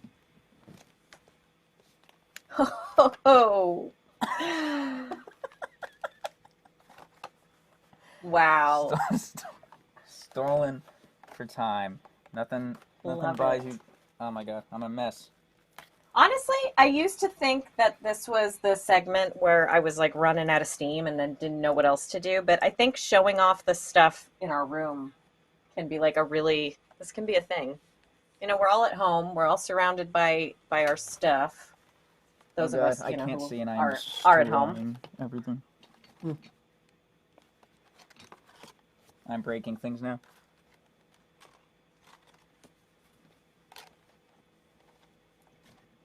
Well, if we're showing stuff off, here's something else. I was looking through my card binder earlier, and these are not all of my cards. I unfortunately have a very large stack of cards at the office still sitting on my desk, and one of these days I'll see about picking them up. But I have, I pulled this out of my binder since we were talking about Garbage Pail Kids today. This was from a more recent series a couple years ago. Feels like it was a couple years ago, where there's like pop culture spoofs of TV and cartoon and movies. And this is one of my favorites. And it's got a green background, so we're losing it. But I love this one because this is based on one of my favorite shows. So, woo! Alrighty, okay, I just gotten word from the studio that the bunt giveaway is done, and that means that we can now do the Disney giveaway. So let's get in Disney mode. Let's get in Disney mode. All right, we've got our bot in the chat collecting. That is very uncomfortable. Collecting responses. I don't know what's going on with Mark. Just being a disaster.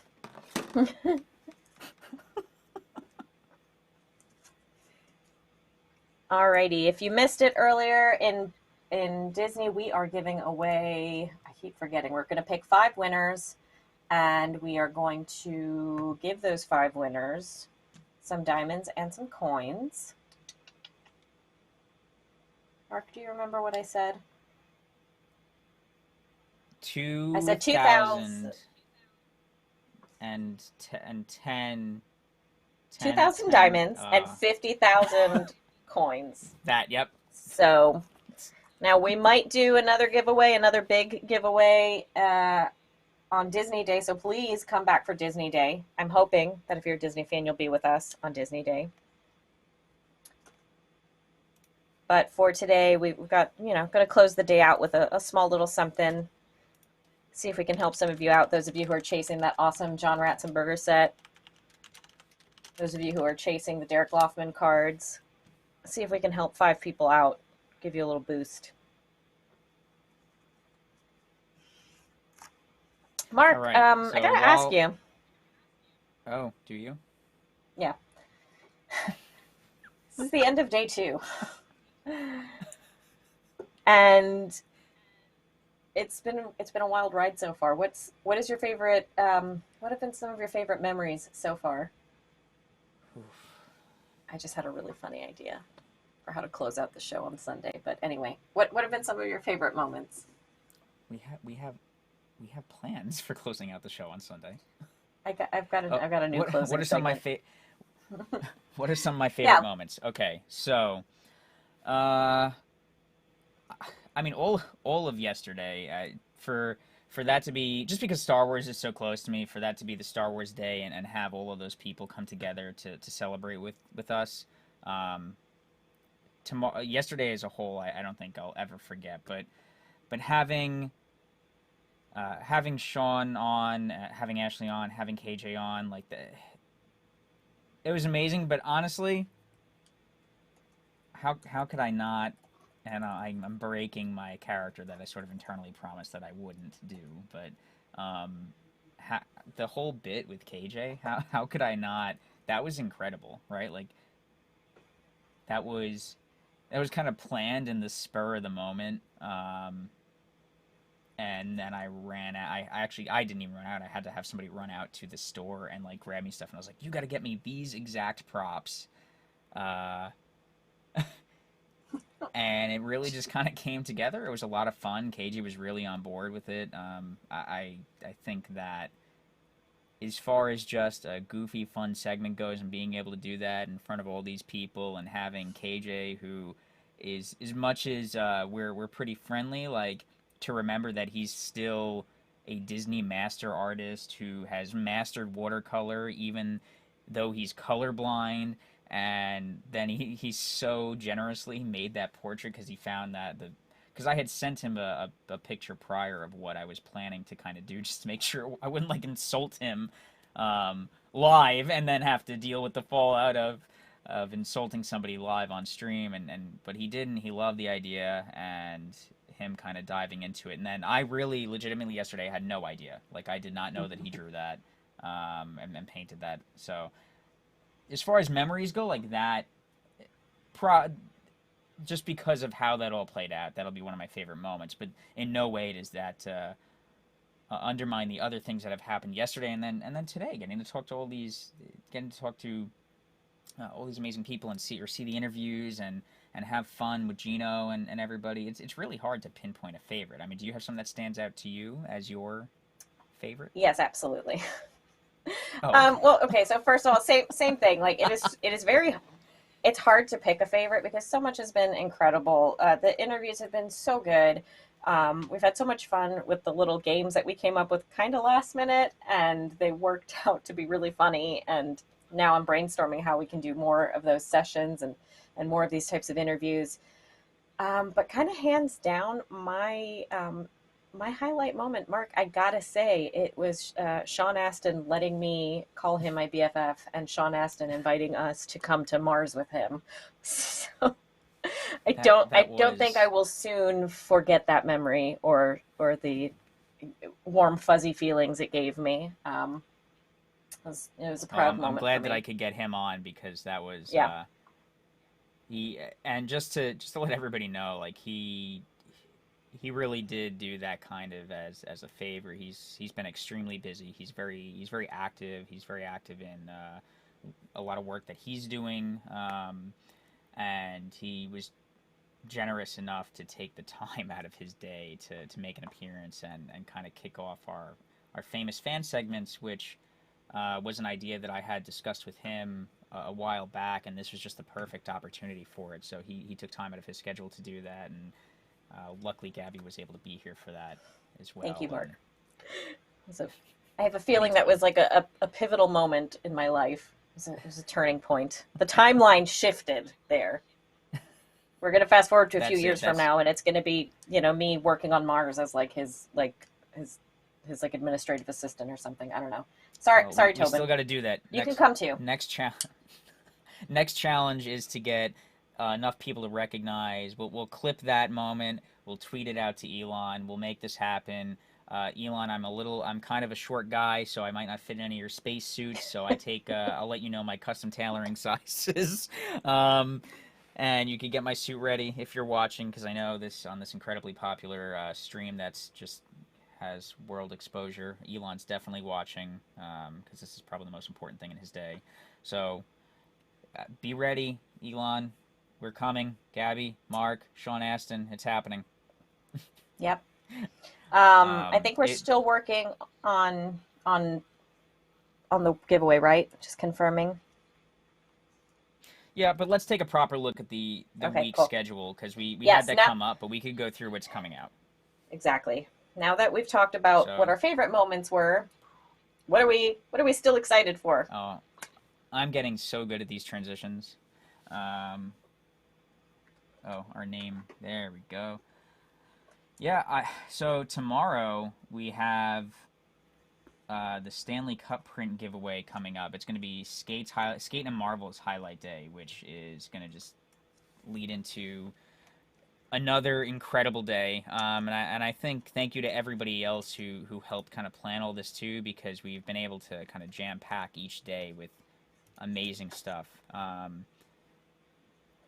So with Skate and Marvel being featured tomorrow, we'll have a live Q&A with S. Preston, and we'll be doing a Stanley Cup print giveaway, and that'll kind of coincide with a minimalist set release as well. And then we have an X-Men watch party coming up. And that is, let me just make sure I have the time right. That is at 1 p.m. tomorrow. So that will be X-Men watch party, 1 p.m. Eastern tomorrow. And this will be that day's schedule. So we'll do our usual kickoff. We'll have some fun with everybody. We're going to have a live interview. We're going to do the print giveaway. We'll have a Marvel Collect content release showcase. We're gonna bring on Topps Andy, so we'll kind of. Yep. I think we'll be planning even some fun stuff last minute. He might not even be Yep. aware. We'll just kind of throw it his way. I know you all want to hear from more of the Topps team, so get excited for that one. Seems like everybody has a good time when we have some games on stream too. So we'll make sure that we're doing something pretty fun with you all. We'll then have the Marvel Collect X-Men Animated Series watch party. We're going to be watching episodes 1 through 3. That'll be awesome. I haven't actually seen it yet, so it'll be the first time I'm watching it. I'll be having a live interview with the Bad Crypto Podcast folks. We have some special announcements coming with them. So we'll be talking a little bit more on blockchain. They were hosting NFT Day, so they couldn't be here today. So we planned a little something with them for tomorrow. We'll be talking a little more blockchain. We'll kind of recap everything that kind of went on today. I'm planning to have some nice surprises for everybody. So it should be a fun and exciting segment. And then we'll have the NHL Skate content release showcase with Topps Tom. We'll be bringing him on. That should be another good one, which I believe on that one we have a pre-recorded as well. So we'll be bringing him on and showing you kind of the full discussion that we had there, and then we'll be closing out the day, and that's just tomorrow. So we have tons crammed in for tomorrow to make an exciting day, and then we have one more full day with you guys on Sunday, and we'll have a ton going on then as well, which we can discuss at the end of tomorrow. Gabby, are you excited? We have another full day ahead with Marvel and Skate jam-packed.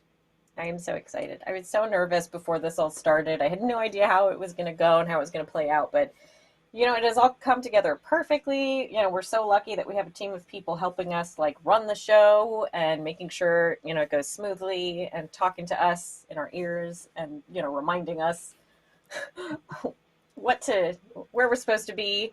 And, obviously the teams that work so hard to pull together the amazing content, like the stuff that we've released the last couple of days has just been incredible. And I'm so impressed by how we were able to pull these really cool sets together. And, the apps themselves, things have been going pretty great for us so far. We managed to get out a really awesome release the day before DigiCon started, and that went out to our Marvel, Disney, Star Wars, Bun, and Slam apps. And that update was full of really amazing improvements. And, I had talked to the team beforehand about, maybe getting a little bit ahead of our usual release schedule. And, they came through for us and we were able to get that release out. So, it's just, this has all come together so well. And now we've got 2 more days of it. And I think it's going to be awesome. And I'm excited for, I don't want this to end, but I'm also excited for the end just because the last day of this has a bunch of stuff I'm personally excited about. So yeah, I am very excited for Sunday.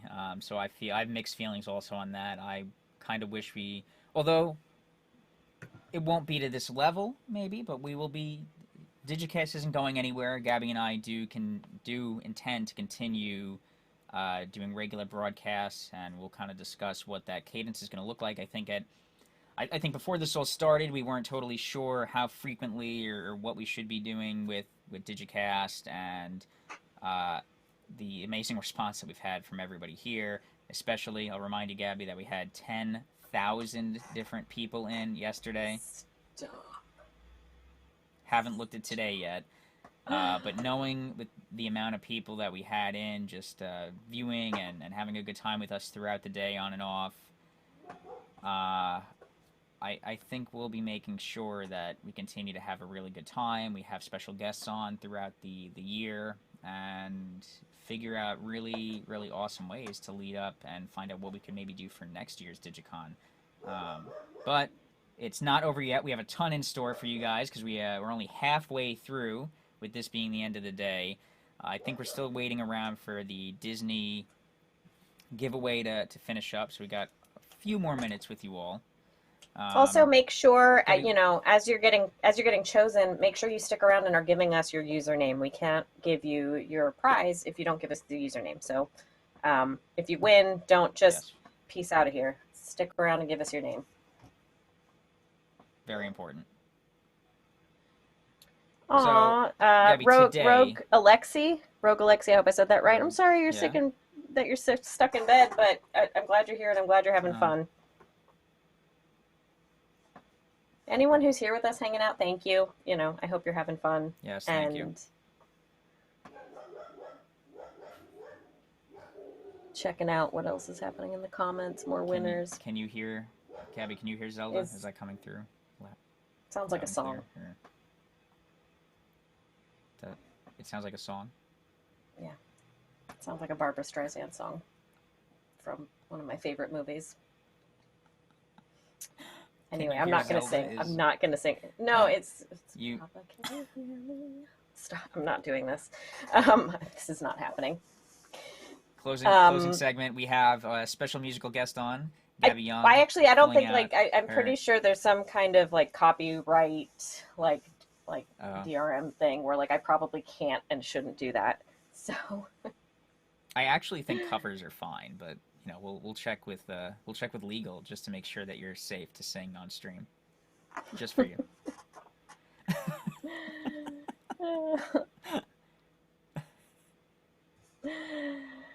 Thank you all for being with us and hanging out, even though we're just kind of, you know, we're at the end of the session. It's the official, like, goofing off on the DigiCast, goofing around. Yep.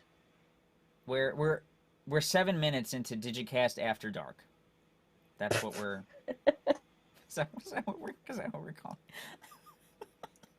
I don't know. Invert the background.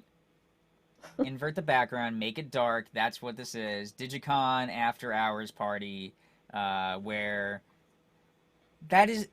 I see the comment. That is clean. That was not a dirty comment. DigiCon After Dark. It.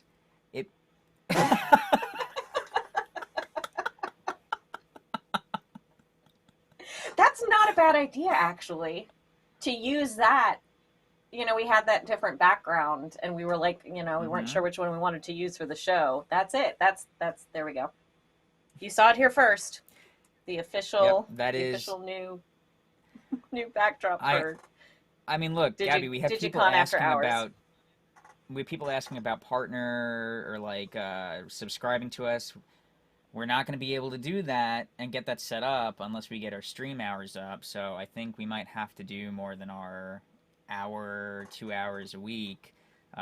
So if Tobin lets us, there might be a DigiCon After Hours maybe, where we play games or do like fun trivia stuff. I know what we can do. What? I'm pulling a Gabby. We force even if they don't want to get on video, we force our team members to come on and play Jackbox games with us, and everybody watching can be in the audience part of that. Yes, okay, we do a Jackbox challenge. Fun. Yes. Ooh. Heard it here first. All right, I have After Hours plan. We've got word that we have pulled all the winners. Congratulations. Yay. We do need a soundboard. Someone called that out, and you know, we're still new. This is our baby stream, and I think we're doing pretty good. Wait. All things considered, I'm ready. I have. It's not set up yet, but I have it. It's the stream deck. I can use it for soundboard things. I just don't have I just feel like I need a confetti cannon or something, like an actual one for every time someone wins. Congrats, everybody. What is it? You have one thing set up? What is it? As I've destroyed my desk. All right. How do you know if you've won? You know you've won if in the chat you have been tagged and asked to please submit or to please claim your prize. So congrats to all the winners. We want to make sure, stick around in the chat, make sure that we capture your name. Yes, congrats everybody. So thank you again everyone for joining us and bearing with us while we stall and make fools of ourselves to make sure that we had plenty of time for all the giveaways. Congratulations to all the winners. We had an amazing first day. We've now had an incredible second day with some amazing content, awesome interviews. And we're not even technically over. After this, at 6 o'clock Eastern time, you can head back into Star Wars Card Trader for the Mandalorian watch party. We're going to be watching episodes 3 and 4. I will be there for a little bit, and then I'm actually going to head on over to the Bad Crypto interview, which I will request somebody to put a link in for you guys if you want to check that out. That'll be in chat, so stick around if you do want to see that. That'll be in chat. And again, thank you everybody for joining us. This is day 2 of so I have a fan. I know, I was about to say, you've got some fans. This is day 2 of DigiCon. You've all been incredible. We love you. Thank you so much. We will see you tomorrow morning. Thank you. Good night.